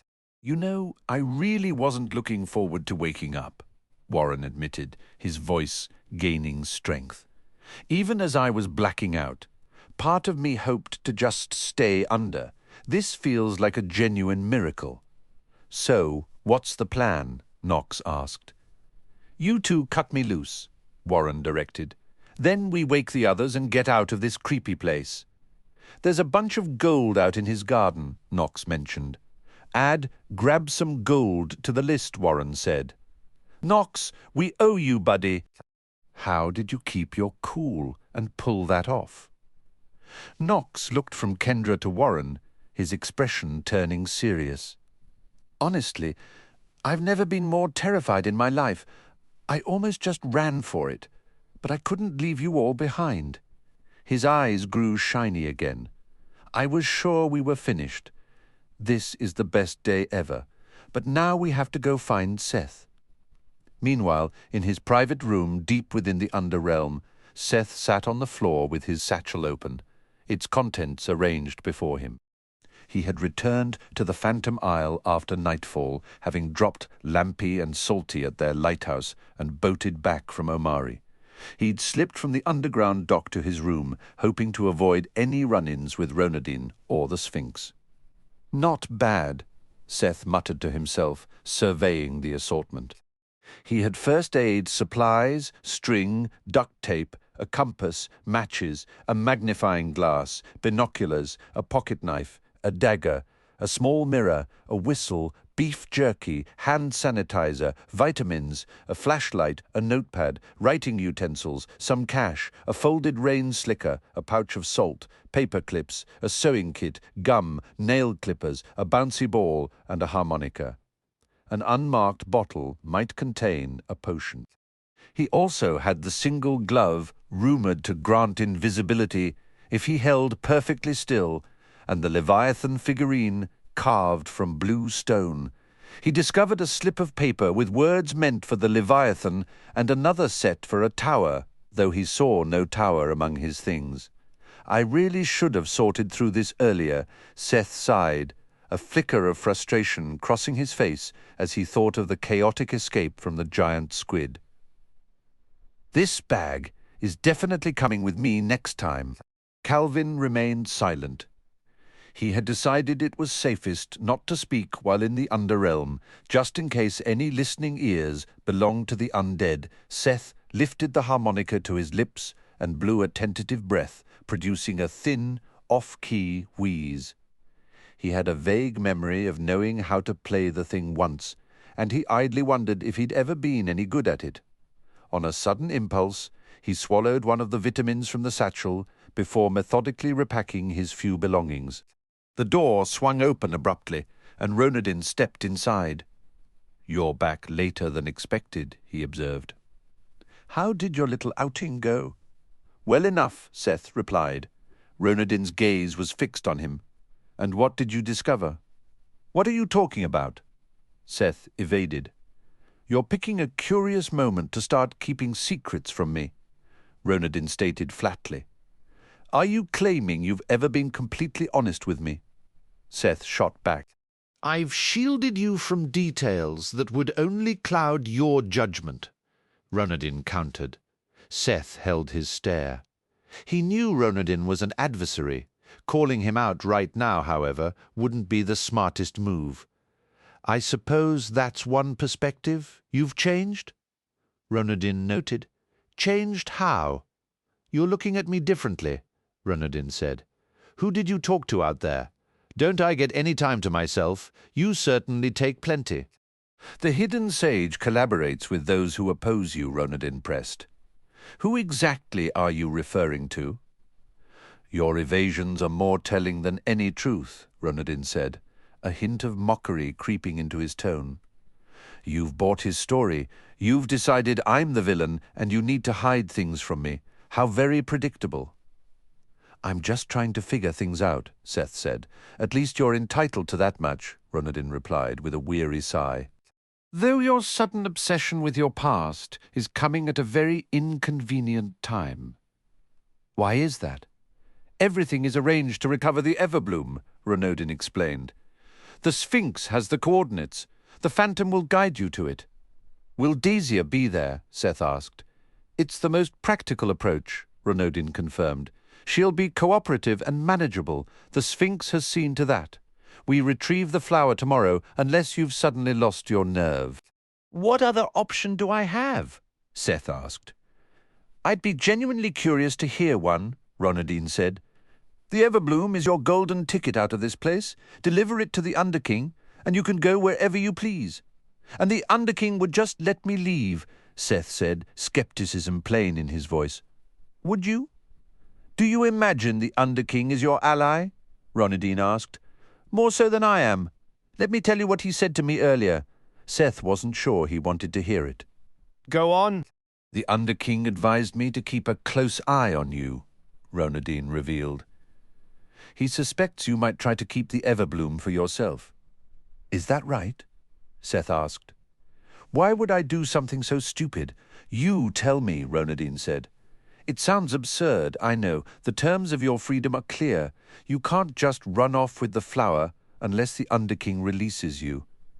Seth gave a slow nod. Unless, of course, you've gotten some foolish idea about playing the hero, Ronodin added, his voice dripping with sarcasm. Handing the prize over to someone else? To who? Seth asked.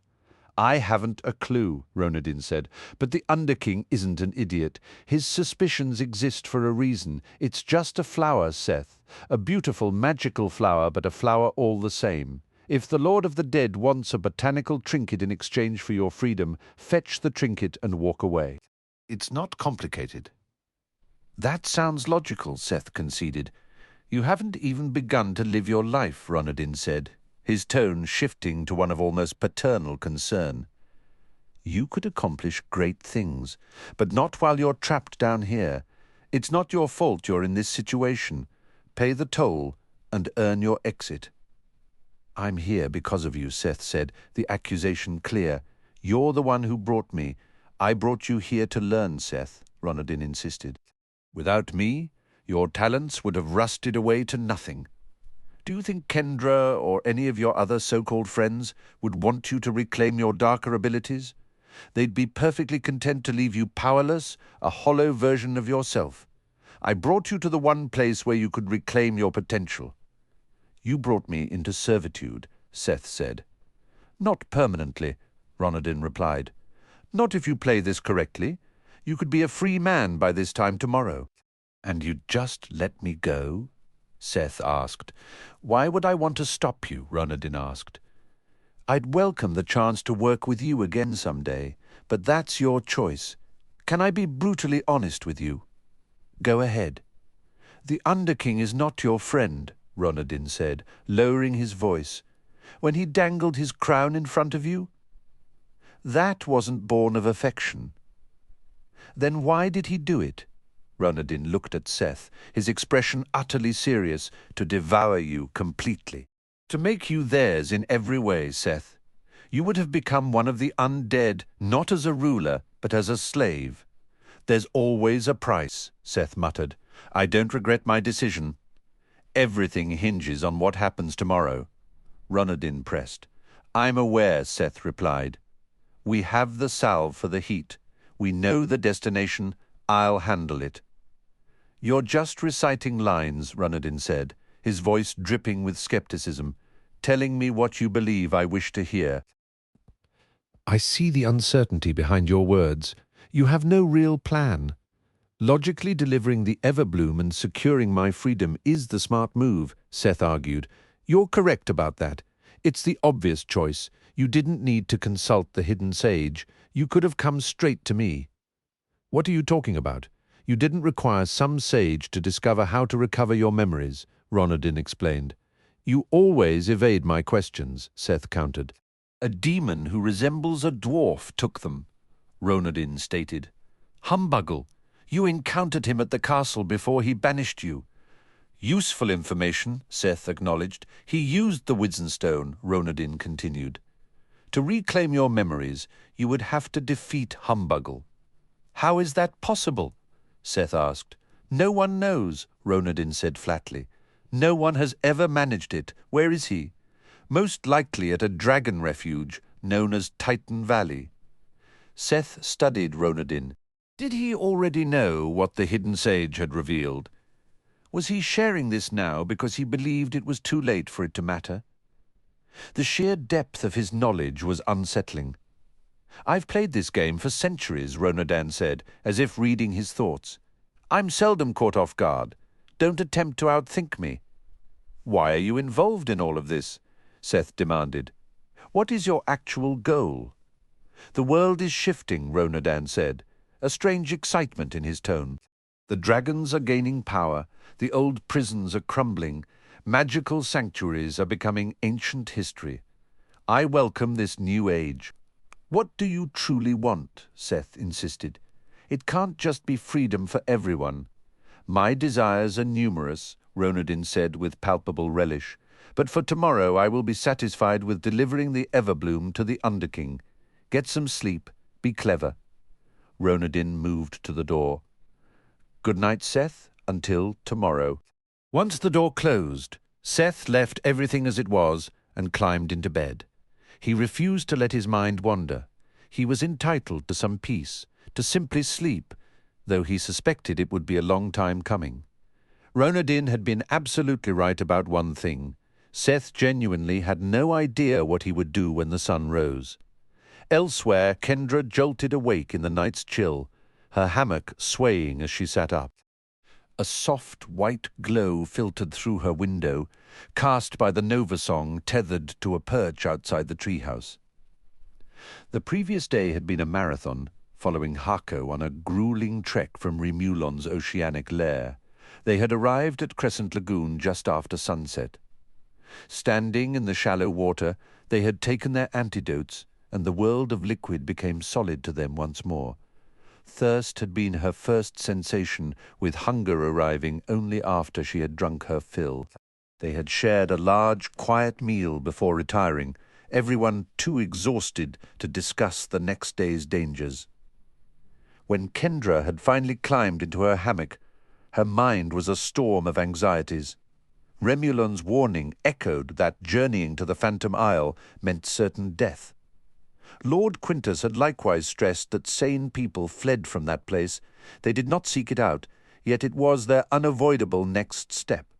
Seth and Bracken were there. There was no alternative. But now, after a few hours of rest, everything felt different. The tangled worries in her head had settled, leaving a startling clarity. The path forward, while terrifying, now seemed straightforward. With a calm, focused alertness, Kendra slipped from the hammock, dressed quietly, and left her treehouse. She crossed a long, swaying rope bridge and a shorter, steadier one that led to a crude elevator. The sky showed no hint of dawn. After pulling a lever, she descended through the dense, leafy canopy, the sounds of rustling leaves and dripping water accompanying her down to the jungle floor. Stepping off the platform, she walked purposefully toward the dark, still waters of the lagoon. Emerging from the tree line, Kendra drew a sharp breath. The three eyeless cyclopses stood together on the sandy shore, motionless, as if they had been waiting. "You have come seeking us," Tal intoned. "You awoke with a purpose burning within you," Hobart added. "Your path leads to the shrine of the Fairy Queen, Barroy finished. Kendra managed a weak smile. "You're pretty good at this. You sounded a call that resonated in the quiet places," Tal explained. "We cannot guide you ourselves," Hobart said, his voice grave. "To walk that path would cause us to revert to a more terrible form, so we have called for a guide." "A fairy has answered," Barroy stated. Kendra's eyebrows rose. You can summon fairies? "Step forward, Andressa," Tal commanded. From behind a fern, a fairy emerged, her tiger-striped butterfly wings glimmering with captured light. She darted closer, and Kendra could see her delicate, mischievous features and slight frame. "Most of the fairy folk neither hear our calls nor choose to acknowledge them," Hobart murmured. "Andressa hears exceptionally well," Barroy affirmed. "We judge her to be the most dependable fairy upon this island." "It's nice to meet you," Kendra said. "I'm Kendra?" "The honor is mine," Andressa replied, her voice like chiming bells. "But are you certain of this quest? You glow with an inner light, yet mortals who trespass upon that ground seldom return." Kendra nodded, a knot of determination tightening in her chest. "I know a shrine of the Fairy Queen is never safe, but my need is great, and I have a connection to Her Majesty. I can show you the way and lead you back," Andressa offered. "You do not wish to be lost here after dark, with so many hungry things beginning to stir." "Go now," Barroy urged. "If dawn is to find you returned, you must not delay."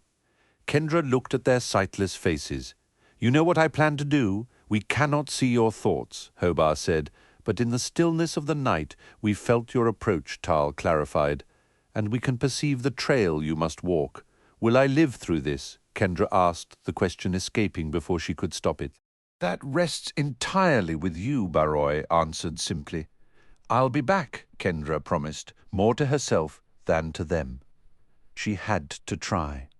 The weight of everyone depending on her was a tangible pressure she could not ignore. Andressa led her to a narrow, almost invisible path, her gentle glow casting long, dancing shadows. Truthfully, Kendra didn't need the light, since becoming fairy-kind. No natural darkness was truly absolute. Even the deepest gloom beneath the canopy was merely a deep grey to her eyes. Yet, with the moon obscured by thick branches and the jungle pressing in from all sides, she questioned the wisdom of venturing across the island alone. This is exactly the sort of reckless plan Seth would hatch, she thought with a pang. But the shrine was a necessary step to save Seth, to rescue Bracken, to have any hope of restoring the sanctuary.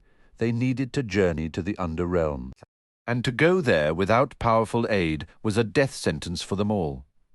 The Fairy Queen was the most potent being Kendra knew. Bracken was her son, and Kendra clung to the hope that a mission to save him would earn an audience, perhaps even her assistance. She would have given anything for Warren or Vanessa to be at her side just then. But none of her friends could risk approaching the Queen's sacred ground. Most mortals would be obliterated for the mere attempt. Besides, a deep, instinctive part of her whispered that a plea made alone, without the buffer of companions, would carry more weight. "You must hurry," Andressa whispered, interrupting her thoughts. "An ocelot is on the hunt nearby. If we move quickly, our paths will not cross." Kendra broke into a jog, her eyes scanning the patches of moonlight and deep shadow flanking the trail. The idea of unseen predators silently tracking her through the underbrush set her nerves on edge. "You may slow your pace," Andressa advised a moment later. "You are far less noticeable at a walk." Kendra complied, settling back into a steady stride. She decided that if she was about to willingly enter the realm of the dead, she might as well try to appreciate the bizarre peace of a nighttime walk through a jungle full of magical dangers. At least she now knew where to find Bracken and her brother, information that had seemed utterly hopeless just days ago. She was getting closer. The old familiar doubts crept in, however, even if she survived the Underrealm and found Seth. There was no promise he would listen, no guarantee he would leave with her. That thought caused a deep, hollow ache. She couldn't simply drag him away. That might shatter whatever was left of him, doing more damage than good. The path ahead was fraught, but turning back was no longer an option. Kendra knew that relying on luck and last-minute heroics would turn her into another Ronadine. What she truly wanted was for him to choose to join her willingly. Surviving the Underrealm would require direct aid from the Fairy Queen. Without it, she had no real strategy. Remulan's mocking words echoed in her mind. They really had stumbled into his lair with no plan at all. If not for Nox's reckless bravery and a generous dose of fortune, they'd still be captives. The Underrealm would offer no second chances. This wasn't a moment for improvisation. She trailed the fairy through thick jungle, across overgrown meadows, skirting the edge of a bamboo grove, and finally climbing into wooded hills. Andressa, her wings shimmering with tiger-like stripes, hovered near Kendra's shoulder. "We're close now," the fairy whispered. "I cannot go to the shrine itself or give you details, but stay alert. Keep your true purpose clear in your mind." "Are there naiads guarding it?" Kendra asked, remembering the shrine at Fablehaven. "Not naiads," Andressa replied, "but it is protected. If you are not worthy, you will not leave alive." Kendra had visited the fairy realm before, but Bracken, practically a celebrity among fairies, had been her guide. Her fairy-kind status should grant her passage, yet she worried the guardians might disagree. "I'll wait here," Andressa said. "This path leads directly to the shrine." The sound of rushing water grew distinct. "A waterfall! Follow that sound," Andressa said softly. "I can say nothing else. Could I order you to tell me more?" Kendra pressed. "Your authority to command comes from the Fairy Queen," Andressa answered, "and she has forbidden us from revealing this shrine's secrets." "All right," Kendra said. "Thank you for bringing me. I'll be back soon." Alone now, beneath towering trees draped in vines, Kendra moved forward. She passed low, weathered ruins half buried under flowering creepers, a forgotten place that seemed to breathe with quiet age. The roar of falling water swelled until she stepped into a moonlit clearing. Ahead, water cascaded in several silvery streams over a curved, moss-covered rock wall, the main waterfall pouring from the center. The water spread into a wide, shallow pool. Carved tiki statues, as tall as people with oversized heads, stood throughout the pond, most submerged to their shins. Small, grassy islands broke the water's surface here and there. Kendra noticed no outlet. The water flowed in but not out, perhaps draining underground or hiding deeper channels.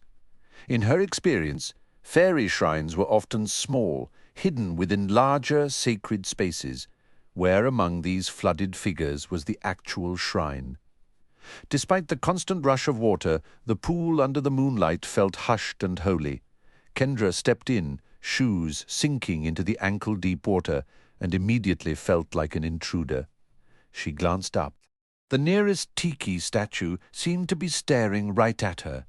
Had it been facing this way before, she took a few more steps, and the sense of being unwelcome intensified. Were more statues turning toward her? It had to be her imagination. Kendra froze. Should she turn back? Something was wrong. But no, there was no other time. It had to be now. She waded onward, scanning the pool for the shrine. The feeling of danger pressed in from all sides, a silent warning transmitted through the very air. She stopped again and saw that every stone head was now aimed at her. One statue held a blowgun to its lips, another gripped a hatchet, poised to throw. This was no coincidence. Something supernatural was at work. Were they about to attack? The only sound remained the steady splash of the falls. "I belong here," Kendra called out, her voice cutting through the quiet. "I am fairy-kind, and I need the Fairy Queen's help." The sense of intrusion faded. Had the carved faces of the Tiki Guardians lost their sternness? She didn't feel exactly welcomed, but the outright hostility was gone. Kendra sloshed forward, the pool's water never rising past her calves. The stone figures no longer tracked her, their weapons lowered. Near the main cascade, a garnet-studded gold necklace lay on a mossy stump. Her instinct was to grab it, but she suspected it was an offering and left it untouched. She also passed by an ivory scepter, crowned with a moonstone on a small hummock and a silver-tipped javelin propped against a statue's base. "I need the shrine," Kendra announced, turning slowly. "Can anyone point the way?" Completing her turn, she saw one of the tikis, now gesturing toward the waterfall. She was almost certain its arm had been down before. Kendra moved to the smooth, glassy curtain of water at the pool's rear. Seeing no statue at its base, she felt beneath the surface, finding only slick stone. She looked up. Was the shrine behind the water itself? Getting soaked for nothing seemed like a poor plan. She scanned the area, noting the odd, seemingly unguarded treasure, but no shrine. Now 3 statues pointed at the falls. "Okay, message received," Kendra muttered. At least the warm night air meant a drenching wouldn't be too miserable. She approached the clear cascade, trying to see through it. An alcove was visible beyond. There was no dry path around. The water sheet protected it completely. She pushed a finger through the liquid curtain, watching it ripple. The temperature was cool, not cold. Taking a breath, she stepped through, emerging thoroughly drenched in the small, humid space behind the falls. The sound of the water was muffled and echoed here. Ankle-deep water covered the floor. At the rear, in a niche, stood a delicate white stone fairy figurine on a pedestal, a small bronze bowl beside it. Kendra knelt in the water before the tiny statue, pushing her soaked, clinging hair from her face. "Hello, Fairy Queen. It's Kendra Sorensen. Thank you for allowing me to come this far. This is an emergency. You've helped me before, and I've never needed it more. Your son, Bracken, is a prisoner in the Underrealm. My brother Seth is trapped there too. I also have to retrieve the Sunset Pearl from that place to save this dragon sanctuary. I've found a Nova Song who will guide me to the Phantom Isle. I can reach it, but the island is watched by a sea dragon, and I need a way to survive the Underrealm itself." The air moved, carrying a wild blend of scents: fresh soil, sweet bananas, icy pine, ocean mist, damp cavestone, sharp mint, and countless others, both familiar and strange, all distinct yet swirling together. The alcove brightened as the statue began to glow. "Kendra, I fear for my son." The Fairy Queen's voice spoke directly into her mind, accompanied by a wave of profound maternal anxiety. "I know," Kendra whispered, tears welling. "I cannot send any of my people to aid you," the Queen communicated, her mental tone heavy. "For my Astrids or fairies to enter the Underrealm by my command would be an act of war. A war with the Underking is a price we cannot pay." "I'm going anyway," Kendra said, her voice firming with resolve. "Can you help me succeed?" "There is a path," the Fairy Queen conveyed. "It holds great peril for us both, and it offers no shield for those who go with you. Success would not come easily. It would demand every ounce of her resolve and bravery." "I won't fail you," Kendra vowed, her voice steady.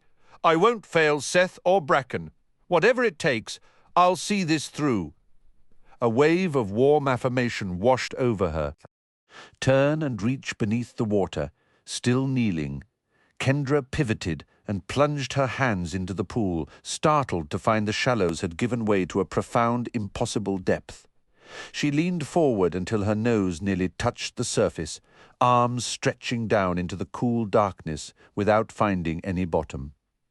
Then a gentle hand brushed against hers, pressing something smooth, metallic, and circular into her palm. Drawing it up, Kendra beheld a crown of breathtaking craftsmanship. It was fashioned from a metal like luminous silver, woven into intricate vine-like strands and set with flawless gems dominated by a central white jewel of stunning clarity. The weight of it in her hand felt like holding condensed starlight. She knew with absolute certainty she had never touched anything so precious. "My crown," came the Fairy Queen's voice, imbued with a gravity that made Kendra's breath catch. The emotion behind the words conveyed the staggering significance of the gesture. This was a gift without precedent. "You're giving me your crown?" Kendra whispered, awestruck. "Return it to me when you triumph?" The Queen directed, "It will be your shield when you step into the darkness. You burn with an inner light, Kendra, though so many are blind to it. As a mortal with a living wellspring of energy within, you alone can ignite this crown's true power. Wield it when you enter the Underrealm. Will it even fit?" Kendra asked, almost laughing at the mundane question. "The crown fits the worthy perfectly," came the reply. "But its protection hinges on your own courage. If the light inside you falters, the crown's radiance will fade with it. What about others? Won't it protect anyone with me? Any companion would face far greater peril, with little hope of swaying the outcome." The implication settled heavily on Kendra's shoulders. Could she truly walk into that nightmare alone? The grim logic was inescapable. It was better than leading friends to a doom she couldn't prevent. "I'll bring Bracken back," she stated firmly. "Do not lose my crown," the Fairy Queen admonished, a sharp edge to the thought. "Its loss would leave my kingdom exposed and my reign would swiftly end. Take nothing from the Underking that is rightfully his, only reclaim what he has stolen from the world above. You must not fail." The air suddenly swirled with 1,000 mingled scents, and Kendra felt the connection sever. She rose, the crown cool and heavy in her grasp.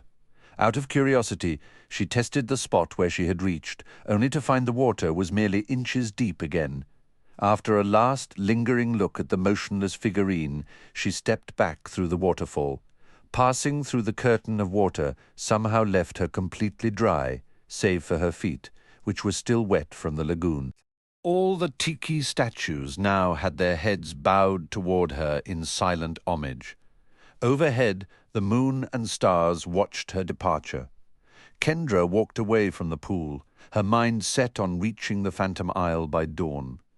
As she neared the beach, the first hints of sunrise painted the sky in pastel hues, and the sound of rhythmic chopping cut through the morning air. Birds began their chorus in the canopy above. When Andressa guided her into view of the lagoon, Kendra saw 6 Menehune diligently hollowing a large log with axes and adzes, while 2 others carved outriggers. Savani stood waiting on the sand, the Himalayan cyclopses looming behind her. Instinctively, Kendra shifted the crown, tucking it close to her body to keep it hidden. Carrying such a treasure in the open suddenly felt recklessly bold. Savani approached and pulled her into a warm embrace. Leaning close, the caretaker murmured, "Is that what I think it is?" "I still can't believe she gave it to me," Kendra whispered back. "Who are you?" Savani breathed, clearly impressed. "Would you like something to carry it in?" "Yes, please," Kendra said gratefully. "Are you exhausted?" Savani asked, studying her face. "Not at all," Kendra replied. "I feel wide awake. It was dark in there, but I never felt sleepy." "One moment," Savani said. She turned and gave a quiet order to a nearby Menehune, who nodded and scurried away. Then she motioned for Kendra to follow her toward the Cyclopses. "Greetings, Kendra," Tal rumbled. Hobart acknowledged her rare success at the fairy shrine, while Baroi noted she had earned the respect of its guardians. Kendra confirmed they had shown her the way. When Savani invited her to share her plans, Kendra glanced toward the Menehune, who were now putting the final touches on a sleek dugout canoe. "Is that for me?" she asked. "That depends entirely on your intentions," Savani replied. Kendra stated plainly, "I'm going to the Phantom Isle alone." Tal recognized her goal. You seek the Sunset Pearl, Hobart added. You are prepared to venture into the dark, and Barroy warned the path is fraught with peril. There will be many opportunities to fall. Savani explained that the Cyclopses had woken her with a premonition of Kendra's quest. You can journey into the Underrealm alone, but reaching the island is another matter entirely. You will need assistance. I don't want to drag anyone else into this, Kendra insisted. You already have 2 volunteers, Savani countered. They will help you get to the Phantom Isle after that. The Underrealm is yours alone. Thank you, Kendra said, feeling a wave of relief at not having to face the open ocean by herself. Just then Grady approached, his red hair tousled. In one hand he held the slender chain, tethering the glowing Nova Song ferry, making it look like he was flying a brilliant miniature kite. In his other hand was a coarse burlap sack. "Will this do?" he asked, offering the sack. Savani took it and passed it to Kendra. "Grady is one of your volunteers." He gave Kendra a weary smile. "Consider this my final voyage. Grady is a Selkie," Savani explained. "He was caught stealing from a coastal village a few years back and has been working to earn his skin back ever since." "What does that mean?" Kendra asked. "I can transform into a seal," Grady said, "but only if I have my seal skin with me." "I'm entrusting his skin to you, Kendra," Savani said.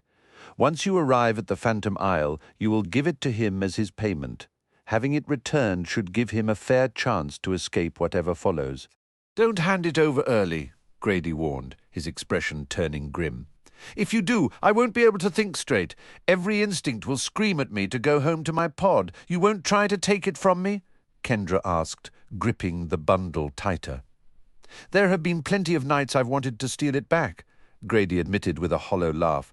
"And I would have if I could, but I believe in this mission to retrieve the pearl. I gave my word to Savani, and I give my word to you now. Come storm or serpent, I won't take my skin until you offer it freely." "All right," Kendra agreed. "Who is the other volunteer?" "You'll meet him once you're underway," Savani said. "When I first awoke, I sounded the conch to call for aid from the merfolk. They sent envoys to the surface, and I explained our need. They have provided a hunter named Pharaoh to escort you." "I know him," Kendra said. Savani nodded. "He and Grady will see you to your destination. After that, everything depends on you. Do you wish to bid anyone farewell? I'd rather just slip away quietly," Kendra decided. "While my courage still feels steady." Savani called out a command in a flowing, unfamiliar tongue. A Menehune scurried forward, handing her a packet folded in waxy banana leaves and bound with twine. She passed it to Kendra. "The seal skin is inside," Savani said. "Keep it at the front of the canoe with you." "At your feet is fine. But, Kendra, if I were you, I would never let that sack out of my grasp. What it holds should never be set aside or entrusted to another."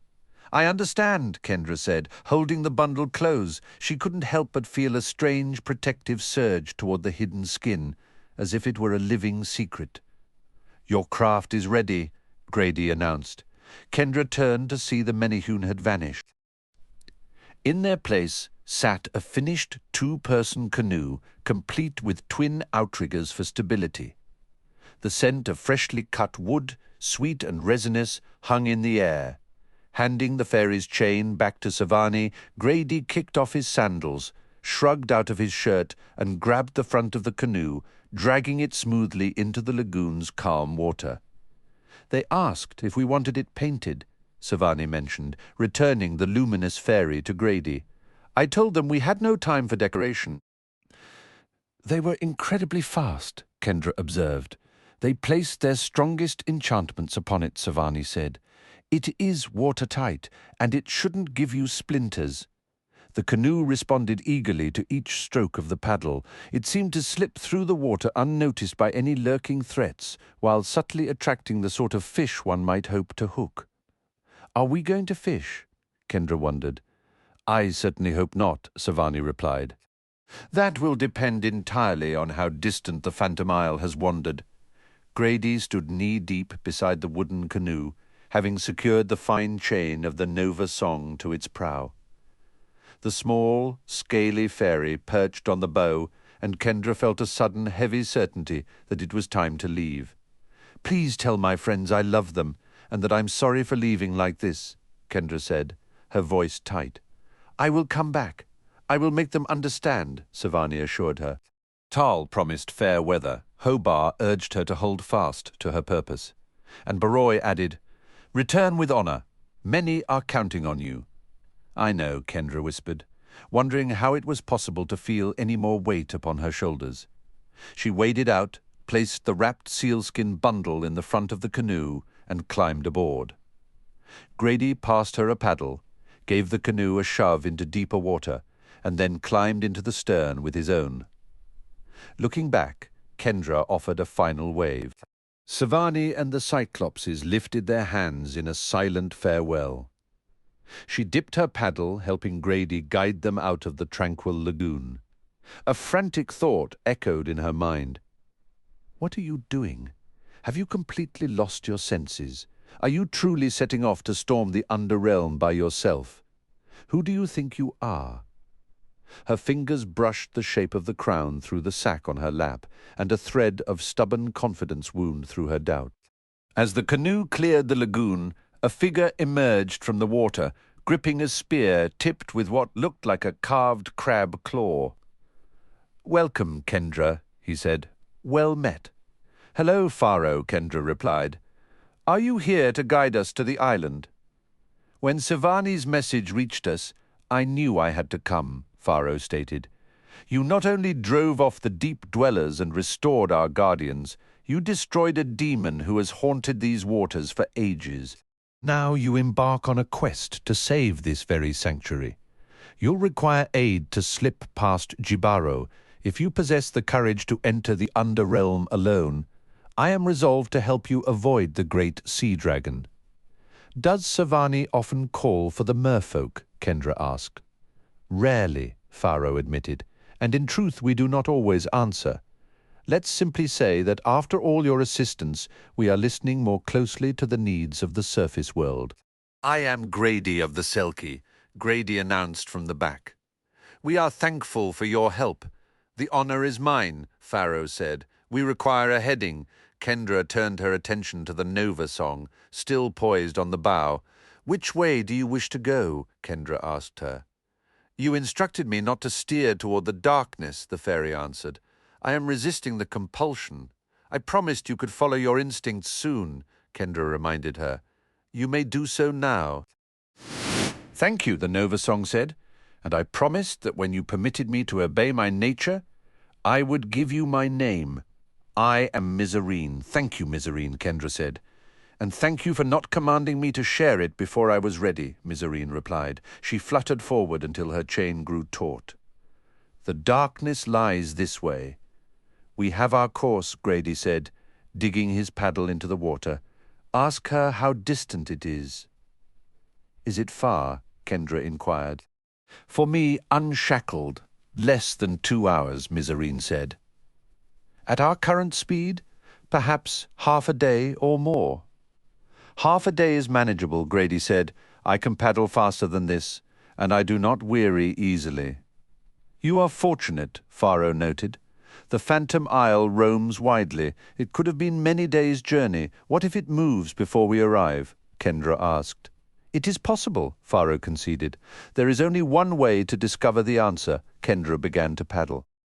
"Conserve your energy," Grady advised. "I can handle this." "I will go beneath the stern and push," Pharaoh said. I could use the exertion shortly after Pharaoh vanished below the surface. The canoe surged forward noticeably, cutting more swiftly across the rolling swells. Kendra gazed ahead at the Nova Song, trembling on her tether. "Mizarine, you may rest on the canoe if you wish," Kendra offered. "Just redirect us if we stray from the path." "I have been confined to a perch for a very long time," Mizarine said quietly, a hint of weary defiance in her tiny voice as she continued to strain against the chain, as if testing its limits for the very first time. I need to spread my wings and fly, Mizarine declared. Kendra fixed her with a steady gaze. If you break free, you can't leave me behind. We stay together. We find the Underrealm as a team. Then you may walk into the shadows beside me, Mizarine replied, her voice soft yet firm. If that is truly what you desire. You know how perilous that darkness is, Kendra pressed. You don't have to go. My purpose is to be a light in that very darkness, Mizarine stated, a note of weary resolve in her tone. For me, there is no other path. This is why I exist. Kendra watched the island of Timbuli shrink to a speck behind them. Gliding across the open ocean in the slender canoe felt strangely peaceful, almost like a vacation excursion someone would pay good money to experience. A breathtaking sunrise had given way to a perfectly mild day, the air stirred by a gentle breeze beneath a sky dotted with fluffy white clouds. For the moment, Kendra felt no urgency to arrive. Whenever they got there would have to be soon enough. She knew the domain of the Underking would be a nightmare landscape. The memory of the revenants and wraiths that had assaulted Blackwell Keep was still vivid. The entire Underrealm would be crawling with such abominations and things far worse. The crown on her head offered no absolute guarantee of safety. This could very well be the final day of her life. But she had stared down days like this before. Kendra was prepared to do whatever it took to rescue Bracken and Seth. After feeling helpless for so long, it was a relief to finally be taking action, however dangerous. She had been advised to keep her inner light burning brightly, and a big part of that was holding on to hope. Kendra felt certain the Fairy Queen would never have entrusted her with the crown if she didn't believe it would be returned. Her eyes drifted to the leaf-wrapped parcel at her feet. "Grady, you mentioned you were a prisoner," she asked. "More of an indentured servant," Grady corrected, dipping his paddles smoothly, "paying off my debts to society." "What did you do? Steal something?" Kendra inquired. "Being a Selkie means living with two natures," Grady explained, a wistful smile touching his lips. "After enough time in the sea, the land calls to us. We can always shed our skin and walk ashore as humans. Sometimes a charming smile coaxes us out. Other times, it's a craving for a specific food or just the simple desire to feel solid earth under our feet again. And sometimes we get into trouble." "What was it you tried to take?" Kendra asked.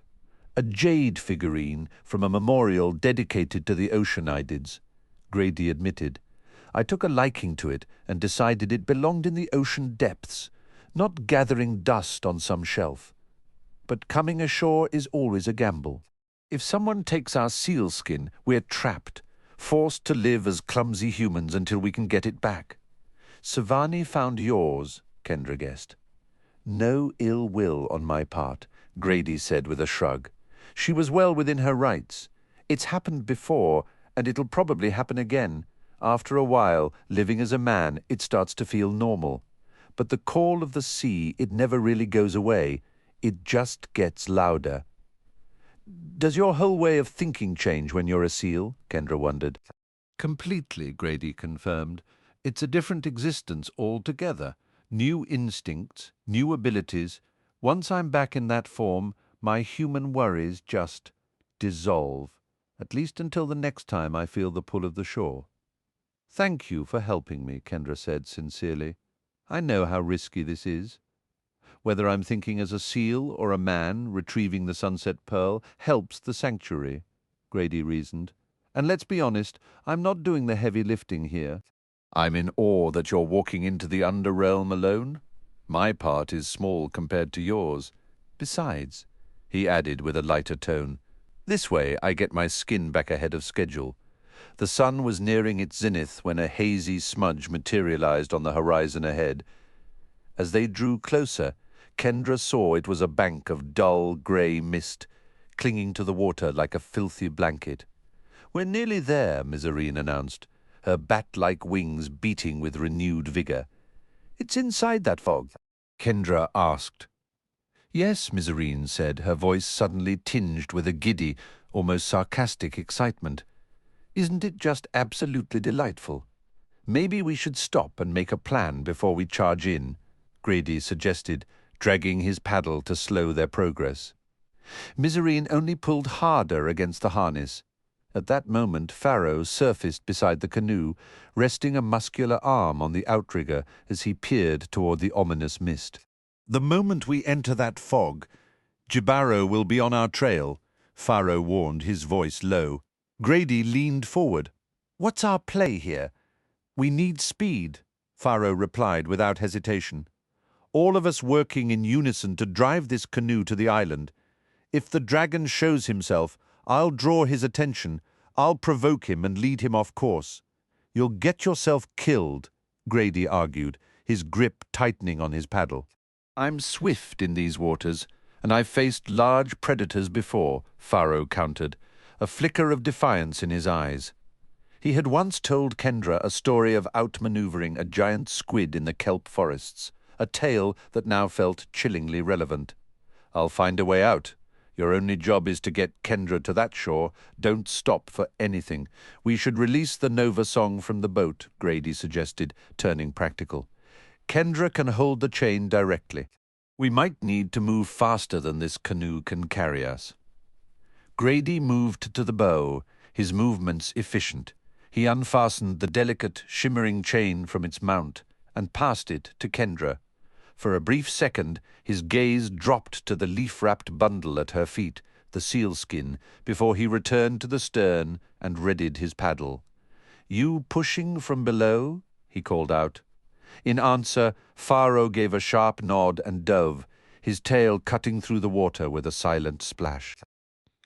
Kendra watched the ripples fade, hoping his underwater vision pierced the murk better than their own sight could penetrate the thickening mist. "You set, Kendra?" Grady asked, his voice pulling her back. She clutched her crown in one hand, the fairy chain already humming with a soft light in the other, and felt the solid presence of her supplies, the sack of gales, the unicorn horn. The thought that she might soon hand that horn to Bracken sparked a fragile thread of courage. "I'm ready!" With a powerful stroke from Grady, the canoe shot forward with startling force, causing Kendra to lurch backward. Beneath them, she could feel the powerful surges as Pharaoh propelled them from below. A damp, cool mist brushed her cheeks as they plunged into the grey wall. Kendra strained her eyes ahead, desperate for a glimpse of land before a glimpse of scales. The fog was patchy, visibility shifting capriciously, one moment revealing 100 yards of choppy water, the next shrinking their world to 50. When the dark silhouette of the island finally materialized, her surge of relief was shattered by a roar that vibrated in her bones. Whipping her head toward the sound, she saw the colossal serpentine head and neck of a dragon emerge from the mist off their port side. "Go, now!"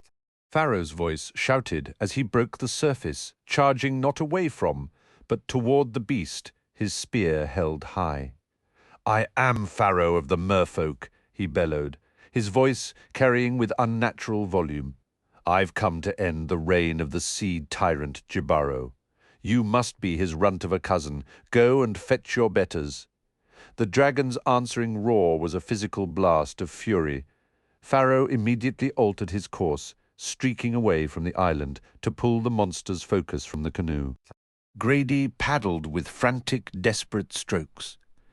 "I've always said dragons belong in the skies," Pharaoh taunted, veering through the swells.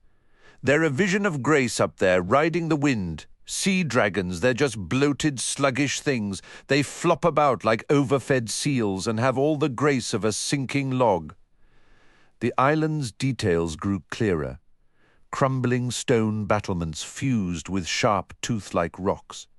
The shoreline looked utterly inhospitable, with no clear landing in sight. But the taunt had worked. Jibaro had taken the bait. The immense sea dragon was gaining on Pharaoh, whose form looked heartbreakingly small against the Leviathan. Kendra's fist clenched around the crown through the sack. What impossible maneuver did he have left? He looked utterly doomed. Try a taste of this, Pharaoh cried. Hurling his spear, it struck the dragon's neck with a sharp ping and bounced away uselessly. Jibaro's jaws gaped wide and lunged. In that final instant, Pharaoh's eyes found Kendra's across the distance. They held no fear, only a calm, resolute encouragement. A cold understanding washed over her. The merman had never intended to escape. Against something this vast and swift, there was no outrunning it. This had been a sacrifice from the very first word of his plan. Her heart ached with the weight of his bravery as he vanished into the dark cavern of Jibaro's maw, maybe 50 yards away. Why had he done it? Perhaps he grasped the dire need for the sunset pearl. Perhaps he simply believed in her mission. She would carry that question forever. Without warning, the world upended. An enormous tail, scaled and massive, erupted from the water directly beneath them, catapulting the canoe into the air. Kendra was flung from her seat. She lost her grip on the Nova Song's chain, but held the crown in a death grip. As she tumbled through the misty air, two thoughts collided in her mind: a stunned admiration for the dragon's cunning, that it could track them even while consuming Pharaoh, and a sheer, staggering awe at its impossible size, that its head could be so distant while its tail could still reach out and swat them from the sea. Kendra plunged into the cold ocean, sinking into a cloud of her own bubbles. Her clothes dragged heavily as she kicked toward the surface, breaking through to see Grady treading water nearby. The canoe was gone, leaving them exposed and vulnerable. With the sea dragon closing in, the distant rocky shore seemed an impossible goal. There was no point in delaying the inevitable. "The sealskin is yours!" she shouted over the churning water. A deafening roar signaled Jibaro, turning his massive bulk toward her. Grady vanished beneath the waves. Struggling against the weight of her shoes and the sack clutched in her hand, Kendra began a desperate swim for the rocks. She knew the crashing surf might dash her against the stone, but that fate was preferable to being devoured. Another roar, closer now, vibrated through the water. She was moving too slowly. She would never make it. Then something solid bumped against her leg underwater. After a startled moment, she recognized the sleek chocolate-brown form of a seal. Assuming it was Grady, she wrapped her arms around its neck and held her breath. Instead of racing along the surface, the seal dove deep, pulling Kendra down into the dark, cold silence. She clung tightly, praying the creature understood how little air she had left. They navigated the submerged foundations of the island, slipping into a narrow cave entrance. The rocky walls grazed her sides, but her sodden clothing offered some protection. Somewhere above, Jibaro's furious bellows echoed distortedly through the water. Just as her lungs began to burn with the need for air, the seal angled upward. They burst through the surface into a hidden, landlocked pool open to the sky. The water here was violently turbulent, surging up and down the rocky walls that rose like a well shaft at least 20 feet above the highest watermark. Jibaro's rage-filled roar made the very air hum. The seal, with impressive timing, guided Kendra to the wall and on a powerful surge of water helped heave her onto a narrow stone shelf. She scrambled to a higher perch just before the water reclaimed the space, gasping and soaked. Covering her ears against another dragon roar, a cold dread suddenly gripped her. Her hands flew to her ears, and she realized one hand was empty. The sack was gone. Her breath caught. She had held onto it so tightly when she fell, had felt its rough fabric in her grasp when she grabbed the seal. That was the last she remembered of it. Now it could be at the bottom of the ocean, lost in the dark cave, or even swirling in the turbulent pool beneath her. The seal had disappeared. A hollow emptiness opened inside her. Why had anyone believed in her? Why had she believed in herself? Bracken would remain a prisoner. Seth would have no ally. The sunset pearl stayed with the undead. Pharaoh's sacrifice was rendered meaningless. The fairy queen was crownless. What would that chaos mean for the entire fairy realm? Jibaro's roar sounded more distant, which only made her despair sharper. For a bleak moment, she almost wished the dragon had succeeded. That would have been a simpler end than the crushing failure she now faced. Then the seal's head broke the surface of the churning pool, a familiar, sodden sack held gently in its mouth. A wild, desperate hope flared in Kendra's chest. Could the crown still be inside? Was Grady truly still her ally? On the next high surge, the seal slid onto the lower shelf. Kendra climbed down and carefully took the dripping sack. Peeking inside, she saw the glint of the crown. Overwhelmed, she threw her arms around the wet seal. "Thank you, Grady. I was coming apart. I won't fail you. I promise." She broke the embrace and began to wipe the tears of relief from her cheeks. When she glanced back at the seal, Grady had returned to his human form, the sealskin draped over his hands. "You did well, Kendra," he murmured. "You have the strength for this. Get yourself out of here and see your task through." "Okay," she replied, her voice thick with gratitude. "Thank you, you saved me again." "You're fighting to save so many of us," Grady said. He then gestured toward a series of ledges she could use to ascend. Kendra was thankful for the guidance, struck by the magnitude of his sacrifice. She couldn't help but wonder what it had cost him to override his deepest instincts. "Was it difficult to help me?" she asked. "A little," Grady admitted. "Every part of me wanted to swim away. There's always this pull to let the sea wash my memories of the land clean. That time will come soon enough. Now go. I want to watch you reach the top." "All right," Kendra said, gripping the wet sack between her teeth. Moving with deliberate care, testing each handhold and foothold, she began her climb. The higher she went, the easier it became as the rocks dried out. Finally, hauling herself over the last ledge onto solid ground, she spat out the sack and turned for a final look. Below, Grady was a seal once more. He offered a single sharp bark before diving into the churning water. "You made it," a voice chimed behind her. Kendra turned to see Miserine hovering close, a brilliant white glow in the grey mist, the delicate chain still trailing from her ankle. Kendra smiled. "You waited, just following instructions," the Nova Song replied. "The shadows are nearly upon us." "Then let's go shine some light," Kendra said. Just past noon, the hull of the nimble boat grated against the sand, and Seth leaped out onto the beach, his satchel in hand and Calvin tucked safely in his pocket. "Welcome back to Timbuli," Ronadine said, stepping ashore after him. "Think of this as your graduation day. Pass this test, and you can stop being a student and start being the author of your own story." Seth edged back a few steps as Ronadine pulled the boat further onto the shore. He still didn't have a solid strategy, but he knew he had to keep up the act until he located the Everbloom. The last thing he needed was for Ronadine or the Sphinx to find it first and cut him out of the equation completely. "This way," Ronadine directed. "These caves form a vast network with multiple entries. The one we want is close by."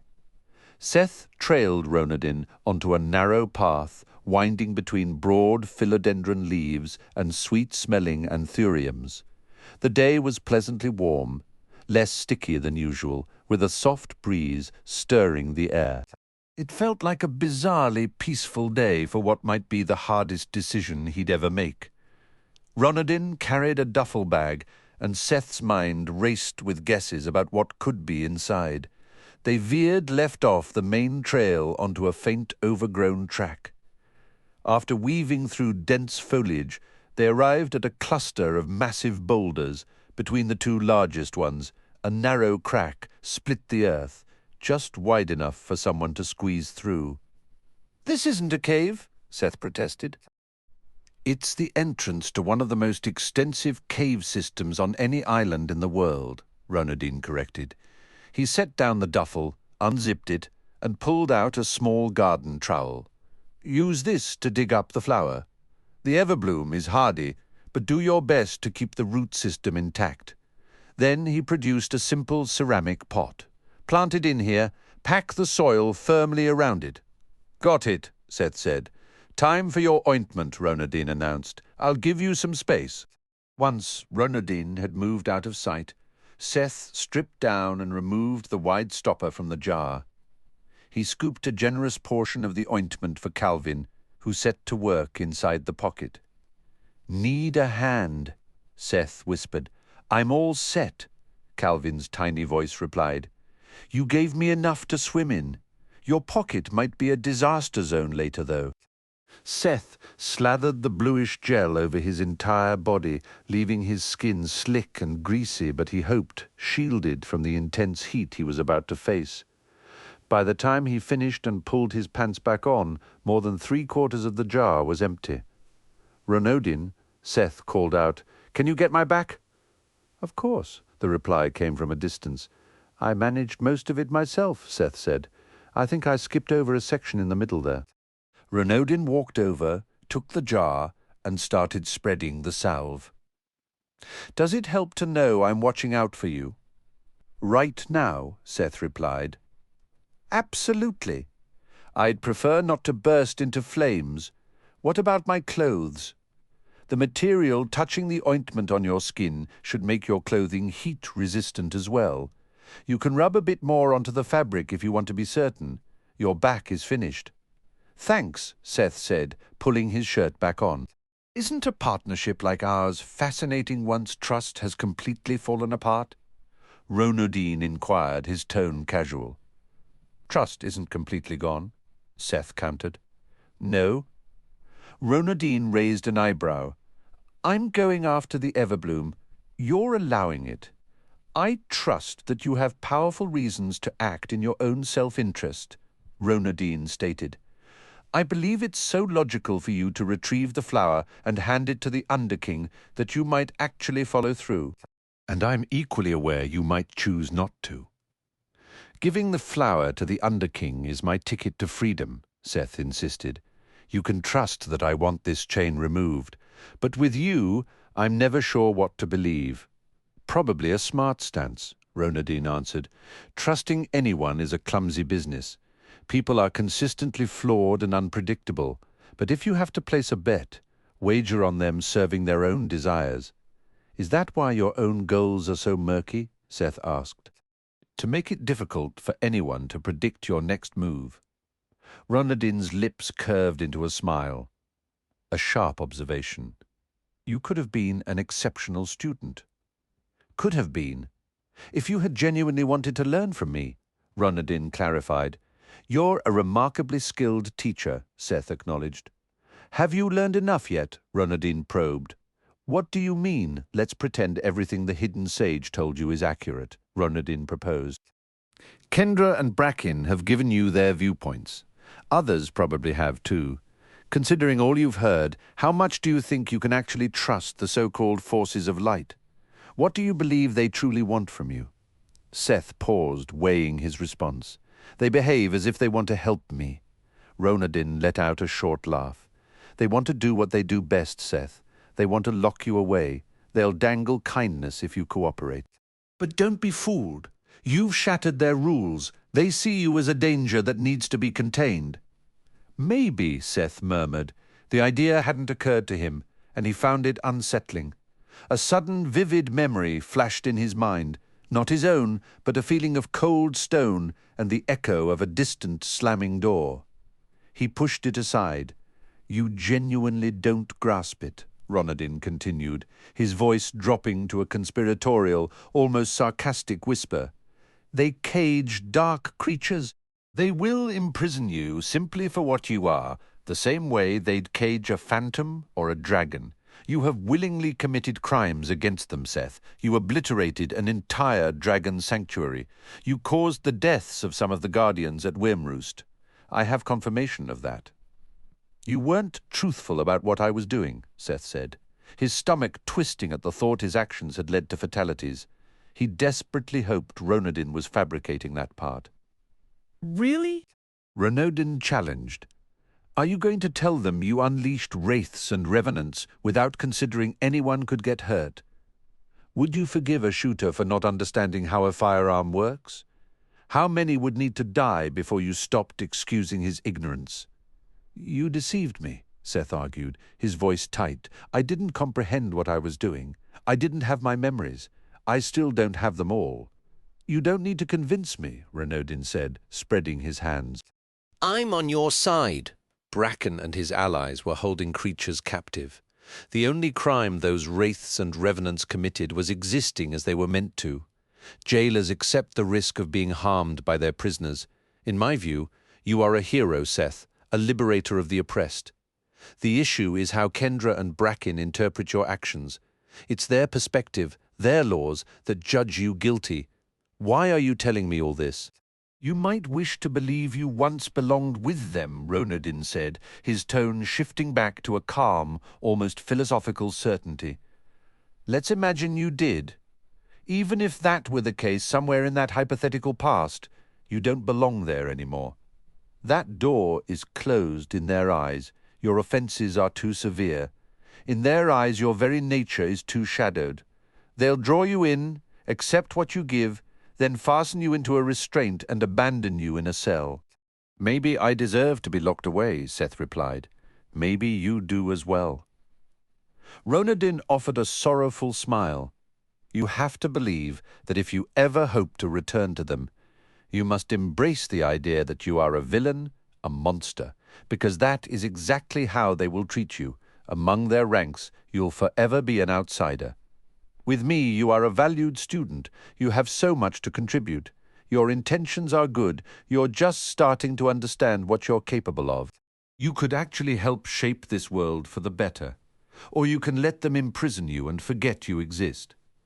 Appreciate the guidance, Seth said. Renaudin's expression turned solemn. I trust you're intelligent enough not to even think about delivering the Everbloom to them. I imagine the sage urged you to leave the flower untouched, or to hand it over to its guardians. Anyone who holds the Everbloom will wield its power for their own ends. Handing that flower to Kendra and her allies only gives them more strength to control you. Don't supply them with the very rope they'll use to bind you, and don't make an enemy of me. I'd really prefer not to, Seth admitted. So would I, Renaudin said. We've been partners until this moment. You don't want to witness what I do to those who oppose me, Seth. Not personally. And what the Underking would do to you is 100-fold more terrible. Don't throw your life away just to hand a flower to people who despise you. They want you in shackles. Don't let someone else claim the bloom for the Underking. Use the flower to bargain for your freedom. You have the right to reclaim your memories. Seth, look toward the fissure in the earth. Maybe I'll just end up dying in molten rock. Spare me the theatrics, Renaudin said. Bring the Everbloom to me. We'll present it to the Underking. Keep in mind that I prepare for every possibility. Don't struggle against what's coming. I understand, Seth said. Do I just climb inside? Chimney down, using both walls for support, Renaudin instructed. He passed Seth a softly glowing holly wand. The drop isn't too deep. You'll find Desia waiting below. She'll lead you to the bloom. Move with caution. Bagaloa is no ordinary volcano. A cave network like this could never form naturally. You might encounter some rather peculiar beings. Seth nodded, rubbing most of the leftover ointment onto his clothing and pack. Then he squeezed into the crack and began his descent. Handholds were plentiful, and he reached the bottom without much difficulty. So far, he felt no intense heat and saw no telltale glow of lava. Desia startled him when she emerged directly from the stone wall, her gauzy bindings drifting around her. I will guide you to the Everbloom, she stated flatly. Seth thought he detected a hint of blame in her gaze. She turned and began to float ahead. Seth followed, feeling clumsy and out of place. Sorry about the token, he muttered. The phantom gave no sign she had heard. How are you holding up? Calvin asked. Honestly, Seth replied, pretty rattled. Renaudin was trying to make you feel guilty, Calvin said. Maybe I should feel guilty, Seth countered. I've harmed people I was supposed to keep safe. With or without my memories, there might be no road back to the life I once had. There never is a road back, Calvin said. We're always moving forward. All you truly have is right now. So here we are. Just focus on your very next move. Let the past go for a minute. Start from this moment. Get the next step right. That sounds nice in theory, Seth said. I'm not sure it applies to what I've done. Kendra and the others know your memories were taken, Calvin insisted. They just want you home and safe. Seth halted. Phantom, you can either wait here for me, or I can inform the Sphinx how you abandoned me. The Phantom stopped moving. Calvin, don't you see? Seth said, his tone shifting from weary to fiercely pointed.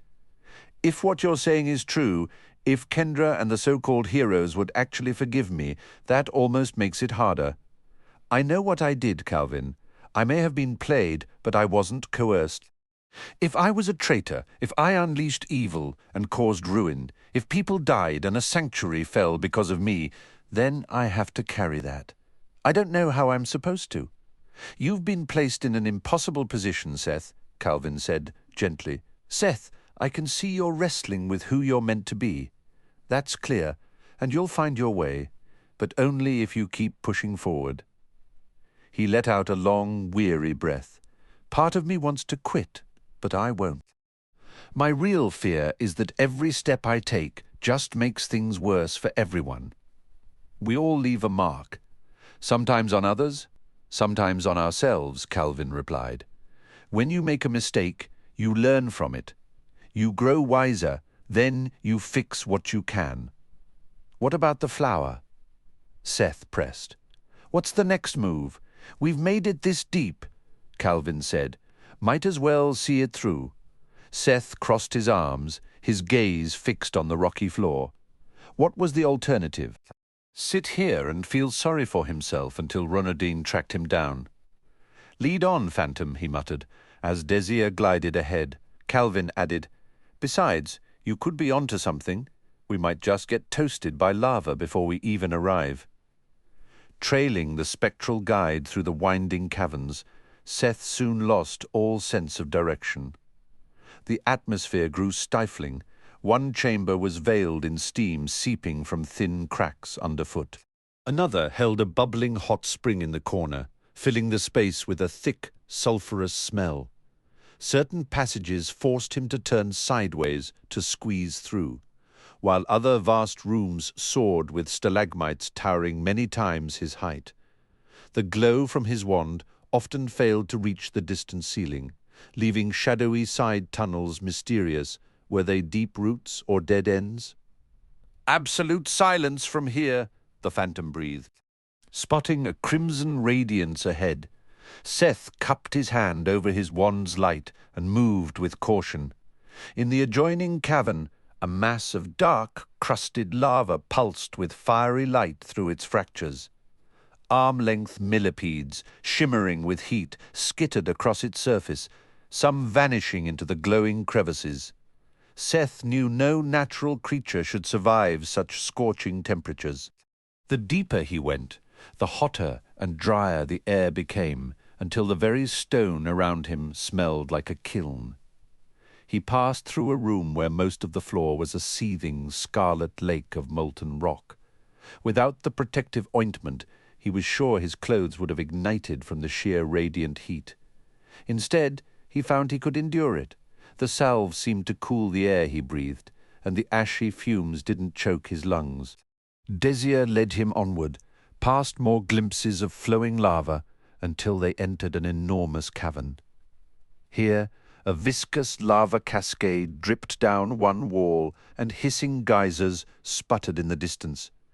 The Phantom gestured toward a stone arch bridge, the first crafted structure Seth had seen down here, which spanned a lake of fire to a small island at its center. "You holding up, Calvin?" Seth asked. "I've never seen anything like it," the Nipsey answered, a note of awe in his tiny voice. "It's incredible. Wouldn't say no to a cold lemonade right now, though." Seth stepped onto the bridge, the heat of the stone seeping through his soles. There on the island stood a solitary flower. He hurried over and then simply stared, awestruck.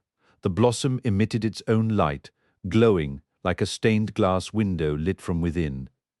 He was mesmerized by the impossible complexity of its petals, a shifting mosaic of every color he could name, and hues he had no words for.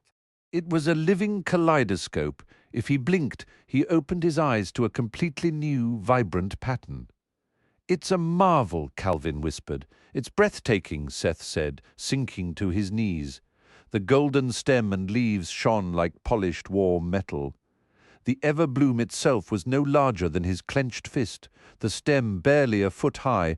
Ronodin had certainly done his research. It would fit perfectly in the prepared pot. A sudden fierce conviction washed over him. This wasn't just a plant. It felt like a piece of the world's heart, too vital to be traded. "We can't hand this over to the Underking," Seth stated firmly, his earlier doubt hardening into resolve. "I'm with you, boss," Calvin agreed. "Which leaves us with a serious problem," Seth said, his eyes dropping to the ghostly shackle on his wrist. A wry, almost sarcastic smile touched his lips. "Turns out your advice was too good. Now I actually have to follow it. I can begin by making the right choice in this moment. This flower sustains the life of these islands. It's beautiful. I don't want to hurt it or the creatures that rely on it. I want to be proud of who I am, Calvin. I want to make decisions I can stand by." "You're already someone I respect," Calvin replied. "You're on the right path. My goal is to protect this flower," Seth declared. "That intention feels solid, and maybe that choice will get me killed. But handing the flower over to Ronodin could also end in my death. I'd rather die feeling good about myself than full of regret." "I feel the same," Calvin said, "and I'll do whatever it takes to keep you safe. To protect the flower, we have to deal with the Phantom first," Seth stated. "Desia, please, I need to talk to you." The Phantom turned. "I have brought you to the Everbloom," she said, her voice tense. "I'm sorry I lost your token," Seth admitted. "That was my error." The Phantom remained silent. "I want to make this right," Seth pressed. "How can I set you free?" Desia stared at him. "I would require a new token. You would have to bind me to it and sever the link to the old one." "Am I able to do that?" Seth asked. "As a shadow charmer, you possess the ability," Desia said, a faint thread of hope in her tone. "And then could I toss the new token into the lava?" Seth questioned. "To keep my word?" Desia moved a step closer. "You could, yes." "Are you serious? Would you still guide us out of here?" Seth asked.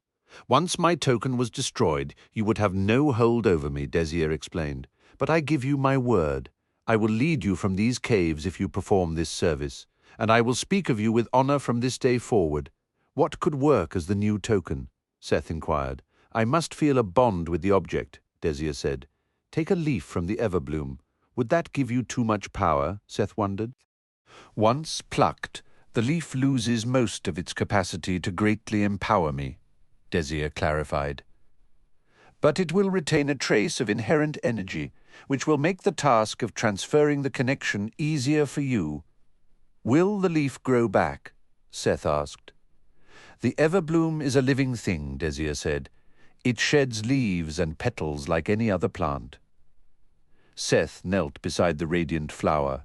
One smaller leaf looked a bit more wilted than its neighbors. "Forgive me," Seth whispered to the blossom. "This is for your protection." The instant his fingers brushed the leaf, a surge of clarity washed over his mind. His body felt invigorated, his own power humming more distinctly within him. For a fleeting second, his highest aspirations for himself didn't seem so distant. His hunger and thirst vanished. He gave a gentle pull, and the leaf came free. The rush of energy faded, but a lingering vitality remained. "That will serve perfectly," Desia observed. "Do you know how to access your power?" "I do. Can you sense me?" Desia asked. "Yes," Seth said. Since touching the Everbloom's leaf, his inner perception felt sharper than ever. He could mentally perceive the phantom in intricate detail. "Can you feel my tie to the crypt?" Desia pressed. "And my connection to the token?" Seth focused, studying the phantom with his mind. He closed his eyes and concentrated, then tried again with them open. He detected no links.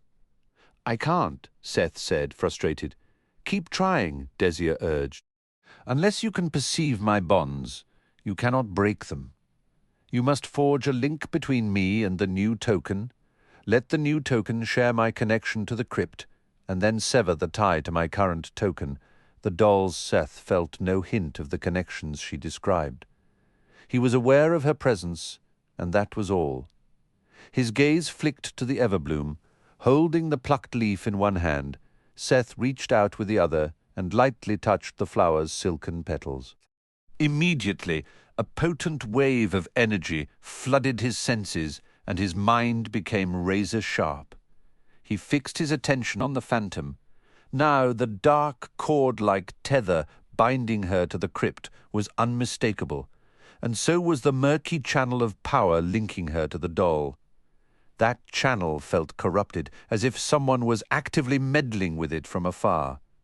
"I see the connections now," Seth said, his voice rising with excitement. "Alter them," Desia commanded. "Link me to the leaf. I will it to happen. Help me make the connection. Sever the tie to my current token, and do it quickly.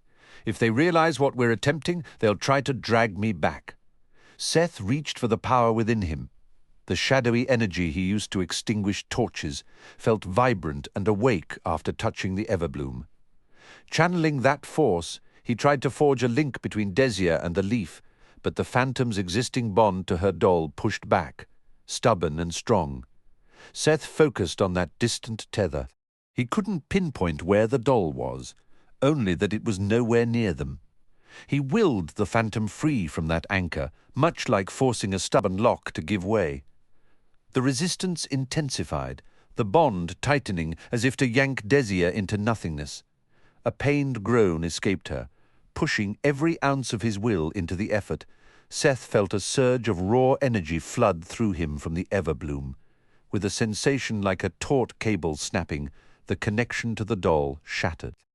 Suddenly, pouring energy into the new channel to the leaf became effortless. Once Seth felt that link lock into place, solid and sure, he pulled his finger from the flower's petals. The moment he broke contact, he sagged forward, soaked in sweat and utterly drained. The battle against the dark forces binding the phantom had scraped him hollow. His heart pounded against his ribs like he'd just sprinted a punishing mile. "Thank you, Seth," Desia's voice came, tinged with a weary relief. "It was messy work, but you're surprisingly powerful with the flower's help, at least. Now destroy the leaf, and I swear I'll guide you out of this place." "Can we leave a different way than we entered?" Seth asked, wiping his brow. "I have a feeling Ronodin won't be thrilled to see me again."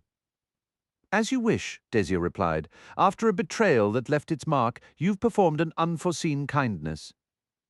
"They have no hold over you now. You're certain?" Seth pressed.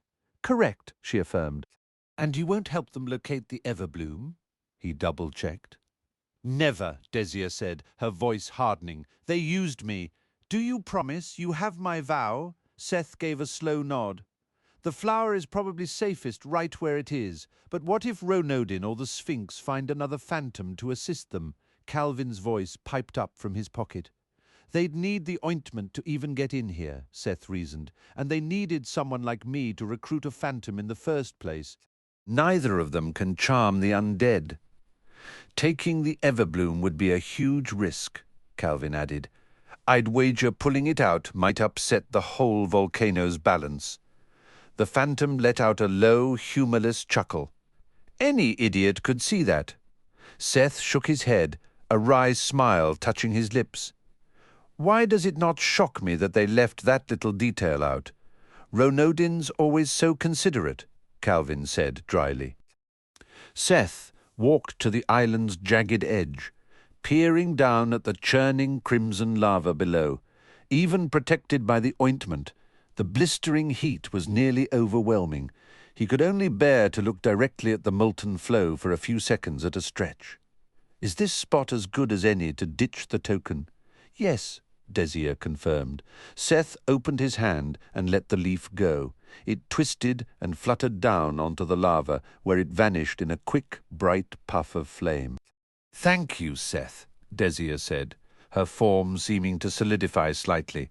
"Now, follow me." Seth gave the pocket-holding Calvin a gentle tap. "Ready to blow this popsicle stand? So soon?" Calvin quipped. "I was hoping for a sleepover. Maybe next time. Lead the way. As long as you're doing all the legwork. There are vile creatures wandering this mist," Miserine warned, her voice tense.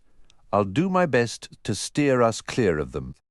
As Kendra followed the guiding Nova song, weaving past crumbling walls and overgrown rubble, she caught glimpses of shapes moving in the fog. She had taken the crown from the sack and now held it in her hand, its weight both strange and familiar. She debated putting it on, deciding she would if any of the shambling figures in the haze drew too close. "Is there a place in the underrealm that's darker than all the rest?" Kendra whispered. "Yes," Miserine answered simply. "Will you stay with me until we reach it?" Kendra asked. "I'll try," Miserine said. "You might want to hold my chain? The pull of the darkness grows stronger the nearer we get." Kendra's fingers closed around the cold links of the chain. Somewhere below, she could hear the relentless crash of waves against stone. Then, off to her left, a zombie with a wooden peg leg and a tattered long coat lurched into view, its hollow gaze fixing on them. "Run," Miserine urged, her voice sharp with urgency. Kendra pushed herself into the fastest pace she could manage. Her focus split between the urgent pull of the Nova song and the treacherous rocky ground beneath her. It led her to the very edge of a windswept cliff overlooking a churning sea below. She spotted a narrow set of stone stairs carved diagonally into the cliff face, descending to a wide ledge about halfway down to the crashing waves. From that platform, a rusty ladder dropped into the foaming surf, while another staircase snaked up the cliff in the opposite direction. A frantic look over her shoulder confirmed her worst fear. A shambling group of zombies was gaining ground. More were hauling themselves up the ladder from the water, and others were now pouring down the far stairs, all converging on that same stone platform. Faster, the Nova song whispered in her mind. Kendra took the damp, mist-slicked steps 2 at a time, her heart hammering. "Is the entrance on the platform?" she gasped. "Yes," came the immediate reply. Her momentum nearly betrayed her as she skidded onto the platform just ahead of the closest creatures, but she threw a hand against the rough cliff wall to steady herself. Set into the rock at the back of the ledge was a massive stone archway, utterly dark within. With zombies closing in from the stairs, the ladder and the opposite cliff path, hesitation was a luxury she couldn't afford. She plunged through the opening after Miserine. Inside, the fairy began to sing. Her voice was a high, clear melody that seemed to calm the very air, a sound that invited deep thought as she sang, her glow intensified, casting light across a vast, cavernous hall that stretched away from the entrance, with countless shadowy passages branching off into the gloom. Kendra glanced back to see the sea zombies massing at the archway, but not a single one dared to cross. Miserine's insistent tug kept her moving forward. Then the temperature dropped sharply. Wraiths, silent and smooth as smoke, began to drift from the side passages, bringing with them a deep, supernatural cold. From farther down the hall, a blindfolded and gagged revenant shuffled toward them. Kendra rubbed her arms, her skin prickling with goosebumps. Another revenant, its body partly decayed and arms bound, lurched into view. The wraiths were gliding closer. This was it. A knot of fear tightened in her stomach. What if the crown failed, but the undead were mere seconds away? The leading wraith was now only 10 paces distant and still advancing. Clutching Misery's chain, Kendra lifted the Fairy Queen's circlet and placed it upon her head. The effect was instantaneous. The crown ignited with a brilliance that utterly dwarfed the Nova Song's gentle glow. With her ears and her mind, Kendra heard piercing, agonized shrieks as the wraiths recoiled and the revenants froze. Looking at her own hands, she saw her skin was now emitting a soft, radiant light. Even the zombies at the distant entrance flinched back, shielding their eyes. A wave of pure, unshakable confidence washed over her. This was more than just a reaction to the light or the creature's fear. A direct current of resolve and strength poured from the crown into her very core. In response to her soaring certainty, the crown blazed even brighter. Tendrils of dark smoke began to rise from the retreating wraiths. "I don't wish to hurt you," Kendra declared, her voice steady and clear. "You have taken what isn't yours. I am here to take it back," guided by the Nova Song's persistent pull. She walked forward. The revenants turned and began a slow, solemn retreat into the side passages. Kendra proceeded straight down the center of the hall, a living beacon before which the wraiths fled in terror, and they were wise to flee. She understood now that she possessed in overwhelming measure the very things these shadow beings lacked and dreaded: vibrant life and brilliant light. She could feel it surging through her veins, shining from her skin. She felt dignified, powerful, royal. With the crown resting on her brow, perhaps she was a queen. The thought wasn't a maybe, it was a simple, liberating truth. And with that acceptance, her inner light burned with a fiercer, more commanding intensity. At the far end of the hall, a heavy door swung open, and a formidable figure stepped out to block her path. Clad in obsidian armor, his face was a translucent window to the grinning skull beneath. A shroud of shadow pulsed around him, pushing against the radiance Kendra carried. He lifted a gauntleted hand. "Cease. Trespasser," the voice boomed inside her skull. "I am Stavius the Obscure, warden of the Threshold, a captain of liches in this underrealm. Turn back or face annihilation." In her mind's eye, Kendra saw visions of such beings tormenting Bracken, and her resolve hardened. "You will step aside," she stated, her voice clear. "You possess no dominion here," Stavius countered. "This is the heart of our strength." His finger leveled at her. "Agonize." A wave of sickening pain lanced through her muscles, threatening to lock them into cramps, while her sight swam. Gritting her teeth, she focused instead on Seth, imagining him surrounded by these corrupt entities. In response, her crown flared, and a surge of power threw Stavius off balance. The pain vanished, replaced by invigorating strength, and her vision cleared to a piercing sharpness. Glancing down, she saw her own form blazing with a light so intense it resembled white, consuming flames. Preposterous came the stunned thought. "Advance no further. My touch will still your mortal heart." Kendra sensed the doubt beneath his threat. "You misunderstand," she said. "Go warn the others. I have something you lack, a beating heart. I am alive, and you hold no terror for me.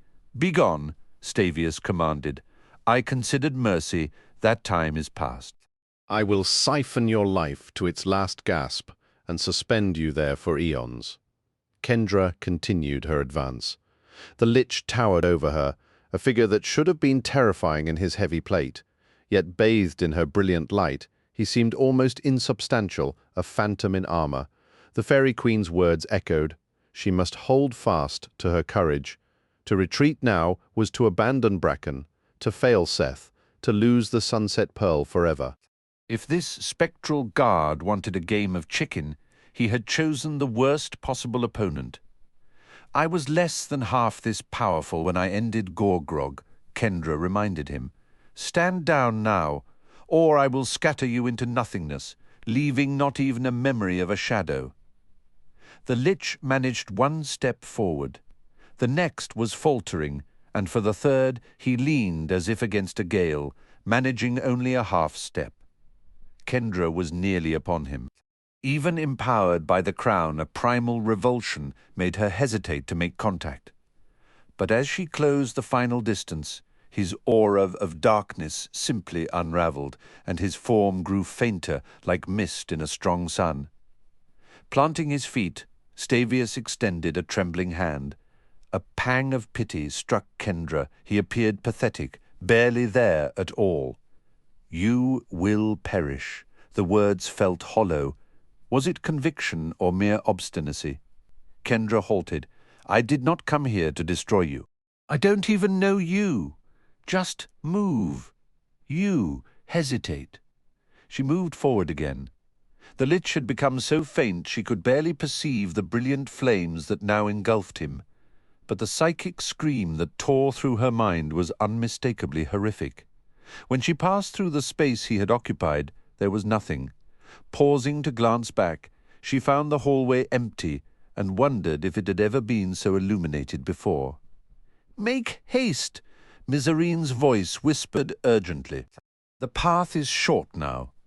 Kendra passed through the doorway. Stavius had guarded and descended a long, curling staircase. Though the Nova song pulled at her, she did not rush. A cold thought intruded. What if the darkest place in this realm led directly to the Underking himself? Was she prepared for that? Then again, how could she hope to find Seth, Bracken, and the Pearl without eventually confronting the master of this domain? He would find her if he wished. The labyrinth around her was a testament to that, a sprawling maze of splitting corridors and winding passages. Even unopposed, could she navigate it? Following the fairy's song to the deepest dark at least gave her a direction. She could devise a new plan from there. A strange, defiant part of her almost hoped to meet the Underking. Confidence had shattered Stavius. What good would cowering fear do now? The route spiraled ever downward, taking her along declines and staircases. At every fork, the Nova song leapt eagerly, pointing the way forward. Kendra wasn't just illuminating the passageways, she was burning them clean. The glare from her own radiance bounced sharply off the uneven stone, and while the brilliance didn't hurt her eyes, she could feel its sheer potency. As they descended, the halls grew more cavernous, yet the floor stayed unnervingly smooth underfoot. The whole place felt deserted. Kendra figured the undead were wisely keeping their distance. Turning a bend, she was startled to see a figure she recognized blocking the path. The Sphinx waited in the center of the corridor, draped in a long leather coat. "Goodness, Kendra," he said, raising a hand to shade his narrowed eyes. "You're practically a supernova. It's blinding." "You sold us out," Kendra accused, halting her advance. Since he wasn't undead, she wasn't sure her light would affect him. Her fingers tightened around the sack of gales just to be safe. "You'll be relieved to hear Seth is perfectly fine," the Sphinx offered. "Where is he?" Kendra demanded. "Truthfully, I have no idea," the Sphinx admitted with a shrug. "My clearance isn't what it used to be. Is that really the Fairy Queen's crown on your head? How do I find Bracken and my brother?" "I see that it is," the Sphinx observed, ignoring her question. "You and that artifact are quite the pair. I'm astonished she let it go, even to aid her son. That was a monumental gamble." "I'm here for the Sunset Pearl as well," Kendra stated. "Why not aim for everything?" the Sphinx replied, his tone dripping with false cheer. "Go big or go home, right? The real risk was coming down here. Grab what you can if you're able. How about I introduce you to the man in charge? He's the one with the information you want." "The Underking?" Kendra asked. "He might not roll out the welcome mat," the Sphinx cautioned. "I haven't seen a soul since I entered," Kendra said. "Light is a foreign concept this deep," the Sphinx explained. "That's to your advantage. But don't slip up. They all know you're here, and they'll overwhelm you in a heartbeat if you falter." "Don't you try anything," Kendra warned. "I'm not your adversary, Kendra," the Sphinx said smoothly. "I never intended to harm Seth, only to help him unlock his capabilities. He's already a far more formidable shadow charmer than he was before his memory was. Misplaced. What did you do to him?" "I didn't steal his memories, Kendra," the Sphinx said. "He made that decision. Renodin and I have merely been instructing him in the use of his gifts. After you abducted him, I may have facilitated the introduction, the Sphinx conceded, but you and I have divergent objectives. You're fighting to preserve the sanctuaries. I'm striving to preserve the world. Our tactics were never going to align. Was unleashing Zizig's part of this grand plan to save the world? Kendra shot back, her voice thick with sarcasm. It was almost funny, the sheer audacity of his lies wrapped in pretty words. To be fair, you never allowed that scenario to reach its conclusion, the Sphinx countered. You meddled with the dragons, which is precisely what prompted their bid for dominion. I'm on a schedule, Kendra said, her patience gone. Where is the Underking? You have a Nova song with you, the Sphinx noted. A clever discovery. She can guide you to the Underking. I can provide some assistance with the door itself. Show me, Kendra ordered. And keep your distance. Follow me, the Sphinx said. Kendra trailed behind him, fighting the urge to unleash a gale on him purely on principle. He was as brazen as ever, refusing to acknowledge his treachery, always ready with a slick justification. She decided true wickedness was most terrifying when it wore a pleasant grin. She almost preferred monsters like Stavius, who wore their malice openly without pretense or pardon. They hadn't gone far when the Sphinx paused before a massive black door adorned with skulls that shone a stark white under Kendra's luminous aura. He's inside. He produces the particular darkness your Nova song is drawn to. Be warned, no shadow in this world can rival his. How do I open it? Kendra asked. The Sphinx lightly touched a small, slender skull with jagged teeth, and the door simply vanished. A pool of absolute blackness lay beyond the threshold. From where Kendra stood, her light seemed unable to penetrate it. I heard the Underking can make people undead, Kendra said. A single glance at his true form will begin that change. The Sphinx confirmed. Proceed with extreme care. His authority here is absolute. You have been shielded until now. Your best chance is to trust in the crown's power. The Fairy Queen had urged her to be bold. That boldness had served her well so far. The crown's energy surged through her, a steady current of certainty, and the light around her intensified. Miserine beat her wings furiously, tugging Kendra onward. Kendra crossed the threshold into the abyss. Immediately, her radiance pushed against the gloom, carving out a protective bubble. Yet the light could not flood the entire chamber. Kendra sensed the oppressive dark, compressing her luminous sphere from all sides. Outside its glow, the blackness felt viscous and thick, like hot pitch. A spike of fear shot through her as she watched her sphere of safety begin to diminish. She stomped her foot defiantly. Absolutely not. Her light was stronger than any shadow. With that conviction, the sphere flared outward, and Kendra felt the crown amplify her resolve. Her protective glow swelled, becoming even larger than when she first stepped inside. The Nova songbird perched on her shoulder, trilled a gentle melody, its own soft luminescence joining the fight. A whisper, soft yet invasive, seeped into her thoughts. What pitiful glow dares to violate my sanctuary? Pitiful. Kendra retorted, stung by the insult.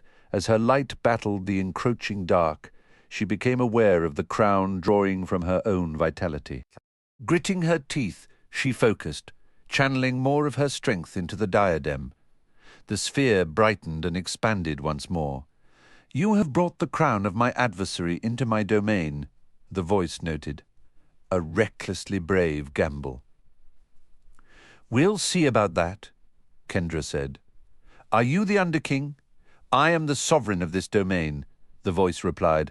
I'm not here to conquer, Kendra stated.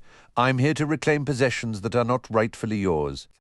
All within the Underrealm is mine by right, the voice hissed, anger simmering in its tone. I am not, Kendra countered. The Underking emitted a low, pleased chuckle. You truly believe you can leave this place? Yes, Kendra said, forcefully pushing any doubt aside.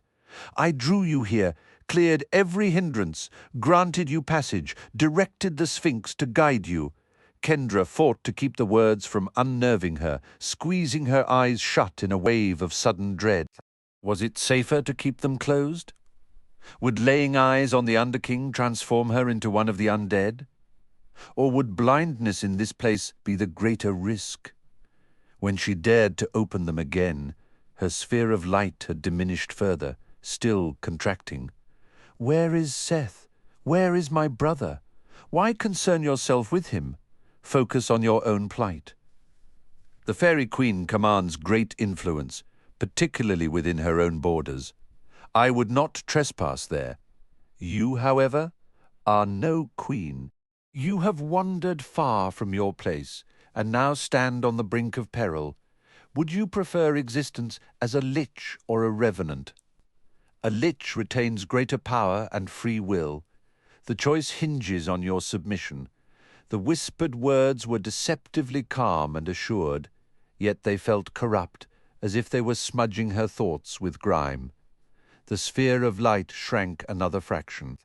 Kendra could imagine no horror greater than becoming undead, trapped in a twilight between life and peace, condemned to hunt and hunger for what she could never again truly experience. A vivid, unwelcome image flashed in her mind, herself as a revenant, flesh decaying as she drifted through the world in a hollow, eternal dissatisfaction. The darkness pressed in more tightly. Seth needed her. Bracken needed her. If she faltered here, she wouldn't just face a fate worse than death. Crescent Lagoon would be overrun, and the Fairy Queen would be stripped of her crown. All of it would pave the way for the dragons to triumph over humanity. If the darkness consumed her, she would have betrayed everyone. Kneel. Remove that crown. Show humility, and I will grant you clemency, the Underking proposed. The offer felt like a physical blow. A memory, sharp and painful, resurfaced, celebrant the Dragon King, coaxing her to surrender Wimroost in exchange for mercy for her and her family. It had been a treacherous deceit. Agad had perished believing a similar false promise. She and her friends would have been slaughtered if not for Andromedas. Perhaps the Underking truly could turn her into one of his minions. But if that was so easy, why the negotiation? Why not simply act? Boldness had carried her this far. A sudden, sarcastic thought cut through her fear. All this dramatic whispering and ominous offers, he's putting on quite the performance. Maybe the master of the underworld is just a lonely monarch who's desperate for a conversation. The absurdity of it sparked a flicker of defiant strength within her. She straightened her shoulders, the light around her pulsing in response. Was she really going to let him intimidate her? Why question her own strength when she could question his? If he intended to turn her into one of his undead servants, he would have to earn it. Surrender was not an option. A fierce determination ignited within Kendra, and the radiant sphere surrounding her expanded, glowing with an intensity she had never before achieved. No one was coming to rescue her in this place. Saving Bracken and Seth and saving herself was entirely her responsibility. She had already received all the aid she was going to get. The Fairy Queen had entrusted her with the crown, a silent vote of confidence that Kendra could prevail. You've misunderstood the situation completely, Kendra declared, her light intensifying. I didn't come here to beg you for favors. I came to declare what I intend to claim. I will obliterate anyone who stands in my path, and that includes you. Stop hiding and face me. Silence was the only reply. She began to advance, her light pushing against the oppressive gloom. The floor of black tile was pocked with shallow depressions, and scattered bones lay discarded along the edges. She nudged a piece of bone aside with her foot. You are securing an eternity of torment for yourself and those you hold dear, the Underking's voice threatened, seeming to emanate from somewhere ahead. Kendra pressed on. The darkness now assaulted her sphere of light with a tangible, almost physical ferocity, forcing her to lean into it to maintain forward momentum. She channeled more power into the crown and felt a surge of defiant confidence flow back into her. After a moment of intense pressure, her sphere swelled to its greatest size yet. "You're an expert on eternal suffering," Kendra retorted boldly. "You're trapped in it. That's your permanent reality. Empty threats won't stop me. Where are you hiding again?" There was no answer, only the frantic, pressing darkness. "Are you actually afraid of me?" Kendra challenged. "Is that why you're hiding?" "Very well," the Underking replied, his tone icy. "You have been warned. Come to me, and we will end this." The oppressive force against her light suddenly relented. "Follow the sound of my voice," the Underking invited. "Come and look upon me." A cold shiver ran down Kendra's spine as she took another step. This invitation felt far more sinister than battling her way forward. Was she walking straight into a trap? What if one glance at him triggered her transformation? The urge to shut her eyes was almost overwhelming, but the Underking existed in darkness. He thrived on concealment. Closing her eyes would only aid him. If she wanted to defeat him, it would be with unwavering light. Perhaps he was luring her forward because all other tactics had failed, and he hoped the sight of him would break her nerve. Her confidence had carried her this far, even through her confrontation with Stavius. If she was betting on confidence, then she had to be brave. She continued walking. "Where are you?" Kendra demanded. "Here." "Yes. Come and meet your destiny." He sounded very close now. The leading edge of her light should reveal him at any second, and then the darkness erupted with unprecedented violence. Gasping, Kendra fought back, but her sphere contracted rapidly until it barely illuminated the space around her feet. She strained with every ounce of her will, barely managing to stabilize the feeble light. The Nova Song fairy sprang from her shoulder. With the sphere so diminished, there was enough slack in the chain for the tiny being to cross into the engulfing blackness. Instantly, the chain went limp, and the withered, lifeless corpse of the fairy swung back into view. "No," Kendra cried out, a mix of fury and horror gripping her. "You are next," the Underking sneered. Outside her tiny sphere, the Nova Song had been instantly extinguished. Kendra had to maintain her light. It was the only thing keeping her alive, and it was her only weapon against the Underking. The chain slipped from her trembling fingers. She took a step forward onto the plain black tiles, one step, then another. The next step brought a skull into the dim circle of her light. Browned with age, it was a network of cracks and missing its jaw. Only two other bones rested nearby, equally ancient and discolored, an arm bone and a thigh bone. Resting on the brow of the skull was a crown of absolute black, a void that reflected no light whatsoever. Suddenly, Kendra's sphere exploded outward, flooding the entire chamber with brilliant radiance. It was a vast space littered with countless bones. But the bones directly before her were different. They carried a palpable, dreadful presence. The skull was adorned with a crown. Kendra struggled to process what that meant. "Is that really you?" she whispered. "Look into my eyes." The Underking's voice echoed in her mind. "You don't have eyes," Kendra pointed out, her voice steadier than she felt. "Just empty sockets." "You remain among the living." The Underking seethed. "This defies all logic. No wonder you like the darkness," Kendra retorted, a flicker of defiance cutting through her awe. "It hides the truth." "Silence," the entity commanded. "You be silent," Kendra shot back. "You're just a collection of ancient bones." "Or are those scattered remains part of you too? Avert your gaze," the Underking intoned. "Too late for that," Kendra said. "Is this all that's left? A handful of crumbling relics?" "Your impudence will not be forgotten," the voice threatened. "Then why haven't you made me one of the undead?" Kendra challenged. "Was that just another empty threat?" "The power is mine," the Underking stated. "But not while you stand bathed in that resilient light."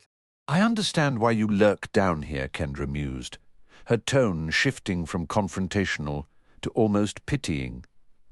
This gloomy hole is where you get to play at still being important. I am both offended and intrigued by the light you carry into my chamber, the voice admitted. It is a testament to your strength. You have endured my test. The crown is now your right.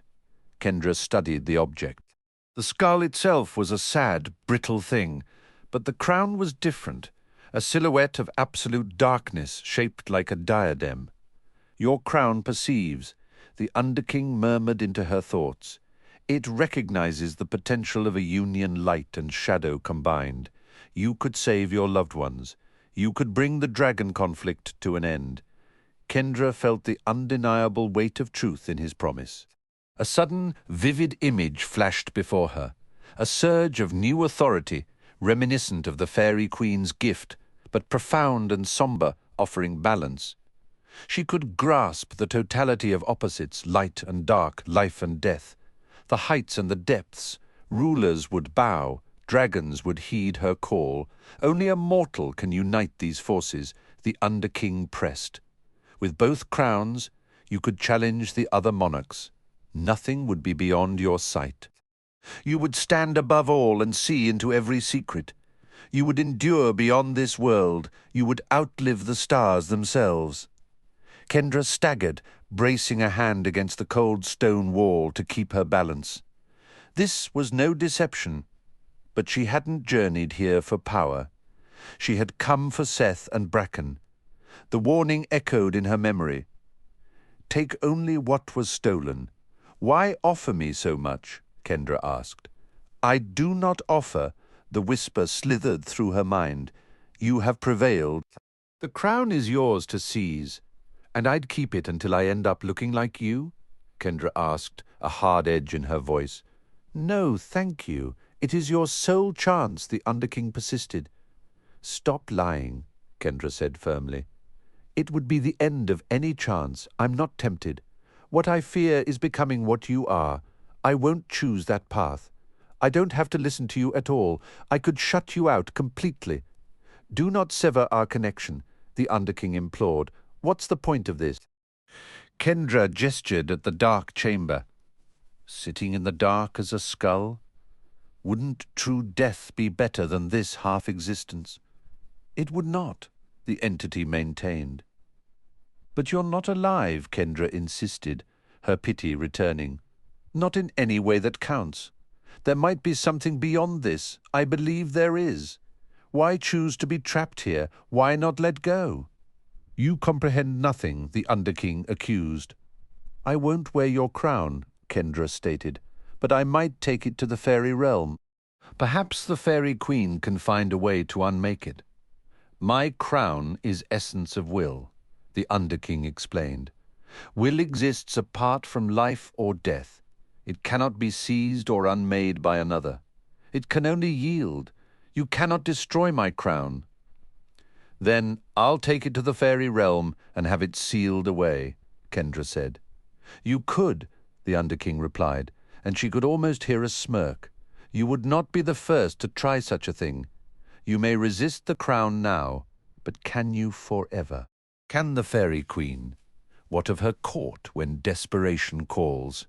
This was not always my domain. It once belonged to others. Any realm I inhabit in time becomes the under-realm. It is inevitable. The fairy realm could become my new throne, but it would take time, Kendra said, the statement hanging in the damp air. Holding you back for even a moment is better than not holding you back at all. And there lies my dilemma, the Underking replied. In time, my crown would inevitably taint the Fairy Queen or one of her followers. That corruption would be slow, however, and I am quite settled here.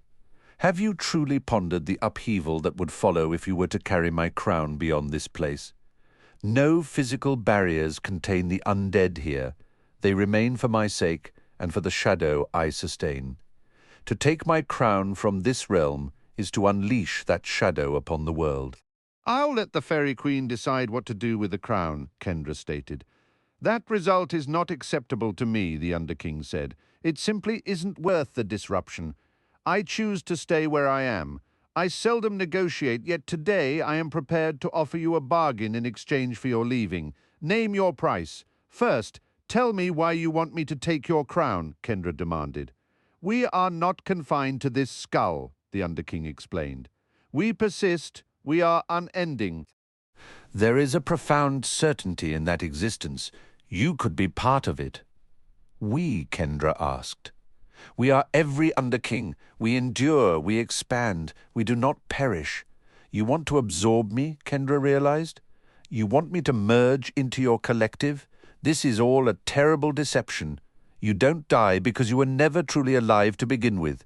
Your life is a fleeting, absurd flicker, the Underking countered, a momentary glimmer. Yet you could become infinitely more. You could perceive epochs before creation and witness realities beyond the final end. You could share all our accumulated knowledge and paired with the crown you already possess. Possibilities beyond imagination would unfold. I am content with who I am, Kendra said firmly. I have no desire to be anything else. Your current state will soon vanish. I understand my time in this world is limited, Kendra acknowledged. But consider this, so is the sun's. I get to live my life. One day, death will release me, and I will journey somewhere new. I refuse to be trapped here. What if this life is merely a prologue?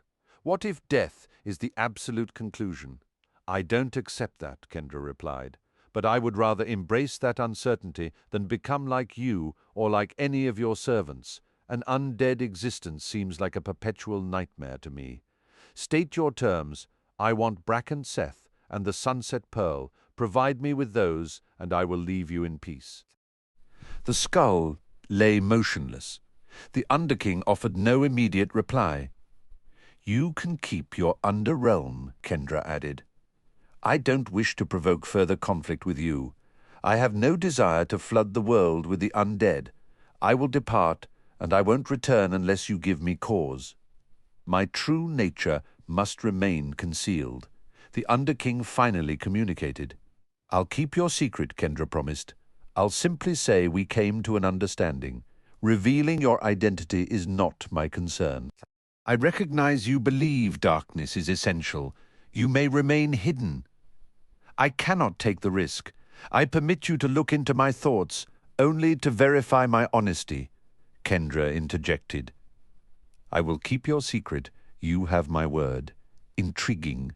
Yes, I perceive your sincerity. It will be like your darkness. The knowledge will not spread. Grant my requests, and I will go, and I will leave you undisturbed, provided you do the same for me. Your light profanes my sanctuary, the Underking conveyed. You possess enough power to disrupt my meditations. I concede you have positioned me in a challenging circumstance. An eternity of existence teaches certain pragmatic lessons. What you ask is minor compared to the relief your absence will bring. I grant your request. Thank you. Your brother is not present here, the Underking informed her. He is away performing a task for me. Seth told me he is bound to you, Kendra said. This is true. Release him, Kendra demanded. And if he returns, ensure he knows he is free and send him on his way. It is done, the Underking declared. What remains? I need Bracken and the Sunset Pearl, Kendra said, and safe passage back to Timbuli. I will accommodate you, the Underking asserted. A servant will guide you to Bracken. He will be released. The Sunset Pearl will be delivered to you. None of my subjects will hinder your exit. You will be conducted to my ingenious vessel. It will carry you to Timbuli. Bracken leaves with all of his belongings, Kendra insisted, her tone leaving no room for debate. She glanced around the shadowy chamber, a sudden, unexpected memory surfacing of her brother's laughter in a sunlit field, a stark contrast to the grim negotiation, reinforcing her resolve to reclaim the light he represented with his horn. If he still possesses it, Kendra added. The Underking's agreement was a low rumble in the gloom. You have lingered in our realm too long. Swear you will bring no harm to those who dwell here, that you will leave peacefully, and that this place will never again know your presence, As long as you keep your word, Kendra countered, her voice firm. Away with you, the Underking insisted, a note of irritation threading his command. Your radiance is an aggravation. You destroyed the Nova song, Kendra accused, the frustration and sorrow a sharp ache in her chest. Light has no dominion here, the Underking warned, his tone final. Can I take her body? Kendra asked, battling the hot press of tears. I don't want her transformed into some abomination. Fairies are beyond the reach of undeath, the Underking stated. Leave her. She chose my shadows, and in them she shall stay. Now depart. Honor your promise, Kendra said. My vows are binding, turning. Kendra walked from the chamber, the oppressive darkness seeming to part reluctantly before her. When she emerged from the sanctum, the Sphinx was nowhere to be seen. The door of skulls materialized once more behind her, sealing shut with a sound like grinding bone for the first time since this whole desperate quest began. Kendra was truly alone. Miserine was gone. She had survived the confrontation, and the Underking had agreed to her terms, yet a deep unease lingered. She wouldn't feel any measure of peace until she was back on Timbuli with Bracken and the Sunset Pearl safely in hand. A pang of disappointment hit her. Seth wasn't here. She could only hope that wherever he was, he somehow understood he was free. Was it foolish to think he might try to find her? A figure draped in robes drifted into view, its feet hovering just above the stone floor. It was a woman with long dark hair, her form slightly translucent, the ghostly outline of her skeleton visible beneath her skin. Kendra Sorensen, the apparition said. A chill traced Kendra's spine. This lich knew her full name. What are you? Kendra asked, though she already suspected. Your escort to the prison? The lich replied, her voice like dry leaves. Follow. Kendra briefly considered asking for a name, then decided she didn't want that connection. She wondered how necessary her crown's light really was, given the Underking's guarantee of safe passage. She wasn't trying to amplify it, but even at its resting state, it blazed with the intensity of a beacon, not a simple lamp. They navigated a labyrinth of passages, too convoluted to map, but Kendra sensed their overall path was leading deeper, ever downward. They encountered no other undead until they reached the head of a broad stairway where a new lich awaited. He was clad like a Viking warrior, complete with a horned helmet, leather armor, and a thick braided beard. Silent, he placed a heavy sack on the ground before turning and striding away. Your requested items are within, the female lich said. Kendra opened the sack, and her breath caught. Inside were two large, spiraled unicorn horns, one distinctly larger than the other. She had Bracken's first horn already. These had to be the second and the third. But wasn't his third horn part of the font of immortality? I guess not any more, she thought. A twist of grim irony in her mind. At the very bottom of the sack, she found a pearl the size of a softball, its surface holding a silky, shifting luster. In the glare of her own light, she could see countless miniature sunsets swirling across its face. It seems everything is accounted for, Kendra said. They pressed on, finally arriving at a cylindrical cage of wrought iron. A cat peered out from within. Another lich stood guard, a man in a white tunic over a chainmail shirt. I am Ezebar, he announced, keeper of this prison. We have few visitors, and we almost never release those who are kept. Must your light be so assertive? It's not something I can switch off, Kendra replied. Calumbra will remain here, Isabar said, gesturing to the female lich. This way, the lich named Calumbra stayed behind as Kendra followed Isabar into a vast, subterranean junkyard of cages. They were scattered irregularly across the rocky ground, only a fraction holding occupants. The prisoners looked wretched, and every one of them recoiled from Kendra's blazing presence. Her eyes scanned desperately for Bracken, but she didn't see him. As she trailed Isabar past enclosures of all shapes and sizes, a wave of guilt washed over her. Why hadn't she thought to ask the Underking to free all his prisoners? Not just the ones she knew. The opportunity had simply never crossed her weary mind. The constant, draining effort of maintaining her light in this endless dark was becoming a tangible weight, making it harder to think, harder to even care. The darkness wasn't just around her, it was starting to seep in. As Kendra came around a large rock, she saw Bracken inside a round cage with a pointed top. He didn't look away like the others had. Even in that worn-down place, he appeared well and clean, and he met her light without flinching, almost as if he belonged in it. Leaving Isabar back a few paces, Kendra hurried to the bars. "Tell me this isn't a dream," Bracken said. "It's really me," Kendra replied. "I can let you out now." "What is that you're wearing?" Bracken asked, then shook his head. "Never mind, I know what it is. I'm just stunned. Will you let me hold your hand and see your thoughts? This feels too perfect to be real." "Okay," Kendra said. "But you can't look at the part where I spoke with the Underking. That was part of the agreement." She offered her hand, and when Bracken took it, a soft glow spread over him, borrowing some of her radiance. "I can't believe it," he whispered. "How did you pull this off?" "I can't explain everything," Kendra answered, "but I was blasting liches with light, and there was nothing they could do to stop me." Isabar reached the cage with a key, turned the lock, and swung the door open before moving aside. "What's in the sack?" Bracken asked as he stepped free. "Not your concern," a voice cut in from behind them. Kendra spun around. It was Ronodin. "We have these with the Underking's blessing," Kendra stated. "He gave us leave to go." "Perhaps," Ronodin said, "but you don't have my blessing. I wish I could say I liked that little cap, Kendra, but it stirs up some rather unpleasant memories. The Underking ordered everyone to stand aside and let us pass," Kendra insisted. "Luckily for me, I don't answer to him," Ronodin replied. "Those horns are mine. Where is Seth?" Kendra demanded. Ronodin's smile was cold, carrying out his most deceitful task yet. "I admit, I left him behind when I heard the Under Realm had been breached." "Where is he?"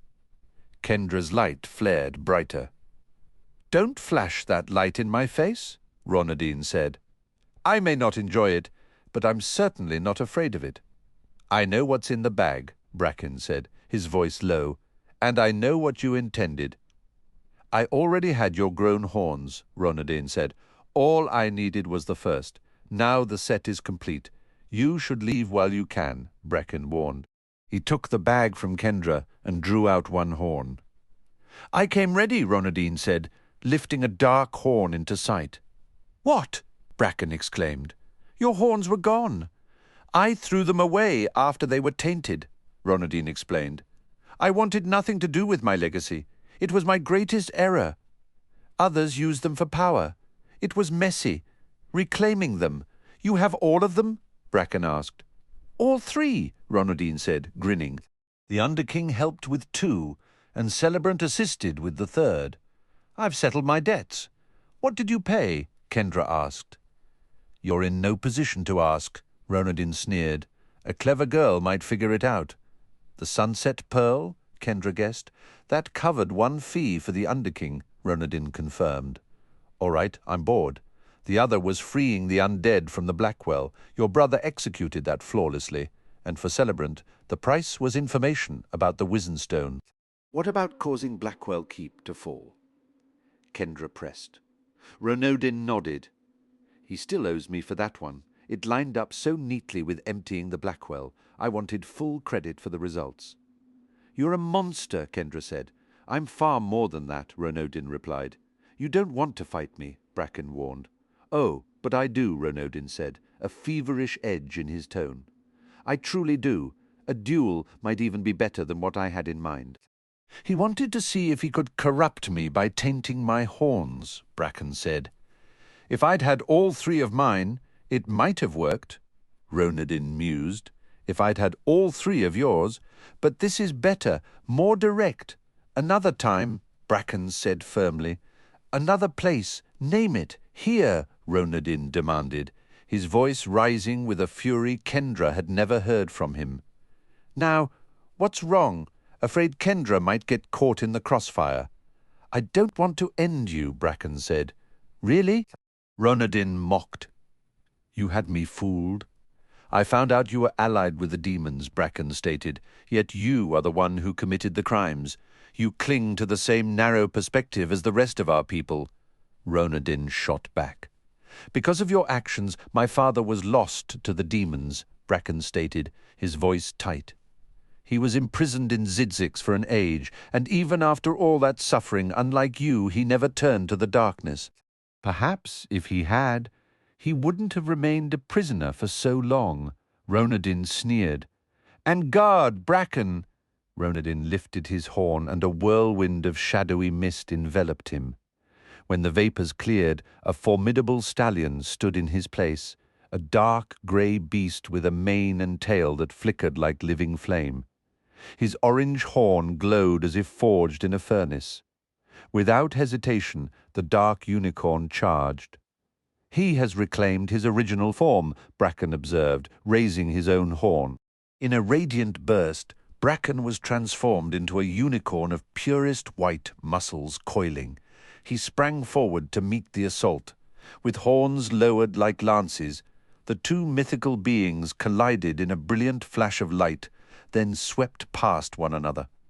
Kendra scrambled to the far side of Bracken's cage, using it as a barrier between herself and Ronodin. The dark unicorn paid her no mind, wheeling sharply to charge Bracken once more. The white unicorn was already turning to face him. Kendra racked her brain for a way to assist, but for now staying clear seemed the wisest course. They galloped at each other again, horns meeting in a shower of sparks. After one furious pass, Bracken was slammed into a tall, rusted cage, sending it crashing down. After another, Ronadin clipped a stone pillar and nearly stumbled. As the duel wore on, their tactics shifted. They closed the distance, charging less and engaging more intimately. Kendra realized the horns were no longer being used just for thrusting. They were slashing, parrying, fencing like swords. Each fighter defended as intently as he attacked. Every time the horns connected, a flash of light illuminated the eerie prison yard of cages like a strobe. The unicorns circled tightly, horns crossing and deflecting in a deadly dance. Both reared hooves, slashing the air, and Kendra saw a wound open on Bracken's shoulder, spilling silver blood. A fresh gash on Ronadin's neck wept a reddish gold yield. Ronadin's voice hissed in her mind. "This day is mine. You're the one who is fading," Bracken retorted. "Not used to this form anymore, are you?" "You haven't worn this shape in centuries," Ronadin taunted. "You corrupted yourself," Bracken accused, launching a strike that Ronadin barely turned aside. "Your horns are abominations," Ronadin lunged with a vicious counter. "Yours are merely for show. They're the trinkets of blind obedience." They crossed horns directly, testing their strength in a motionless, straining deadlock. Hooves scraped the ground as each pushed against the other, muscles trembling with the effort. "You're weak," Ronadin mocked. "Your color scheme is ridiculous," Bracken fired back. "Grey and orange? Not exactly original. You look like a mascot for a garage band. I could keep this up forever. Care to try pushing me over?" Seizing the moment, Kendra began to creep from behind the cage toward Bracken. The locked horns quivered under the immense strain. Knowing the stalemate could break at any second, she dashed forward, placed a hand against Bracken's side, and poured every ounce of energy she possessed into him. The light from her crown flared, Bracken's coat began to glow, and his horn blazed with a blinding, pure white radiance. With a sharp crack, the deadlock shattered as Ronodin's horn snapped clean off. Reverting to human form, Ronodin stumbled and fell to his side. Bracken touched the tip of his horn to the broken one, and it transformed, becoming an unblemished white. "You will pay for that," Ronodin muttered, tipping a small vial into his mouth. Breaking contact with Kendra, Bracken surged toward his cousin, but Ronodin was already dissolving into a flurry of black feathers, transforming into a giant raven. Without a backward glance, he beat his wings and vanished from sight. Bracken lowered his head, shed his horn, and returned to human form. A dark stain of blood spread across his shirt at the shoulder. "You're hurt," Kendra said. "It's fine," Bracken answered, his voice steady. "I recover quickly, and wounds don't fester on me. As long as I'm breathing, I'll mend." Kendra glanced at the fallen unicorn's horn. "What about his horn?" she pressed. Bracken drew her closer with one arm. "You made the difference. That surge of strength you gave me was what finally tore it free. The horn itself was already damaged. Once separated from him, I could cleanse it completely." Kendra studied the pale horn lying in the dirt. "So his third horn is restored? Like the corruption never touched it," Bracken confirmed. "Could that change Ronodin?" Kendra wondered. "He's lost his unicorn form for good," Bracken stated flatly. "Our horns are tied to our nature, but they don't own our choices. Trying to heal him by purifying his horns would be as pointless as him trying to taint me by darkening mine." Honestly, the whole scheme reeked of desperation. Kendra felt a twist of worry for her brother. "Do you believe Ronodin will seek out Seth now, possibly?" Bracken admitted. "If Seth still serves a purpose for him," Kendra recalled the strange transformation. "That potion really turned him into a bird?" "The magic was foreign to me," Bracken said, a trace of disdain in his tone. "But Ronodin consorts with all sorts of unsavory characters, birds, snakes, back-alley sorcerers, you name it." Ezebar drifted toward them, hovering just above the shadowy ground. "It seems your dispute with Ronodin has concluded," he observed. "Yes," Bracken sighed, the weariness evident. "I'm done stewing in this gloom. No matter how strong you are, it just wears you down. It sucks the life right out of you." Kendra agreed, her own energy feeling spent. "Ezebar, please get us out of this place." The ghostly manacle shattered with a sound like breaking crystal. Seth, who was perched on a mossy rock near a jungle cave entrance, jolted. "Did you hear that?" he asked. "Hear what?" Calvin replied from his shoulder. "Something cracking." "Nope." Seth examined his wrist. The spectral chain that had bound him since his bargain with the Underking was simply gone. "I don't understand," Seth muttered. "I never delivered the Everbloom. What's going on?" Calvin asked. "I think I'm free," Seth said, disbelief coloring his words. "The phantom shackle on my wrist just vanished." "Could Desia have broken it?" Calvin ventured. "I doubt it," Seth said. "The Underking himself placed it there." Following the phantom guide had gotten him out of the caverns without major trouble, just as promised, leading him to an exit different from his entry point. After a final silent nod of thanks, the spirit had dissolved. Maybe just touching the Everbloom weakened the magic. Calvin theorized. Maybe Seth conceded. That flower was radiating serious power. I still feel charged up from it. "So, what's the plan?" Calvin asked. "That's the million-dollar question," Seth said, kicking a small stone. "Going back to Phantom Isle is off the table. Sooner or later, Ronodin will figure out we're not returning and come hunting. Should we find Kendra?" Calvin suggested. "I'm pretty sure I can guide us to the treehouse." "I'm not certain about that," Seth replied. "Why not? The treehouse is still a sanctuary. They could help shield you from Ronodin and the Underking." "I get why you like that idea," Seth said. "But I'm only after two things right now. I want some space without everyone having an opinion on who I should be, and I want my memories back." "The treehouse isn't exactly known for its privacy," Calvin pointed out. "And what if Ronodin was onto something?" Seth countered, a new edge of defiance in his voice. "What if they do want to lock me up?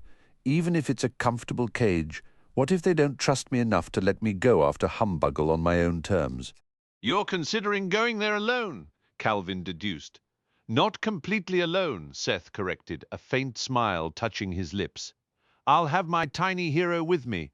I'll admit we make a pretty good team, Calvin said proudly. I don't want other people defining me, Seth stated firmly. I want to be the one who decides that. You have a right to know your own past, Calvin agreed. And once I remember, Seth said, standing up with new determination, I get to choose what happens next. So how do we get there? Calvin asked. Seth's smile widened. What do you know about Leviathans? Not much, except they're gigantic, Calvin answered. Some people pack trail mix in their bags, Seth said, patting his side. I carry gigantic leviathans.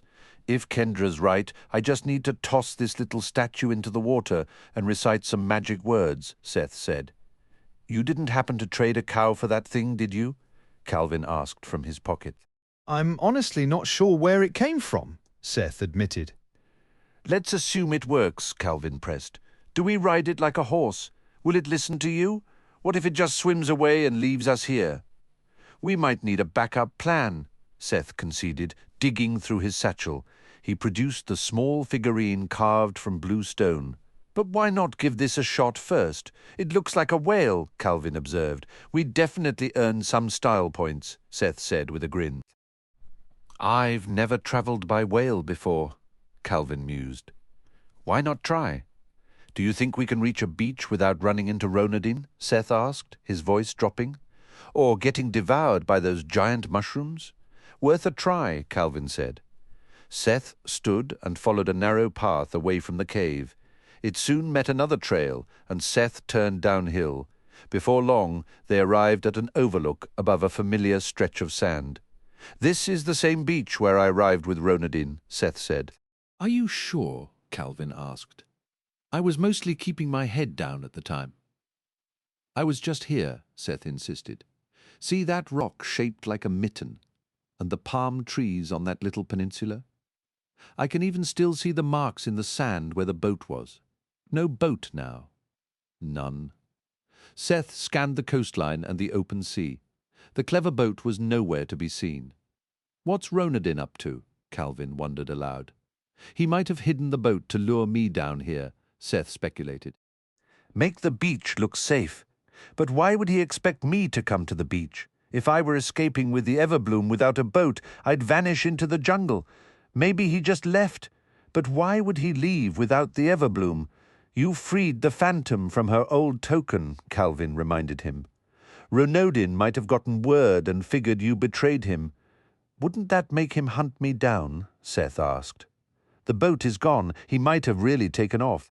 Maybe there was an emergency, Calvin guessed. I don't need the whole beach, Seth said, refocusing. I just need the very tip of that peninsula. The beach might be too shallow for a humongous whale, Calvin pointed out. We'll be careful, Seth said. If Ronodin left, he could come back any time. If we can pull this off, I want to be long gone before he does. With Calvin secure in his pocket, Seth continued down the trail to the sand. He moved quietly, watching and listening, but detected no sign of trouble. The open beach offered little cover, so once he reached it, Seth sprinted to the peninsula and out to its rocky point. Still no sign of Ronodin, Calvin reported, though there's a yellow fairy flitting around those rocks over there. I'll take a fairy over a wild boar any day, Seth said. Gazing out at the ocean swells, he nervously passed the stone whale from hand to hand. I'm supposed to throw this in and say the magic words? He pulled the folded paper from his satchel. Do you think this could possibly work? I think we're about to find out, Calvin replied. Seth hurled the small stone whale out into the water. Then he read the words aloud. The ocean erupted as a gargantuan whale materialized, expanding into existence. Seth ducked as a cascade of seawater showered down, then stared in awe at the colossal beast now before him. The water was clearly too shallow, leaving most of the creature's immense bulk exposed above the surface. The titanic being had to be at least the length of a football field. Its sudden appearance was so absurd, so utterly over the top, that Seth almost laughed out loud. "What is your request?" The words, ancient and deliberate, formed directly in Seth's mind, startling him. The Leviathan did not seem distressed by the shallow water. One eye, as large as a hula hoop, regarded him with unnerving patience. "I can make requests," Seth asked aloud. "You summoned me. I am yours to command." Seth let out an uneasy chuckle. "Do you, give rides? Where would you care to go? New Zealand, as close to the Titan Valley Dragon Sanctuary as you can get me." With a deep rumble that shook the beach, the Leviathan pivoted until its cavernous mouth was level with the tip of the peninsula. The jaws parted, and Seth found himself staring into a vast, fleshy cave lined with teeth larger than traffic cones. A wave of briny air washed over him. "Inside?" Seth asked, his bravado faltering for a second. "Will I be able to breathe in there? The forward chamber within me contains air. Do not venture beyond it." Seth leaned closer to Calvin, his voice barely a whisper. "Should we really do this?" Calvin's eyebrow arched in response. "Isn't this the whole point of coming out here?" "What you were hoping for?" Seth glanced at the massive shape before them. "I kind of imagined us riding on the outside, you know, up top. But I guess being inside means we won't get washed away." "What about letting Kendra know?" Calvin pressed. Seth shook his head. "Renaudin would find any note. He probably already has a good idea where we're headed." Calvin considered this. "True, but my friends have no clue where I am. Your sister could be a real asset if we run into trouble." "Is there a safe way to get a message to her?" "Let me think for a second." A deep, resonant thought echoed in Seth's mind, urging him toward the deeper ocean. "I'm on my way," Seth said aloud. Calvin gestured to the beach. "Use a stick. Write it in the damp sand. It's not perfect, but it gives them a fighting chance." Seth grabbed a piece of driftwood and carved large, clear letters where the sand was firm. "Calvin is a live Titan Valley. It's something," Calvin acknowledged. The mental call came again, more insistent. "All right, I'm coming," Seth replied, stepping into the enormous opening. The Leviathan remained motionless as Seth moved across the soft, yielding surface of its throat, entering a broad chamber with rounded, pulsating walls that shifted with each breath. Knee-deep water sloshed around his legs, carrying a pungent odor of salt, marine life, and something vaguely ancient. The space was cluttered with 2 weathered rowboats, a writing desk, a heavy table, and an assortment of sealed crates and barrels. In one of the boats hunched a squat, misshapen figure with murky green skin, a bulbous head, sharp ears, and a gaping mouth devoid of lips. "No," the creature wailed. "No guests allowed," the great mouth sealed shut behind Seth. But lanterns hung in each boat kept the interior from total darkness. "This Leviathan is with me," Seth stated. The creature let out a grating chuckle. "You not own this beast. I be here long after you gone." Calvin's voice was a hushed murmur near Seth's ear. "It's a hermit troll. They're notorious squatters, drifting from one vacant dwelling to the next." "I've read about them," Seth whispered back. He raised his voice to address the troll directly. "We're just passengers until we reach New Zealand. Can we coexist in here peacefully for now?" A sudden, violent shudder rocked the Leviathan, sending Seth sprawling into the slick water. The world continued to buck and tremble. He decided to stay low as the creature propelled itself toward the open sea. A gentle inquiry brushed his thoughts, asking if he was settled. "I'm fine," Seth answered aloud. "Just having a chat with our new roommate. Me not hermit troll. Me king of the fishes." A new thought image came to Seth. The supplies were meant for all. The Leviathan offered to find land if they needed respite. "Are those barrels full of food?" Seth asked, brightening. Thank you. Who are you talking to? The hermit troll demanded. The Leviathan. You lost your mind. The Leviathan says the supplies are to be shared. The troll shook his large head vigorously. You bring your own food. Seth fixed him with a steady look. I'm fairly certain I could ask the Leviathan to send you swimming. We share, the troll conceded hastily. I'm Seth. Me, Hermo?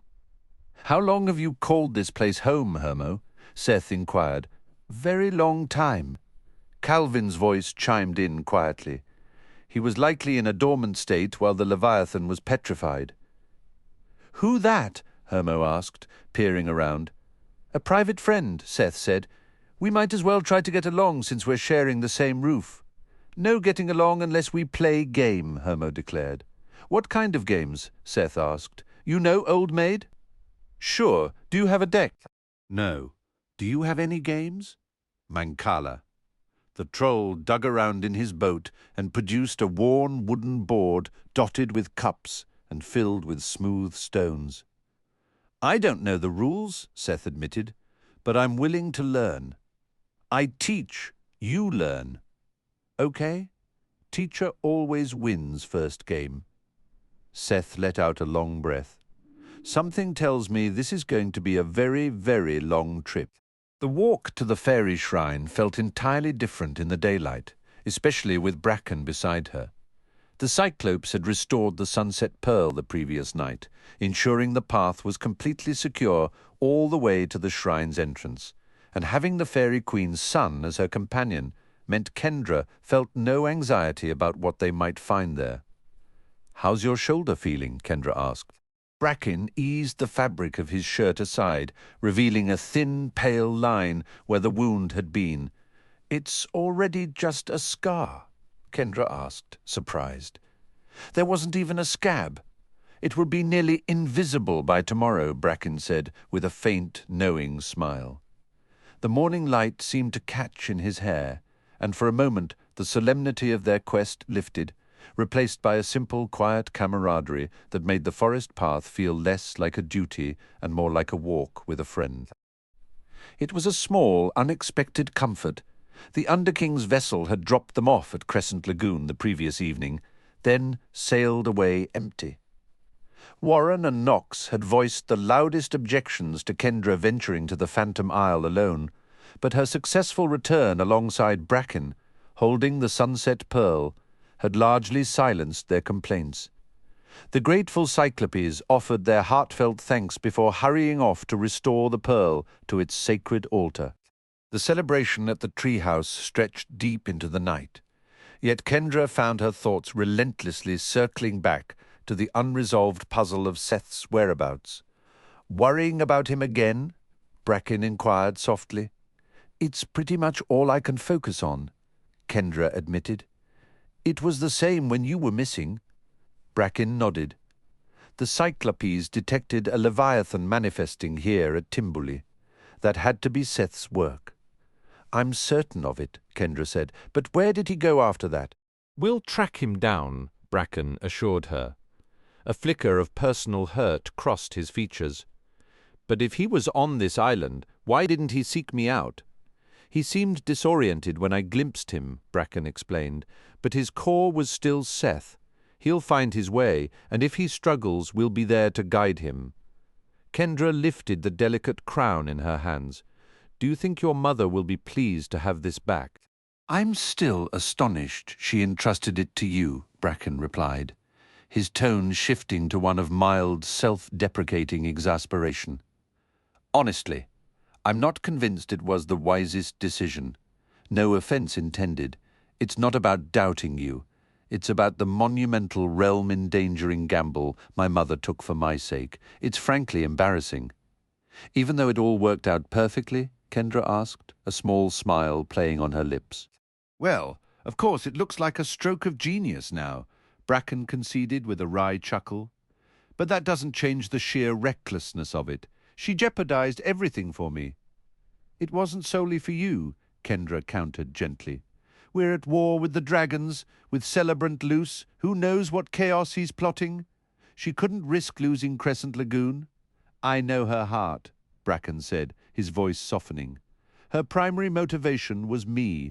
Kendra, I still can scarcely believe you crossed into the Phantom Isle for me. I hardly have the words. I owe you my life. Kendra's smile widened. Any time upon reaching the pool guarded by the tiki statues, Kendra was startled to find Barroy awaiting them. He lifted a hand in solemn greeting. Hail, Kendra. Hail, Bracken. Hello, Barroy, Kendra said. I thought you and the others never left the Grand Moai. We are reconsidering that policy, Barroy stated. Our stationary vigil did not stop the pearl's theft before. We intend to adopt a more active guardianship over Timbuli. That sounds wise, Kendra agreed. I came with a request for Bracken, Barroy continued. What do you require? You are a unicorn. I am, Bracken confirmed. Ronodin has tainted one of the island's holy pools, Barroy explained. We hope you can cleanse it. It would be my privilege, Bracken said. Thank you, Barroy replied. He then turned to Kendra, his demeanour brightening. And for you, Kendra, we bring hopeful news. Please, Kendra urged, leaning forward. The pearl enhances our vision, Barroy said. We extended our senses, seeking any knowledge of whether Seth departed with the Leviathan. His exit from the island is confirmed. A wave of relief washed over Kendra. That's something. A fairy witnessed the occurrence, Barroy added. Seth had a very small person in his pocket who matches the description of your lost Nipsey. Kendra lightly smacked her own forehead. Naturally, Calvin must have gone to Seth when he was stuck to that giant mushroom. Why didn't I piece that together? The fairy also gleaned a hint of their possible destination, Barroy revealed. Truly? Kendra asked, her heart lifting. Seth inscribed 4 words in the sand before boarding the Leviathan. Barroy clarified. Boarding? Kendra questioned. Leviathans are colossal, Bracken interjected. If one is amenable, large parties can travel within it quite comfortably. What were the words Kendra pressed? Calvin lives, Barroy recited. Titan Valley, the Dragon Sanctuary? Kendra asked, her brow furrowing. Perhaps, Barroy said, only those words were conveyed. Titan Valley is one of the major 3, Bracken noted, his expression turning thoughtful. Like Wimroost, it possesses a dragon temple. I don't recall its location, Kendra said. New Zealand, Bracken supplied. It's arguably the most secure of all the dragon sanctuaries. Titan Valley has a most unconventional caretaker. Who? Kendra asked. The Giant Queen, Bracken said. She's one of the 5 monarchs, Kendra murmured. The significant settling in Barroy confirmed the Cyclopses recognized her as their ruler. So she's in charge, Kendra pressed. Bracken explained it was the biggest of the preserves, a sanctuary for dragons and the homeland of the giants. That decides it, Kendra stated. We return this crown to your mother.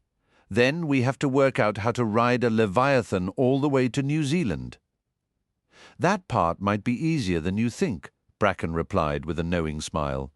Titan Valley happens to have a fairy shrine. Another journey, Kendra said, taking a steadying breath. She felt a flicker of that familiar travel anxiety, the kind that made her palms sweat before a flight.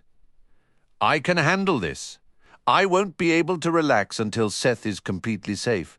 None of us will find much peace until this war with the dragons is over, Bracken reminded her. A cold dread settled in Kendra's stomach as she imagined what might be unfolding beyond the calm shores of Crescent Lagoon. What victories was Celebrant securing right now? We should talk to Andromedus before we leave, she suggested, and someone from Dragonwatch too. We'll take care of all that, Bracken assured her. But the Leviathan will need time to make the journey.